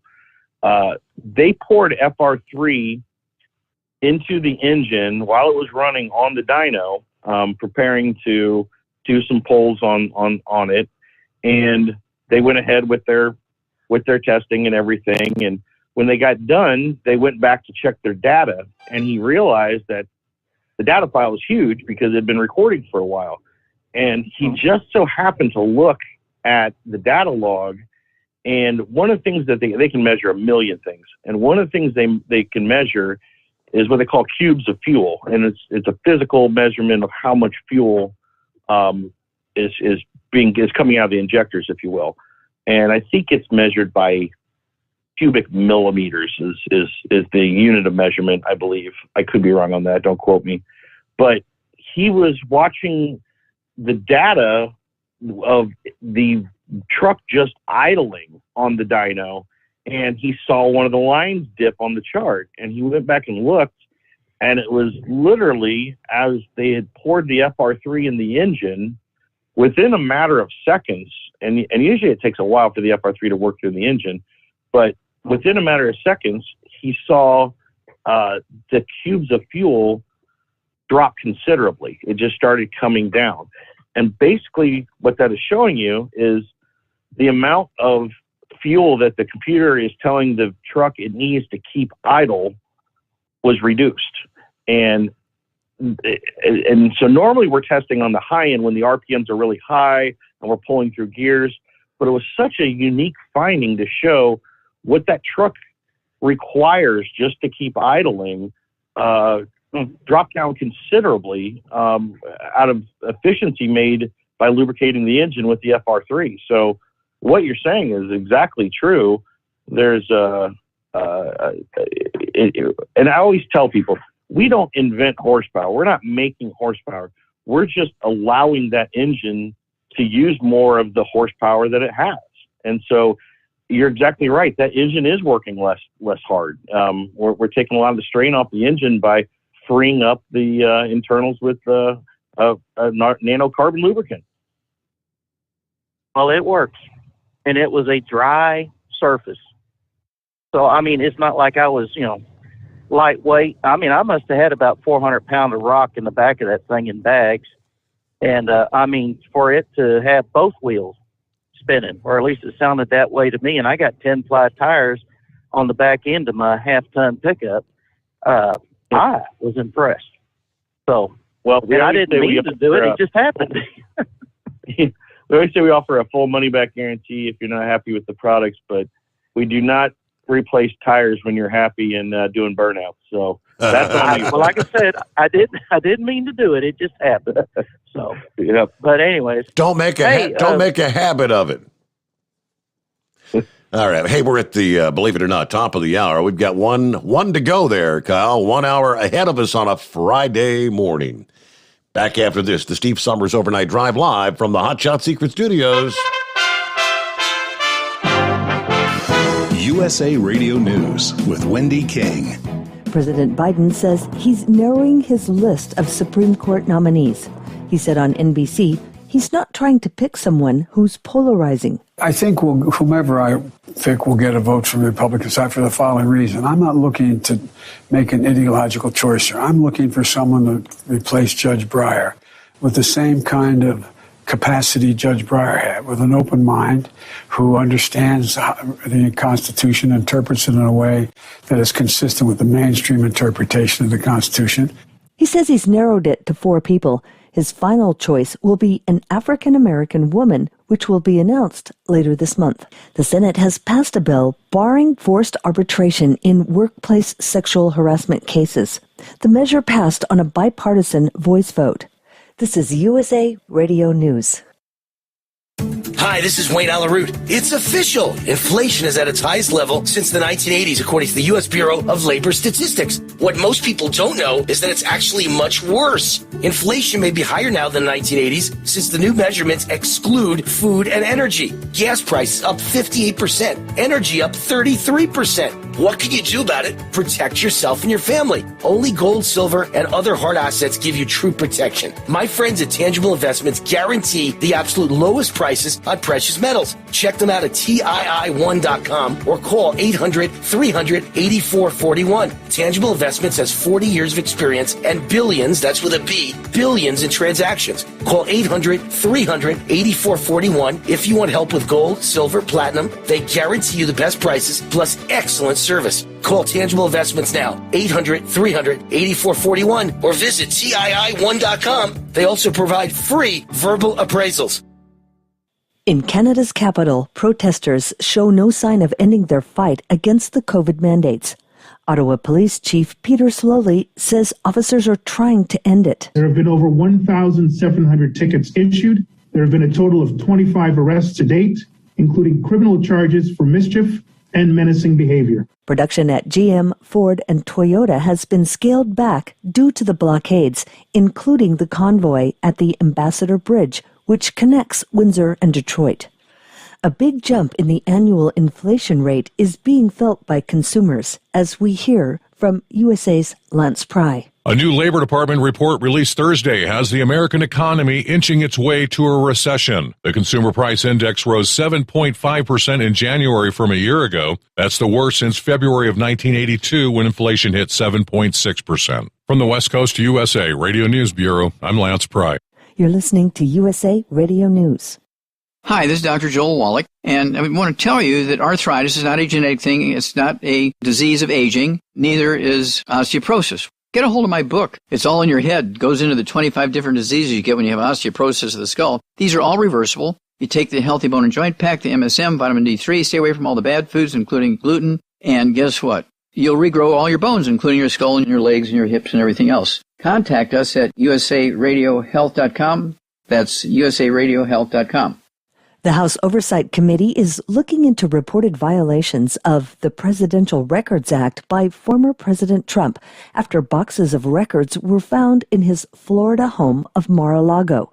Committee Chair Democrat Carolyn Maloney said she was deeply concerned that records were not provided to the National Archives as directed by law. The archives are now asking the Justice Department to investigate the handling of those records. Former President Trump says the boxes contain letters, newspapers, magazines, and other memorabilia that he had hoped to display someday in his presidential library. He said he transferred those records to the archives willingly. The House Select Committee investigating the attack on the Capitol on January 6 said there are gaps in the phone logs provided by the White House on the day of the riot.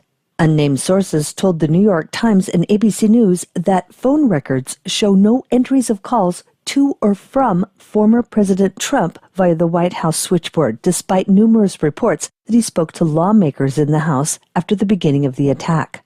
The records don't indicate there's been any tampering with the call logs, and it's widely known that Trump often used his personal cell phone and those of his aides to make and receive calls. Representatives for the committee declined to comment on the record about the gap in the phone calls. A spokesman for Trump also declined. For USA Radio News, I'm Wendy King.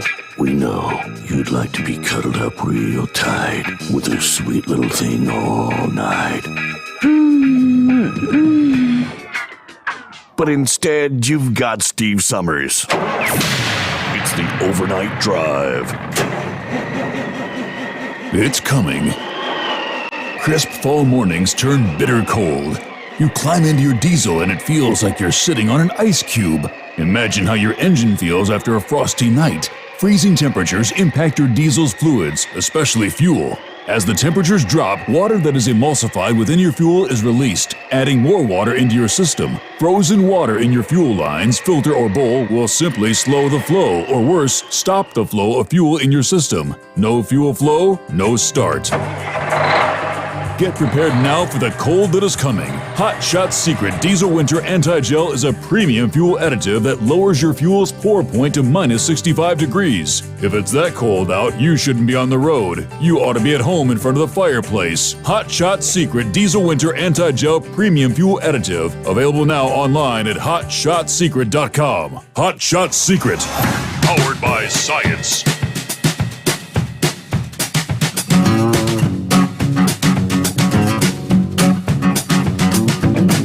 Alrighty, back for our final hour here on a Friday morning. Heading to Super Bowl weekend. And of course, don't forget Valentine's Day coming up Monday. Don't forget that special someone. So like I say, you got a chance to go back and listen to my interview with Shelley and Tom there on tncradio.live. I'll be honest, Kyle. I was a little bit nervous when I did that. I don't know why. After all the years I've done this, I still get nervous though when I'm doing interviews with other people, and especially if there's a camera on me, But I went back and listened this past morning as well, and I thought, I guess I gave myself a thumbs up. I felt like I did fairly well on that, trying to condense my life into like a 1-hour interview, but it was interesting. Oh, I thought it was great. Yeah, it was a good interview. I learned some things too.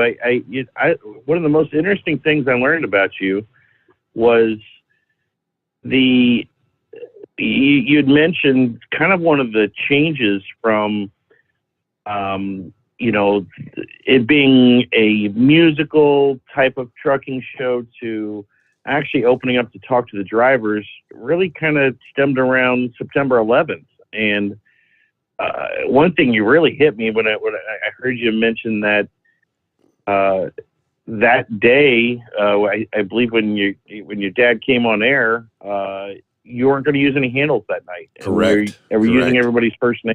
Yep.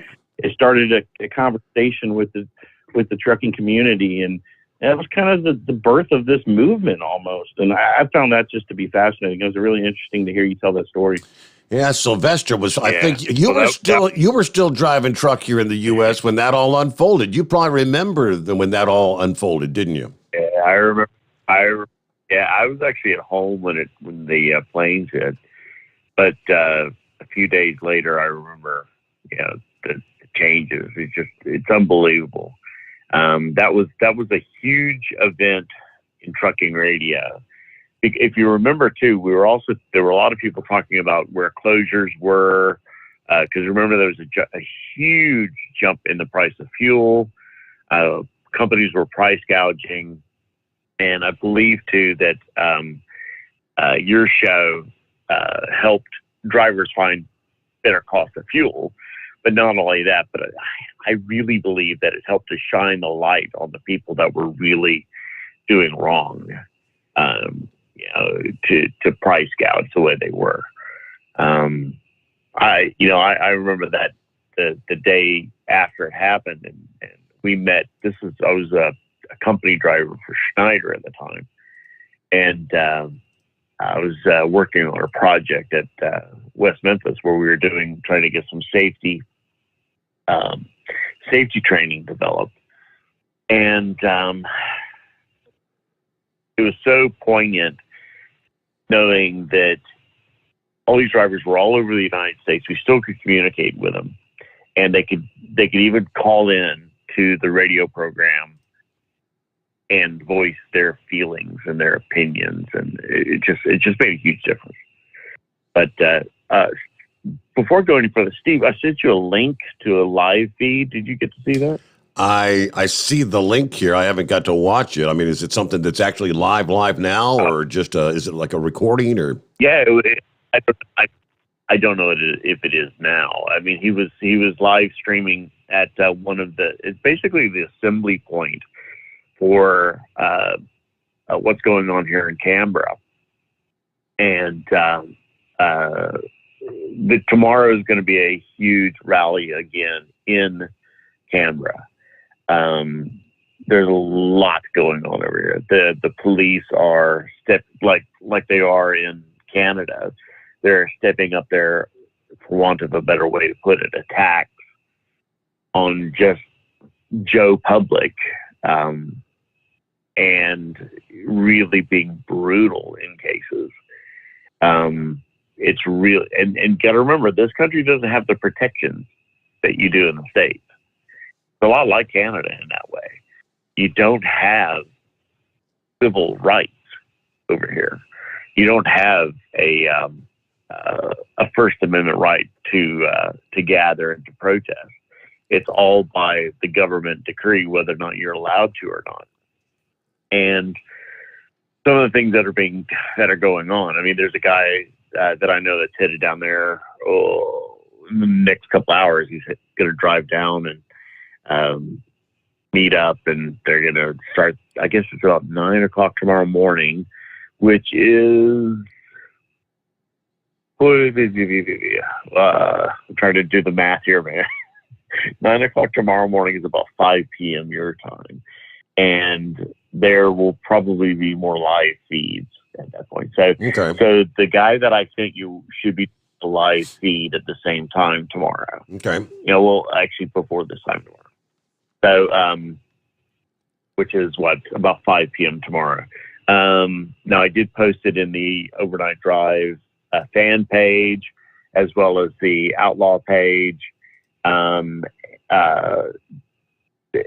the thing that's striking me is it's not just the truck drivers that have gone to do this. I mean, these are like literally tens of thousands of people on their own dollar have come from all over Australia, which is very different to driving in from locations in the States. The States is about the same size as Australia, but the difference is that to drive from Western Australia, you've got to go on this.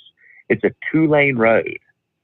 It's paved now, but you got to drive this little 2-lane road across the place called the Nullarbor Plain, and it's just difficult. Middle of summer, it's going to be like 120 degrees in places. It's very different to driving this. There are no freeways all the way across the country. There are no interstates. So these people are making the effort to get out there. They're camping in tents, and when they call them caravans, a caravan is a camper van basically. But they're gathering for the big protest tomorrow. We know a bunch of people going down to protest. Unfortunately, I have to work, and so does Susan. But it's really gaining steam over here. Because people are sick of it.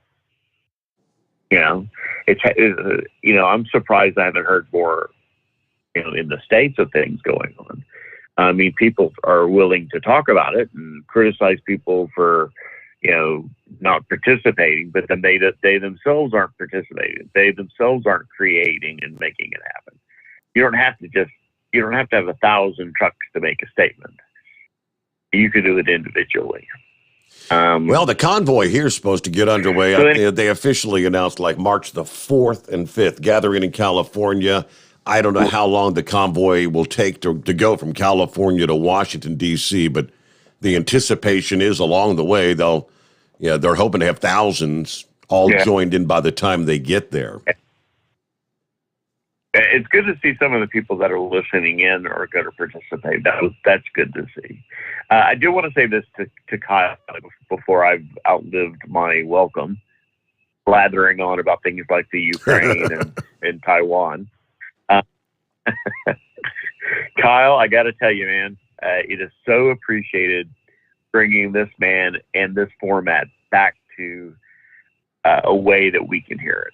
I know that Chris is the one who is financing it and jumped in to make it happen. But without you, Kyle, this couldn't be. And it's so important to say thank you. I personally appreciate it, and I know that there are thousands of other people that personally appreciate it. And we support the product. We support you guys. And an immense thank you in this day and age where we don't get the truth, and the truth is castrated by people like Facebook. Meta, the YouTube platform, etc. Look, it's fantastic that you guys stood up for uncensored truth, and it's so appreciated. Well, I really appreciate you saying that, and I'm honored to play my small part in getting this going and everything.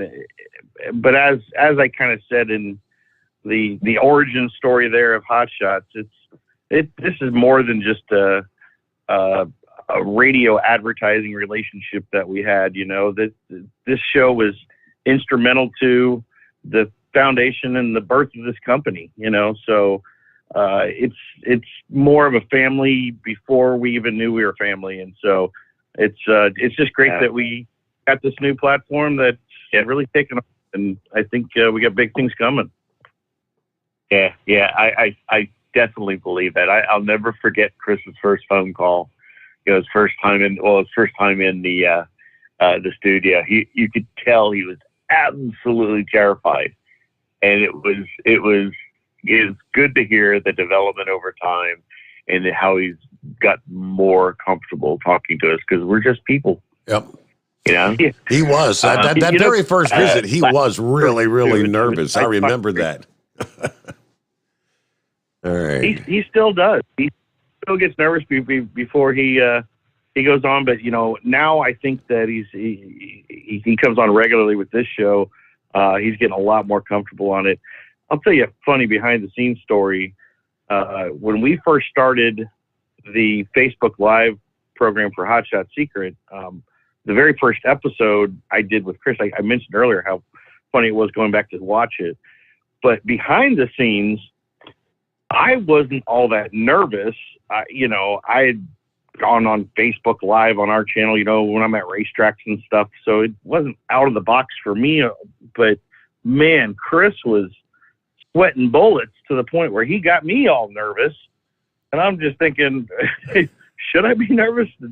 And next thing I know, and I'll divulge a little secret here. I look over and it's, 2 p.m. on a Friday, middle of the workday, and we're about to launch our inaugural show, and I see him pouring some whiskey.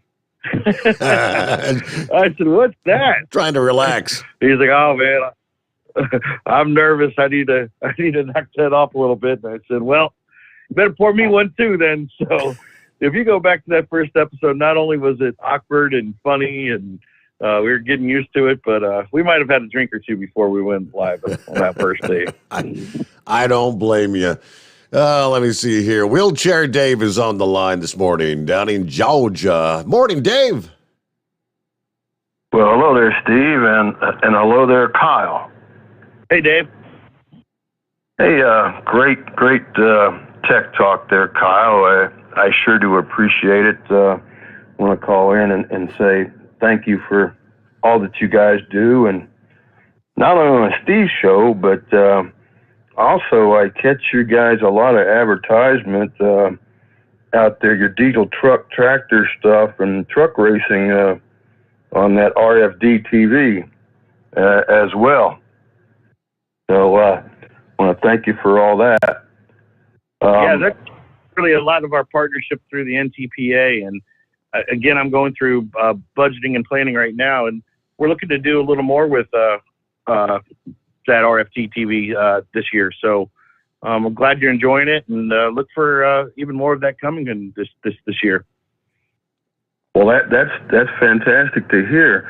Now, speaking about those computer monitors and those mixers and everything you set up there at the bunker there for Steve, maybe he can tell you about him breaking down. This is how far he's come. He was in the old Firebird one time, coming home from work, broke down in the snow, didn't even have a cell phone. I think he can go to that story later on if he wants to. But hey, Steve, I do have a question for you. Is that the commemorative? Is that a collector's bottle you got up there next to the?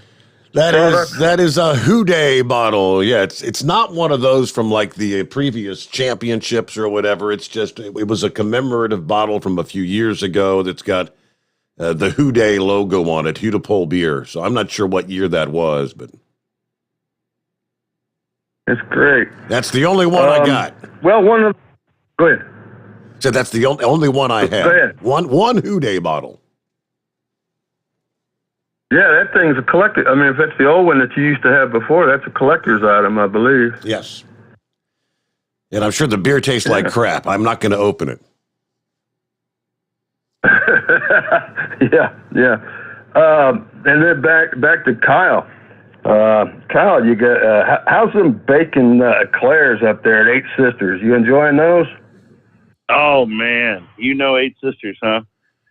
Oh yeah.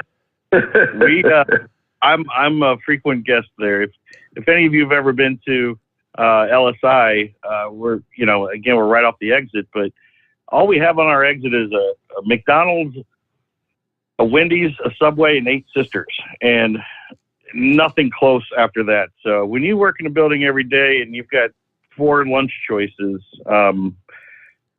Eight Sisters is the winner for me most often. So we really enjoy that. And when people come, we often get catered from Eight Sisters. So, and we're always proud to support local Mount Gilead businesses. So we absolutely love that place.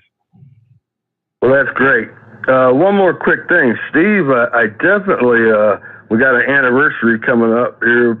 You and your family and unfortunately on my end, but I sure hope the Bengals give Roland his birthday wish and happy birthday to Roland there if I don't talk to you till next week, okay? All right. Go Bengals and bless the party that Princess is going to give you guys, and best wishes to your family. And bye-bye. All right, thank you. Wheelchair Dave, that's how crazy is that?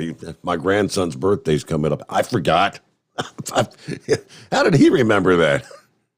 All right, we got to get a quick 2-minute timeout. The Steve Sommers Overnight Drive live from the Hot Shot Secret Studios. You're listening to the Overnight Drive with Steve Sommers. It's coming. Crisp fall mornings turn bitter cold. As you fire up your diesel, you can see your breath on the inside of a cab. Imagine looking deep into your engine. Freezing temperatures impact your diesel's fluids, especially fuel. On a 23-degree morning, the paraffin wax in your untreated fuel starts to morph from fluid to large crystals. These crystals clump together and form a gel. At minus 10 degrees, your fuel hits the point where it no longer pours like a liquid. It's so dense that the flow through the fuel filter will slow, causing hard starts or no starts. Get prepared now for the cold that is coming. Hot Shot Secret Diesel Winter Anti-Gel is a premium fuel additive that lowers your fuel's pour point to minus 65 degrees. If it's that cold out, you shouldn't be on the road. You ought to be at home in front of the fireplace. Hot Shot Secret Diesel Winter Anti-Gel Premium Fuel Additive. Available now online at hotshotsecret.com. Hot Shot Secret. Powered by science. Do you have a Dodge pickup and hate your automatic transmission? Of course you do. LaVon Miller at Firepunk Diesel here, and we specialize in heavy-duty and performance transmissions for your 3-quarter or 1-ton Cummins-powered truck. So if you're interested in turning your stock slush box into a towing monster, call us today at 614-733-3744 or visit us online at shop.firepunk.com. Honorary Forest Ranger Betty White here, lending a hand to my dear friend Smokey Bear. Because for years, he's only said, Only you can prevent wildfires. but there's a lot more to say. Like if you park your car on tall, dry grass, the hot exhaust pipe can start a wildfire. So keep the animals safe, especially the cute shirtless one. Go to SmokeyBear.com to learn more about wildfire prevention. Brought to you by the U.S. Forest Service, your state forester, and the ad comes. And now, back to the Steve Sommers Overnight Drive, live from the Hot Shot Secret Studios. All right, looks like Horse Feathers has a live report to get something going on in the Beltway there around D.C. What's happening, Horse Feathers? Yeah, thanks for getting me back, Your Honor. Now, it was about 20 minutes ago I went by it, but the outer loop of the Capitol Beltway, mile marker 23, so that's the east side there, northbound 95, 495, at mile marker 23 there. They had 3 right lanes were closed. They had about 3 big truck wreckers, a couple four-wheelers up on rollbacks, and I assume there was a big truck flopped over off on the right shoulder somewhere down over in the weeds. They were trying to recover, but they had the 3 right lanes closed with 1 lane getting by, and they had about a mile of them jammed up there. Wow. So might be better if you're going around to go around the west side through Virginia to come back up if you're heading up 95, heading up, go up and then to Maryland and on up to Philadelphia and Jersey and all that. So otherwise there might be a little bit of a delay. Yeah, when you get to this time of the morning, I mean, the morning rush starts really early up around the Beltway, doesn't it? Yeah, about now to another half hour, it'll start building up there quite a bit. Okay. So by 5:30 there, if they don't have that stuff picked up there, there'll be a 4 or 5 mile back up there without any problems. Okay. So, but as I say, it's on the northbound 95, 495 side, so it's the east side of Washington.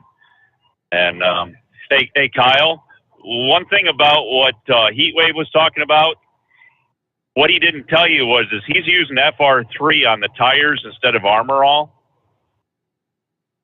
So I think the break and loose part might be that friction reduction, of the FR3 on the tires there, but I don't know. That's just a thought. Yep, I think you're onto something. And you can go on into work this morning because the hours of service have been waived. There's no break requirement anymore. So you can go straight from doing this right straight into the office, like us propane and fuel oil haulers and everything. You can just keep right on working there because all the hours of service have been thrown out the window for us. I don't think I got that memo, and my email's not working right now. Oh, scrap that idea. Hey, Big Moose, good morning. Hey, what's going on, fellers? Hey, Big Moose. Hey, I'm headed over here to get some breakfast. It's kind of a Friday morning ritual. We turned the local Mickey D's Supper Club into a boar's nest about opening time. So go over there and see who can tell the biggest lie on Friday mornings. A bunch of old dried up truck drivers. Truck drivers, we don't get old and die. We just dry up and start smelling better, I got technical question here for Kyle, since we're having this technical discussion tonight, right? Why do they call it a hot? Why do they call it a hot water heater? If the water was already hot, you wouldn't need to heat it. It should be called a cold water heater. I agree. I've had this conversation before, and you're spot on. Okay, we ain't even going to get into why we drive in parkways and park in driveways. We'll save that for next month. I was proud of you. You talking about having them? You talking about having them 8 sisters? I had triplets once, and they're twin cousins. So you got me beat.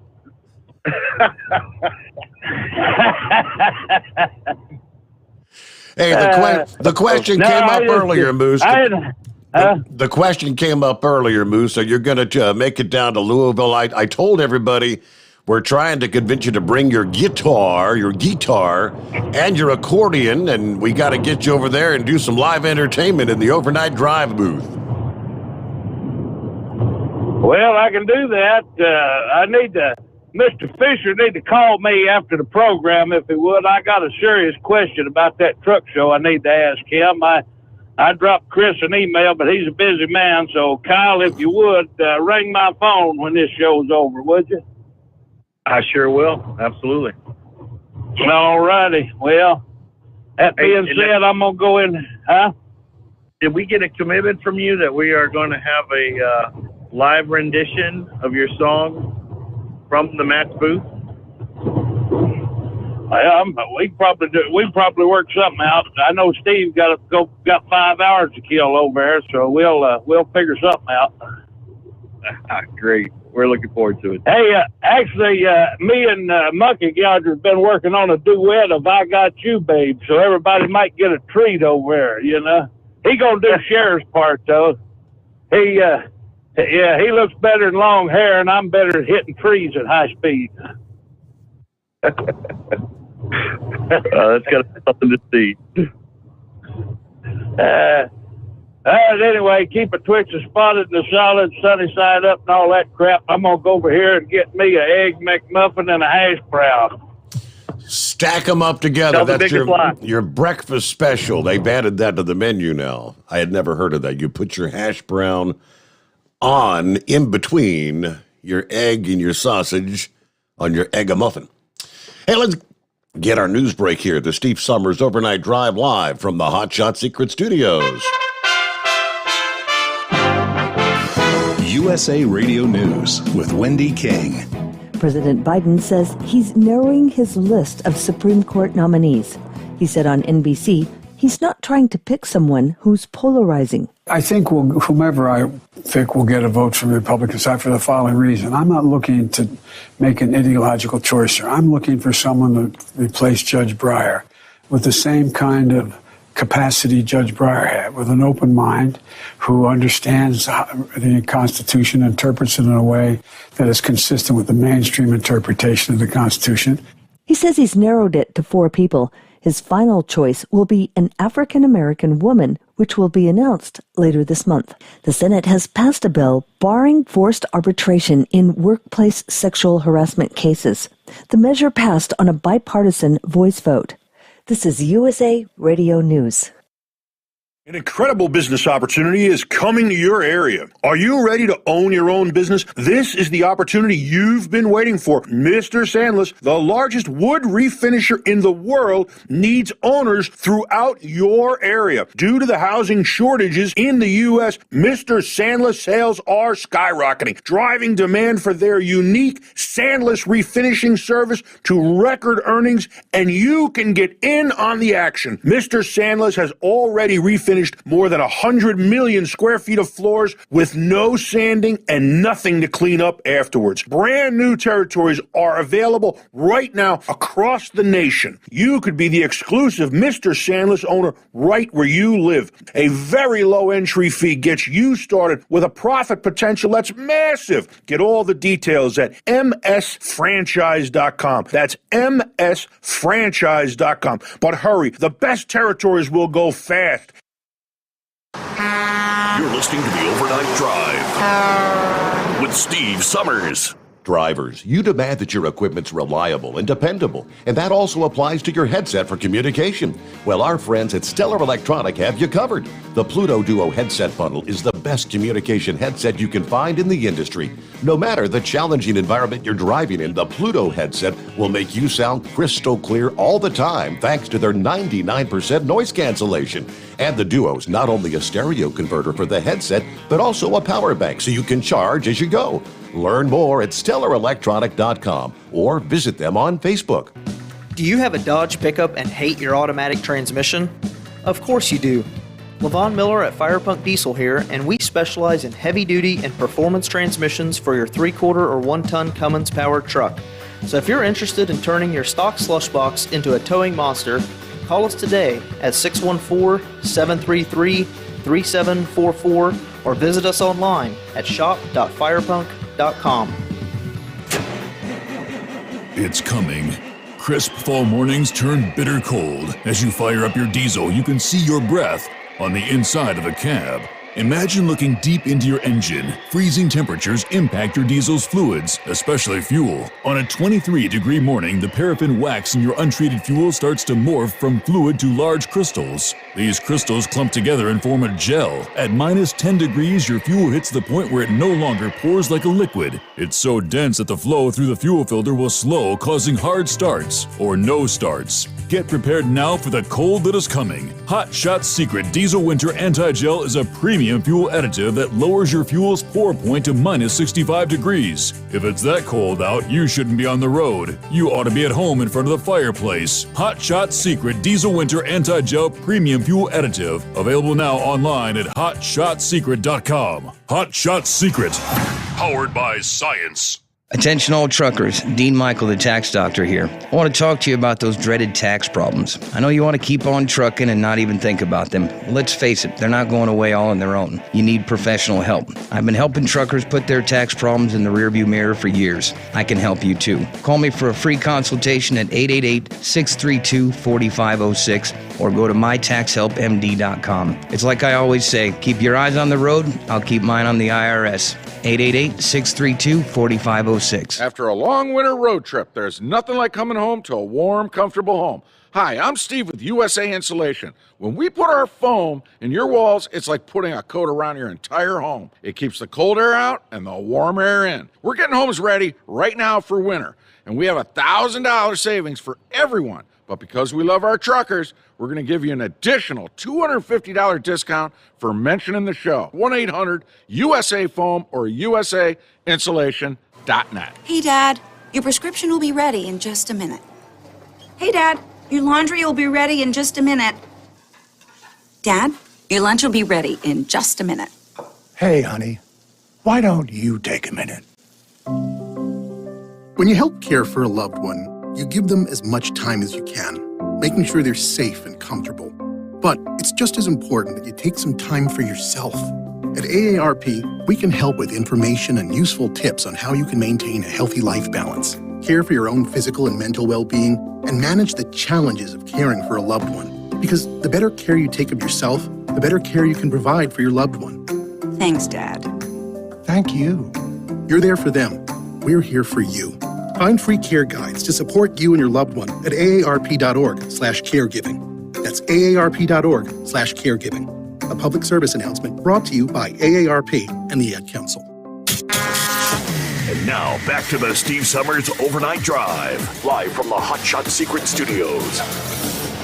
As we head into our final segment this Friday morning, somebody sent me an email and said, hey, Steve, the Freezer Bowl, that was actually a playoff game in Cincinnati that led to the Super Bowl. Okay, so I was a little confused there. Thanks for a correction. Meanwhile, email from Ron who says, Kyle, can you explain to me the difference between FR3 and LX4 and what applications I would use them in? Sure. Well, first off, FR3 is an oil side additive. LX4 is a fuel side additive. Ah, okay. They're both good for gas or diesel. But yeah, I mean, really two completely different applications. The FR3 friction reducer can be added to any oil that again is our nanocarbon technology. It's going to reduce wear, reduce engine temperature. As we said, even tested to reduce cubes of fuel needed to idle. This is where we find horsepower gains and MPG gains from efficiencies made on the oil side of the engine. LX4 is a fuel additive, and unlike I mentioned earlier, unlike our all-in-one products, it is just a lubricity additive. So for those that aren't looking for cetane and moisture dispersants and fuel stabilizers and et cetera, if you're just specifically looking for some lubricity to add to the fuel, that's what LX4 is. And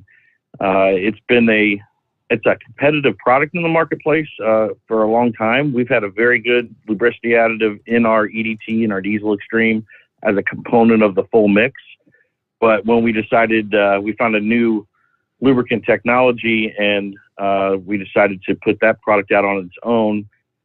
And that kind of ties back to the CP4 fuel pump issue I was talking about earlier. So it's a very common product for that, to help lubricate your fuel system, because the only thing that's lubricating is the fuel itself. So your fuel pump, your injectors, all that benefit from extra lubrication, especially in dry fuel. All right. I guess I'll add a follow-up question. Is that the kind of thing you said that the LX4 is good for diesel or gasoline engines? Would you use that in combination with like the gasoline extreme or the diesel extreme, or no? Good question. So LX4 is already in our everyday diesel treatment. It's currently not in the diesel extreme, but the diesel extreme does have a lubricity additive in it. So you don't need to add any extra LX4 if you're using either diesel extreme or EDT. It's already in there. On the gasoline side, the gasoline extreme is a little bit of a different animal than the diesel fuel additives, mainly because gasoline is a pretty highly refined product, and there's not a lot of benefit to every tank type of treatment. Our gasoline extreme is designed for every 6,000 to 10,000 miles to do a deep clean of the fuel system. That all being said, currently right now in R&D, and something we're really looking into, is we keep finding some efficiency gains in the gasoline extreme. So we're looking into an every tank type of gasoline product. Now we'll only do that if we can really find some gains that we can back with our science. And right now, what we're finding is the lubricant like we have in the LX4, the lubricity additive, comes in as more of an upper cylinder lubricant. So having that in the fuel, really you can find some gains of, and we're showing some MPG gains in our testing right now by using LX4 and that type of lubricant in gasoline applications. Okay. Thank you for the answer. Let's jump down to, I believe is it Daryl? Dale. Dale. Hello, Dale. How you doing, Steve? Doing quite well. Friday morning. How about you? Doing real good. Good morning, Kyle. Good morning, Dale. Hey, I just wanted to let you know, Steve, I'm a first-time caller. I've been listening to you for years. I listened to your dad when he had his show, and this is the first opportunity I've had to call in, and really enjoy your show through the years, and just wanted to let you know that. Well, it's great to have you with us. I haven't given out any codes. I don't think I've given a code out this week. It's a first time. Are you a user of Hot Shot Secret products? Not yet, but I had a question for Kyle. Okay. I have I don't know if there's anything I can get for this, but I have a John Deere zero-turn mower, and it's been using some oil. Is there a product that you guys carry that I could put in that may help that? So you're burning oil, you feel? Yes. Yeah. How many hours do you think you have on that? Is it newer or older? No, it's an older. It's a 2014. Okay. Yeah, I think what I would first do is try our Stiction Eliminator in your oil. Again, what that's going to do is give a deep clean of the oil side of the engine. Generally, when we start to see an oil burn, it's usually caused by some blow-by. So you're getting some blow-by around the ring there, and often it's just a carbon buildup. And the Stiction Eliminator does a real good job of cleaning cylinder walls down to the ring lands to allow them to seat better and prevent blow-by. So we see a lot of reduction in blow-by and oil loss just by cleaning out the internals. So I would try a Stiction Eliminator up for that. Okay, do I just add that to the oil, so many ounces, or? Yeah, and do you know what your capacity is on that John Deere? I'm not sure. I don't think it's too large, but the full clean-out dosage of Stiction Eliminator would be 4 ounces per quart of oil. So I would suggest trying it on your next oil change. And you just need to calculate how many quarts of oil the engine takes, and you'll be adding 4 ounces per quart, and therefore you'll put that less of oil and it will replace that much oil. And one more thing I'll mention, because of the Group 4 and Group 5 esters we have in that stiction eliminator, it actually increases the film strength of the oil as well. And so even if you have some blow-by that's not going to get sealed up, improving the film strength of the oil, again, here goes one of my really bad and nasty analogies, but it really kind of helps turn the oil into, the little kid who blows snot out his nose and it's hanging there, rather than that oil really running by those rings and burning off, it helps improve the film strength of the oil so it doesn't pass by that ring as much too. So that can help reduce your blow-by. All righty. Well, I appreciate that, and I'll try to pick me up some and give that a shot. Well, Dale, I'm gonna as a first-time caller, I'm going to get you a code here with the $60 value that they will text the code to you. You go to hotshotsecret.com. You can order you some stiction eliminator, and you'll have enough to get something else as well, I'm sure. And that'll get you hooked up, and from then on, I'm pretty sure you'll probably be going back to hotshotsecret.com to buy other products. All right, that sounds good, Steve. All right. So I appreciate it, and thank you, Kyle. And like I said, Steve, I enjoy your show, and I'm glad you got your new show going, and I really appreciate you. Great to be here, first of all, and thank you for listening. And Dale, don't be a stranger. Give us a ring anytime. Hey, let me see here. Would that be Gilligan? Yeah, it's Gilligan, you poor soul. Hey, Kyle, it's a pleasure to speak to you. I think this is the first time I've actually got the opportunity to speak to you. Well, I hear you a lot, Gilligan. I appreciate your contributions to the show. Well, thank you. Thank you. We sure appreciate you all sponsoring the show. I've used your products. Maybe you've heard me talk to Chris about it. And, they've done wonders on my old F-150. I got a question. Now, I'm planning on getting the transmission service drained, refilled, and everything, built and changed. Now, you was talking about that if you add the shift restore, you don't have to drain any out. Am I correct? Into a transmission. Are you talking about supplementing the oil for the additive? Yeah, I'm wondering I was wondering with the shop if they don't put it in, if they won't put it in, if they should I try to have them leave some out to put that shift restore in the transmission? Yeah, the correct answer is yes.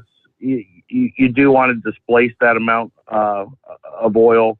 So you always want to, with all of our products, whether it's the engine, the trans, or the gears, you still want to fill to the factory fill line. So that means the amount of additive you put in, you need that less of oil.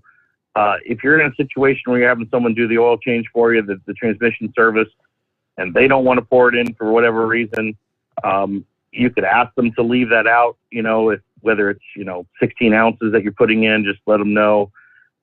But one more thing I'll add is specifically for the transmission, and I hear Chris say this a lot as well. Yep. Usually you're looking at a 16-ounce bottle or so. The transmissions aren't as finicky on if you're overdosed by 16 ounces. I don't like to be a half quart high on the engine oil, but transmissions have a little bit more of leeway for that. But it'd be best if you could get it spot on, though. So I'd ask them when you're filling it. Yeah, I seen the after effects years ago. The lady who added 2 quarts to a Pontiac Grand Prix that was not using oil. That was a total mess. She played the rear main out of it. Right now, as soon as she started. Now, Steve, I do want you to know, on a side note, we're going to be headed your way, and we got the TV ready to mount to the side of the bus. We got 6 screens we're going to wire together so we can really watch the Super Bowl on a large TV. So be prepared. And thank you all. Appreciate it. So Have a good weekend. I made the big mistake by letting the cat out of the bag, didn't I? Super Bowl weekend. Yeah, they'll all be showing up wanting to ice skate on the swimming pool and tearing the place up. All right, hey, we'll get a final timeout here. Back in 2, and we'll kind of wind things down, recap, as Kyle Fisher joins us this Friday morning. The Steve Sommers Overnight Drive, live from the Hot Shot Secret Studios. You're listening to the Overnight Drive with Steve Sommers. After a long winter road trip, there's nothing like coming home to a warm, comfortable home. Hi, I'm Steve with USA Insulation. We appreciate our truckers and the long hours you're putting in to serve us all. Without you, we wouldn't even get the materials to insulate. So we want you to feel like a king when you get back. We put our foam in your walls. It's like putting a coat around your entire home. Keeps the cold air out and the warm air in. And with the rising energy costs, that's going to save you a bundle. We're getting homes ready for winter right now, and we have $1,000 of savings for everyone. But because we love our truckers, we're going to give you an additional $250 discount just for mentioning this show. So give us a call, 1-800-USA-FOAM. That's 1-800-USA-FOAM or usainsulation.net. We're going to give you an additional $250 discount for mentioning the show. 1-800-USA-FOAM or usainsulation.net. USA Insulation. At Hot Shot Secret, we share the science behind common diesel problems. For example, Diesel fuel cetane levels. the cetane rating in diesel fuel is 42 to 45. Most diesel engines operate more efficiently with a cetane rating of 48 to 50. One treatment of Hot Shot Secret Diesel Extreme will raise your cetane 7 points, increase fuel economy, and improve cold starts. Hot Shot Secret Diesel Extreme is available nationwide at truck stops, fine farm and auto stores, and online at hotshotsecret.com. Hot Shot Secret. Powered by science. My daughter Brinley is here at St. Jude. Coming here was literally life or death, and it was so scary. But St. Jude is fighting for one goal, like this one mission, life. And that gave us hope. We haven't received a single bill from St. Jude, so I really can just focus on what's best for Brinley. Finding cures, saving children. Learn more at stjude.org. And now, back to the Steve Sommers Overnight Drive, live from the Hot Shot Secret Studios. Hey, real quick, like I didn't get a chance to ask. I just forgot all about it. We usually get an update from Chris on how the tire hog thing's working. Have we made any progress over the past month there? Things coming together? Yeah, I think so. They've really had Kevin and hardcore on, and keep hearing buzzers and sounds and noises and all sorts of stuff coming out of the back there when I hear. So I don't know the exact status, but I definitely see a lot of action and noises coming out of that machine back there. So something's happening. Okay, we always, like I said, try to get an update on that. Well, we've got a couple minutes left here, so we're into the year 2022. Do you have any highlights on what we got coming up here in the year? I know we're going to be in Louisville for the Mid-America. What about your race schedule and other things we might want to mark on our calendars? Oh yeah, I'm still working on the full schedule for the year, but we have a lot of really cool stuff coming. We're doubling down on some of the things we've done in the past, and we're adding some new things this year. But early coming in the short term here, we're obviously really looking forward to Matt's, and I can't wait to get out there. We're going bigger than we have ever have. We usually just have a 10-foot. I think we did a 20-foot booth there once. And this time we've got a 20 by 20 foot island. So, 4-sided booth. We got our own block there, and we are going to have a very, very special semi truck in the booth with us. So that might be a little bit of a giveaway that we have a semi truck in a 20 by 20 booth. It's a unique, we'll just call it a very fast type of semi truck. So it is not going to be the Hot Shot Secret Fire Pump Diesel S10. I heard some people thinking that we'd have that out there. When you gave the teaser, that's the first thing that crossed my mind. Now, Princess was asking me, so you're saying Overnight Drive's going to have a booth, but we're going to be separate from Hot Shot Secret? I mean, are we like in close proximity or? Yeah, I think I'd say we're in the same hall. I think that's the North Hall, they call it. Yeah. And there's, I don't know, maybe 6 rows apart or something. So just a little walk, but the scale of that place, we're not far away. Okay. But yes, the Overnight Drive booth is going to be set up in broadcasting. Our plan is to go live to give you a little update of some latest plans. The show we planned to run live, let me make sure I got this right, would be noon to 5 on Thursday and Friday. That's Eastern time. Oh, I'm sorry. That would probably be, are they on Central time there or are they Eastern time? I think they're Eastern, I believe. Okay. So it'll be noon to 5 Louisville time, whatever that is. Okay, yeah. Thursday and Friday. And then Saturday will be 10 to 3. So we'll be broadcasting 5 hours live from Matt's, from the booth. We're going to have a lot of guests. We encourage all the listeners to stop by. We'll throw you on air with Steve. We've got some really cool stuff that you get to take home if you stop by the booth that we're going to be giving away. And then each night we're going to replay that day's recording at the regular midnight to 5 a.m. slot.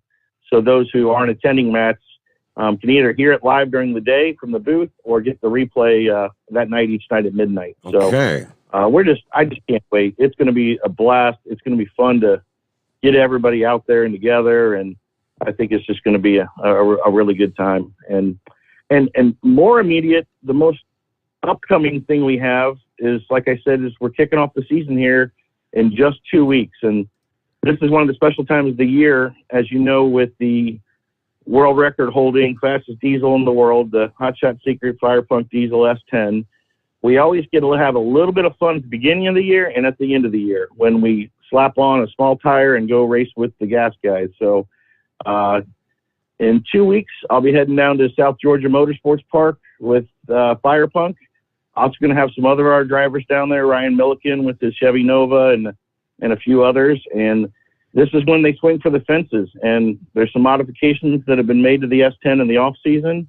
So we expect to further extend the world record. If you remember, it was the same race a year ago when we finally got our 3.99. Yep. First diesel ever get into the 3. So we're looking to dig down a little deeper into the 3.9s and who knows, maybe a 3.8. We'll see. But and that's going to be carried live on Flow Racing. So for those of you that got a membership to that, you can tune in 2 weeks. It's the event's called Lights Out 13. And watch the S10 break another world record is the plan. So looking forward to it. All right. Well, thank you very much for stepping into Chris's shoes this morning. It's been a very entertaining program, a little different. Pretty cool to be able to get to chat with some of our Hot Shot Secret sponsored racers. And I'll be looking forward to seeing you here in short order. But Mid-America, hell, it's just a little over a month away, Kyle. So have a great weekend. And for everyone else out there, I'll see you back Monday night. Go Bengals. Have a great weekend.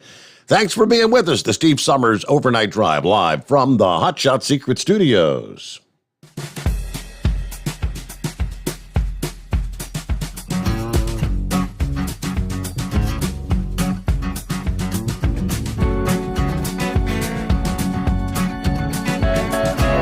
You'll never guess the places that I've been. You never guess the places that I've been. 'Cause everything is like a dream, yeah, but only in that dream that I live in. I'm never gonna let the day begin. Never gonna let the day begin. 'Cause everything is like a dream, yeah, but only in that dream that I live in. Oh, don't wake me up before you go, and I'll just make this bed my home. Oh, darling, please just live. in my dreams.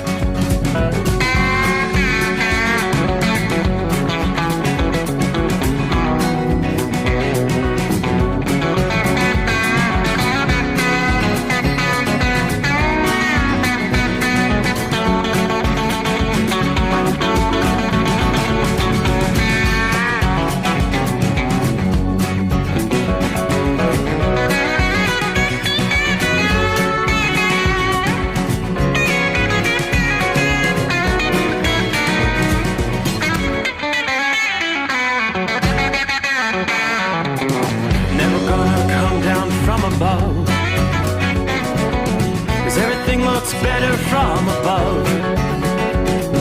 Nothing's ever as it seems, yeah, except in that world that I dream of. Never gonna lose the ones I love. Never gonna lose the ones I love.